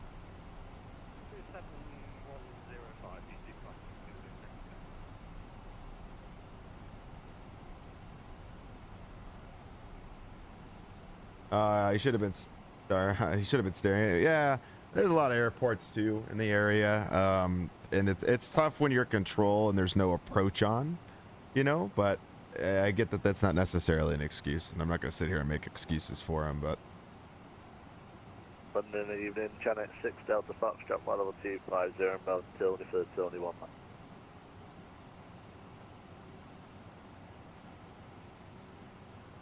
EG6 Delta Foxtrot, hello, descent, flight level 130, expect vectors ILS 23 right.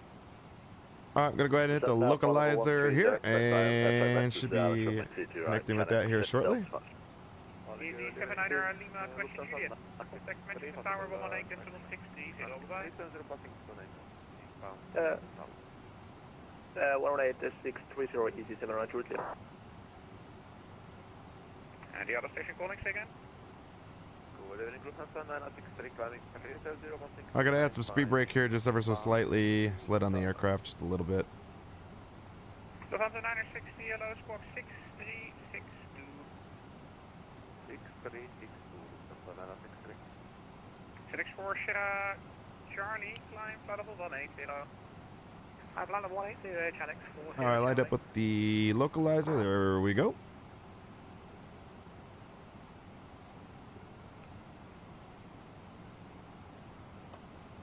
Free brakes back, armed. Flip you guys over to the gear cam.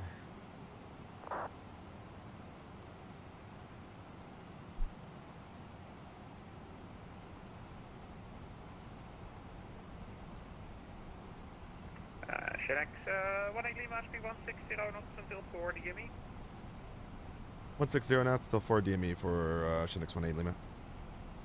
Shinx 180 Lima, contact Manchester Tower 118, decimal 630, bye. Tower 18.630, we'll see you at Shinix 18 Lima.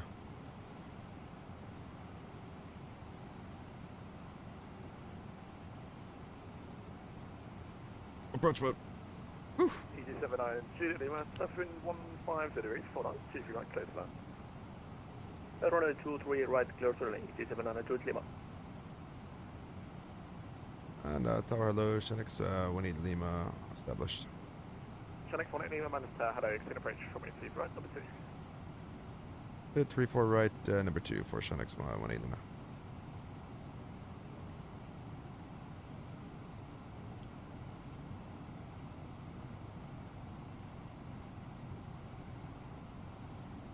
All right. That light on here.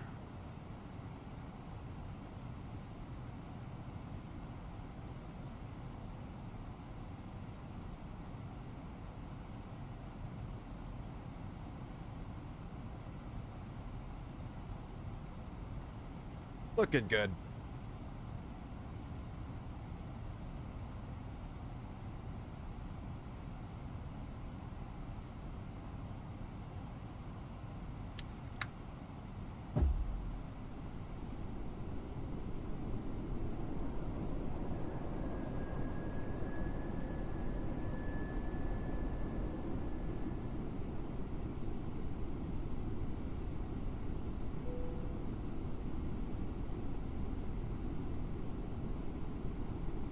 Blowing ourselves down. We got traffic in front, so they need us to be a little bit slower. He's 5 miles out now. Should be plenty of spacing.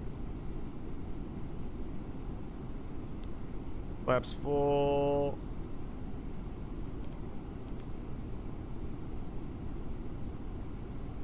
Firm checked. We're looking good now. And some nasty wind.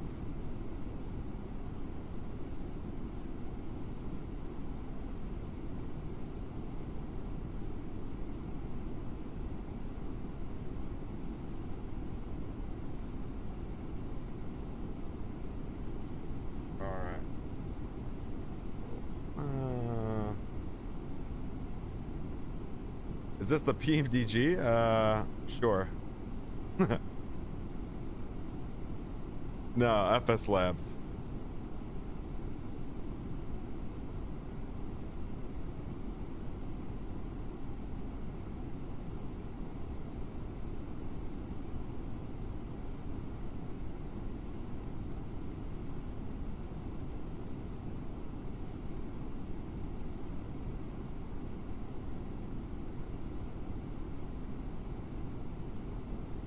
It is a pretty nice airplane.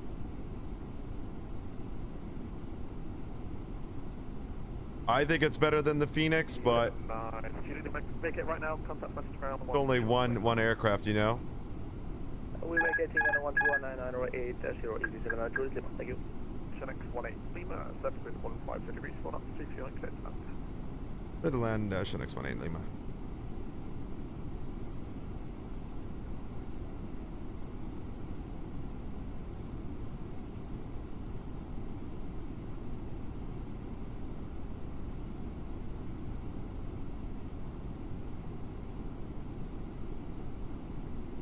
Wind is a tricky one.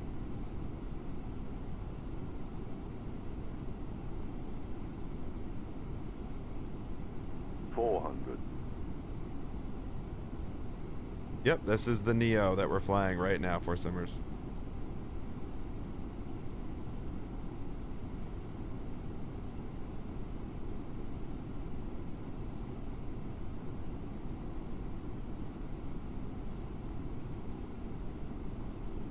$100.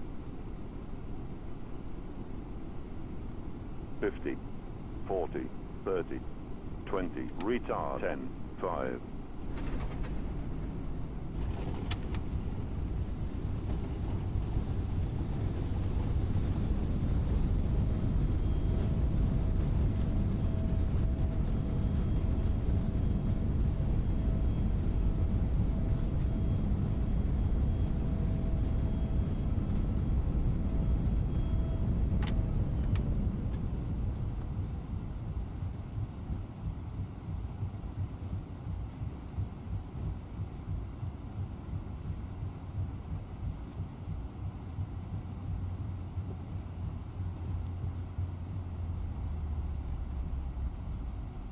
I'll go behind the easy, make it easier. Ha! Get it. Ladies and gentlemen, welcome to Manchester. The local time is 5:56 p.m. and it's currently about 6 degrees Celsius. You can now use your mobile devices. Please remain seated until the aircraft has come to a complete stop and the seatbelt sign is turned off. Remember to use caution when opening the overhead bins, as items may have been shifted during the flight. Thank you for flying right now. Contact message ground 121.855. Bye-bye. 121.85. Bye-bye, Shenix 18 Lima. Looks like my Charlie pushes that approved. Face down. Nothing like a JET2 landing. I spilled my Pepsi all over my back. Oh, come on. Nice job, sir. Thank you, Aiden. I appreciate you, brother. Ouch, that's crazy. Can you share your specs? Absolutely. Give me 2 seconds here. This landing has brought to you by Pepsi D. Stay stutter free with Pepsi D. There you go. Osprey 161 Alpha ground. Good evening, standby. On ground, Shenix 18 Lima exited on to Alpha. 18 Lima ground. Good evening. Can I stop preference? Stand 2-6 if possible. Oh.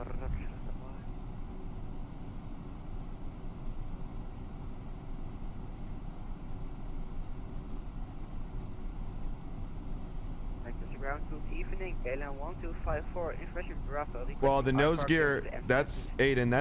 That is a actual legitimate. That is a legitimate thing though in the 321 Neo. The nose gear snaps to the ground. That's like an actual like thing. Awful landing. That was a beautiful landing, Hutch. What you mean awful landing? 1054, KLM 1254. 700 Juliet Lima at Bravo 3, go away to the system house foundation, going from left to right. At Bravo 3, we'll give away the traffic going left to right. EG7 at 2 Lima. Manchester ground, hello, you're in from 6 Romeo, Nation, Bravo, stand 1.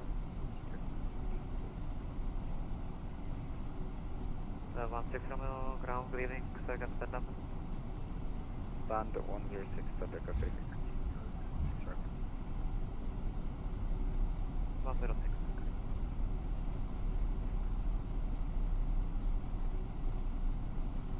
Yeah, the Lima, continue taxi. We'll continue to Bravo 3, EG7 at 2 Lima. The air. Channel 18 Lima, take left on Alpha, taxi to 10-6 via Alpha Delta and November Delta.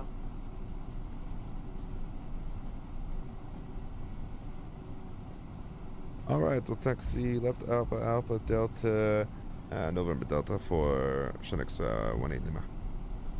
Easy 700 Lima, taxi to number 15 via Bravo. But yeah, so I always thought it was like a problem with the 321 Neo, but in IRL it happens like that in IRL too, in the Neo. So it's like a legitimate thing. Crazy though, isn't it? But welcome to lovely Manchester. Hearing 7 Lima, stand 108, request push and start.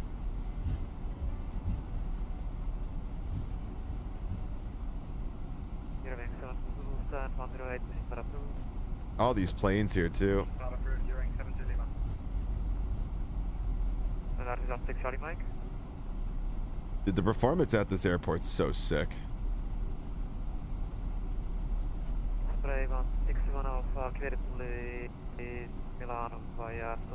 I know XP does not. XP hates this plane with the nose wheel steering. I don't think it's bad at all, but. Equipment on via Sonic Romeo departure 23 right, 4117, what was that, sorry? Osprey 118 also. 117. 4117 Osprey 118, 161 Alpha. Osprey 161 Alpha, is that correct? You're at 16 Romeo, what's coming? Yes, 16 Romeo, you are clear to the door pass to next 1 Romeo departure. So I gotta follow straight. In IRL, this is like a taxiway. I know it doesn't show it right now, but there's like a. It continues on.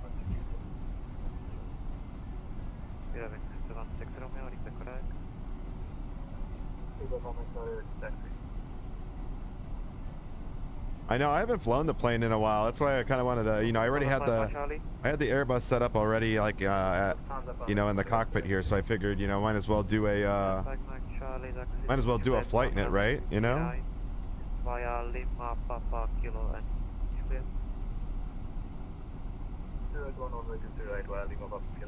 Yeah, I do have a tiller, Nicholas. When can we expect your clear? Romeo departure, runway 23 right, squawk 6334. I'm gonna buy it today. I have the Phoenix, but this stream is all I need to confirm that I need a Neo for FS Labs. There you go, 4 Semmers.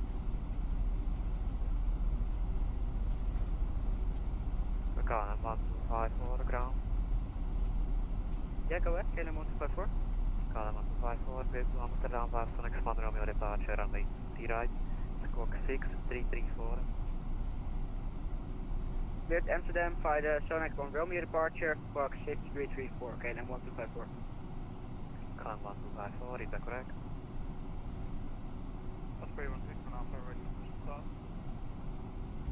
And Osprey 161 Alpha, stand 3 man, approved. Test out through Osprey 161 Alpha. The 26 is right here. Grab that. Lima with Bravo. We must be cleared together. Confirm 06 Papa Lima. Stand 5 1. Okay. Hey mate, do you use Chase Plane or FS Realistic? I don't use either now. I just use the standard stuff because it's Chase plane's not available in 2024, and FS Realistic I really don't need it now. Do you have a 4090? I do, FS Labs, I do. Or 4 simmers. Okay,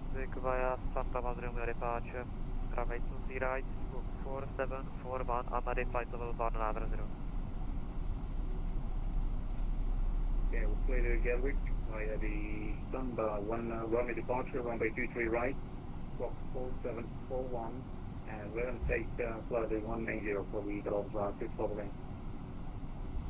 6 Papa Lima, second request, reliability 4. 6 Papa Lima, we copy that we're going to take flight level 190. We're going to set to 190 as flight level.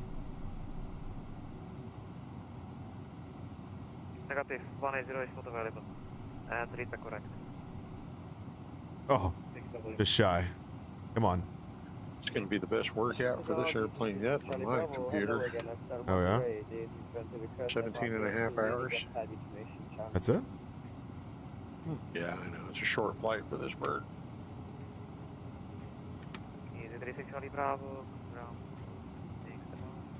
16 and a half air time, actually.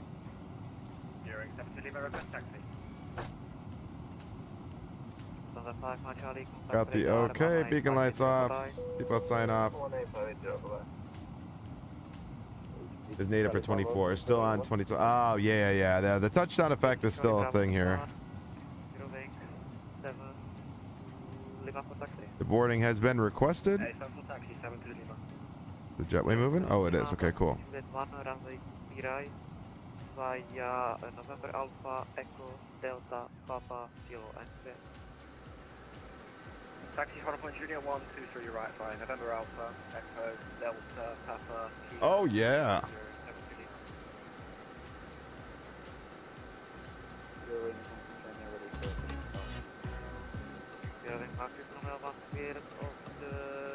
Company A321 behind you and We did it. I think we landed early again too. Which like is so annoying sometimes. Like.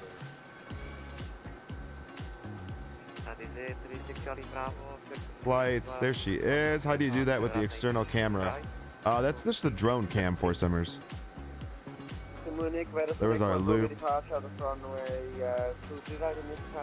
Yeah, as I say, the tapes were up here. We had so much time to let that float out too. I thought.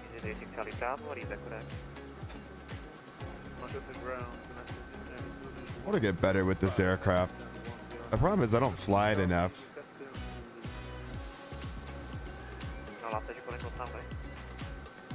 Overall, though, still a good landing. We'll take it.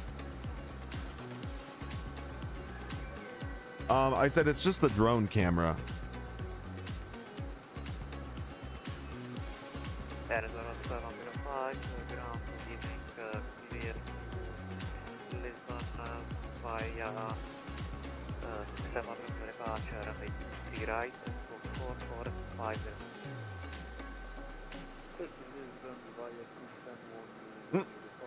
PAC-X apparently indicated a engine failure. That's hilarious.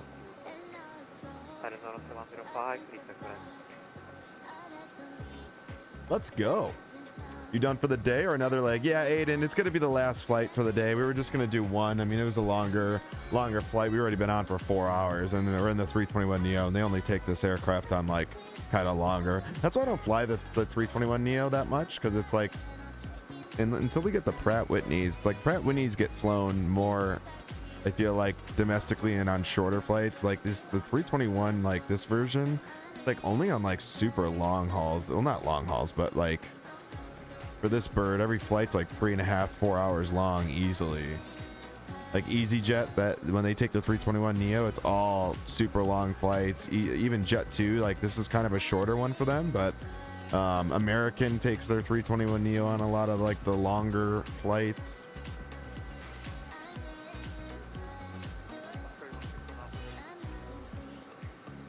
It'll be nice when we get that Pratt Whitney edition, and then that way at least it will you know, kind of break things up with the 321 Neo. But until then, unfortunately, you know, honestly, I probably would never buy this airplane unless I ran into money.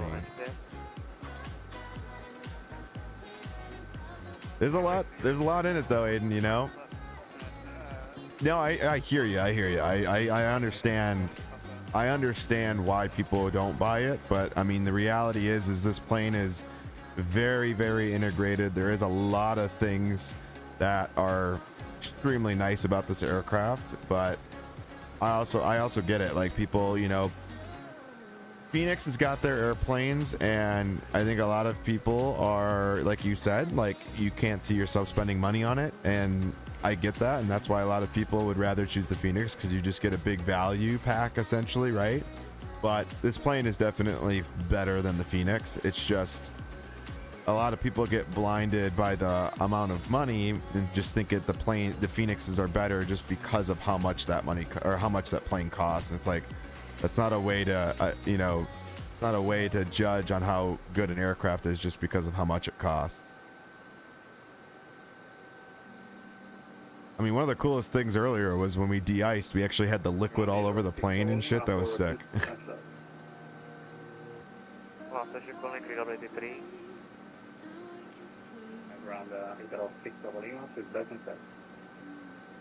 But maybe one of these days, though, you know, we'll get Phoenix will come out with an even bigger update. I know they're supposed to have a pretty big update once they come out with that when they come out with the Neos and the new CEO. So we'll see what comes of it. Yeah, I know.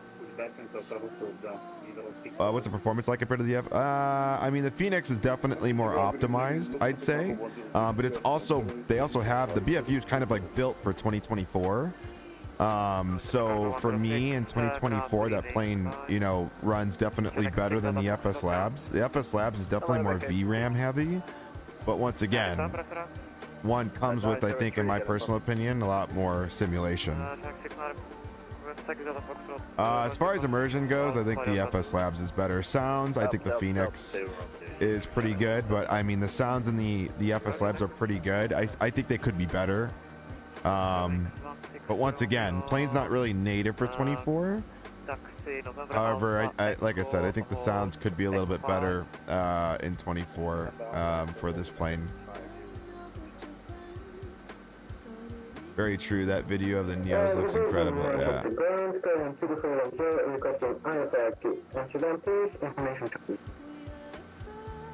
Last station, check your microphone.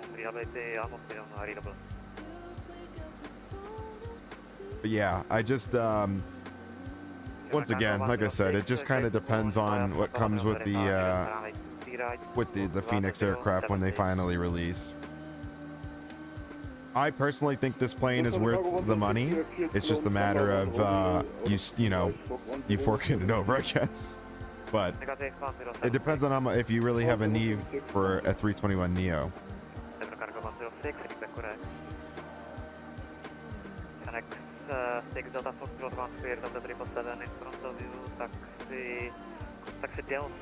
Ooh, look at that Osprey 777, dude. That thing's massive.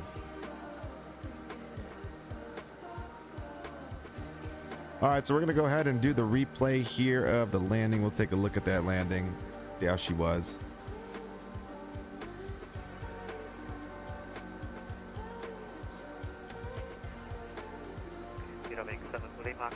But yeah, I don't know. I mean, I think a lot of people are waiting for the Phoenix 321 Neo and the 320 Neo to come out. We'll see. You know, I'll be curious to see if Phoenix drops the Pratt Whitney and CFMs, but we'll see.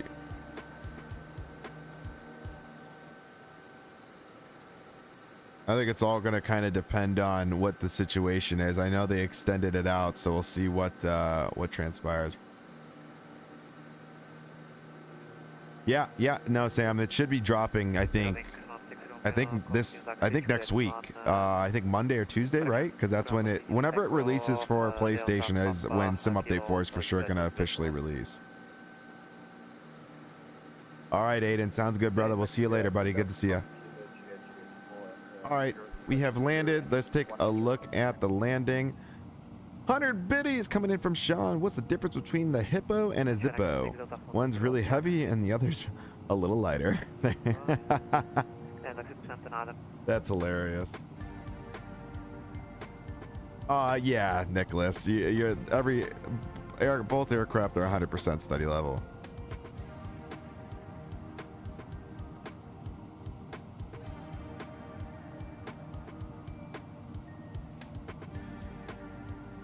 All right, gotta start the aircraft here, get the engines going.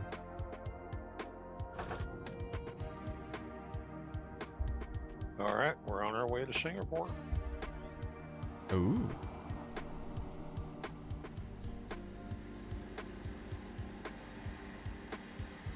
But yeah, they're gonna both be 100% study level, no doubt. All right, got the aircraft lit up. We're gonna get all of our lights on for the lovely replay, and go ahead and get this showing.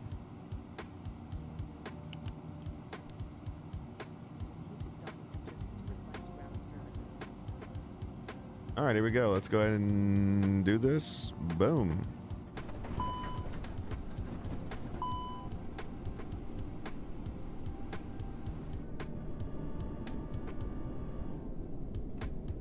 Oh, baby, look at that view, guys. Look at that view. God damn.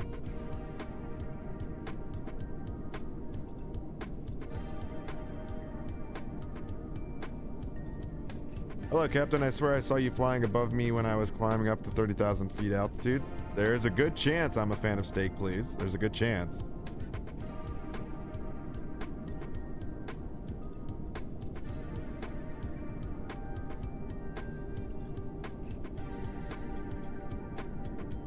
Yeah, look at that view, guys. My goodness.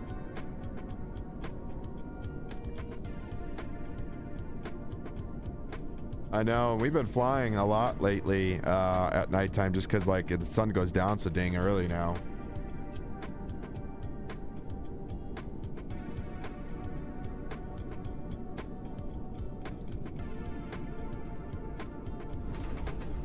Oh, baby. Yeah, that was a smooth landing. Oh, you were the Ryanair 737-800? Nice. Did you just land into Gatwick?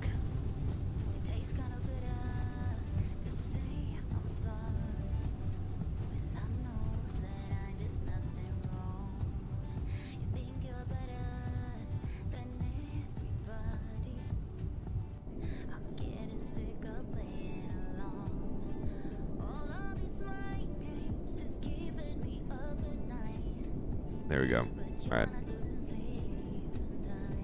Yeah, that landing was smooth. I mean, mid to upper 200s, definitely. I would believe that number rather than like the 3 something it gave us on the initial, but smooth.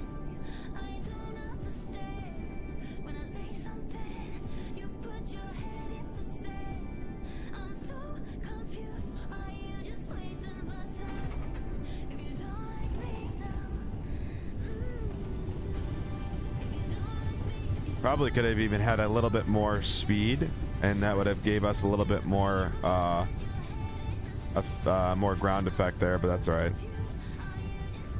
I knew we were coming in like I think I put it to like 143, 144. We probably could have went up to like even 147 with that much wind we had.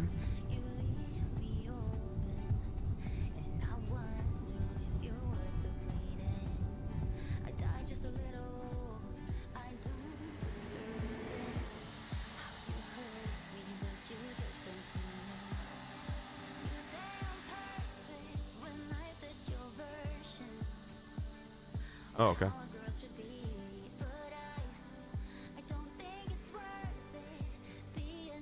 All right, guys. Woo. I hope you guys enjoyed the stream. It was a lot of fun. I'm obviously doing a flight from Kalita, which was a new scenery for us. Freeware scenery as well. Then into the INIBUILDS, lovely Manchester. Definitely would recommend, as well as the FS Labs, guys. If you guys don't have this plane, it's a pretty sweet aircraft. But that being said, we're gonna go ahead and hop off and tune in tomorrow for our next stream. We'll do another flight, a couple flights tomorrow. Not sure what aircraft yet. Maybe give the 777 a look or something of that nature. We'll see. I'm not sure yet. But that being said, I hope you guys enjoyed the stream. Thanks again for watching. It was a lot of fun doing some European flights. And yeah, I guess have a good rest of your week. If I don't see you, take care. Thanks for all the new followers and subs as always, and we will hopefully see you guys on the next stream tomorrow. Like I said, tune into YouTube if you guys need to check out what the where we're going to be flying, but other than that, for those of you on Twitch, you'll just see it when we get there. We'll see you guys later. Have a good rest of your day, and catch me on the next one. Yeah, PMDD 777. Have a good rest of your day. Yeah, you as well, Sleeveless. How often are you streaming? Good content, man. Appreciate that, Sam. Yeah, at least a couple times a week, usually all the time, as long as we're home. So, but yeah, take care, guys. Have a good rest of your day, and we'll see you guys tomorrow, hopefully.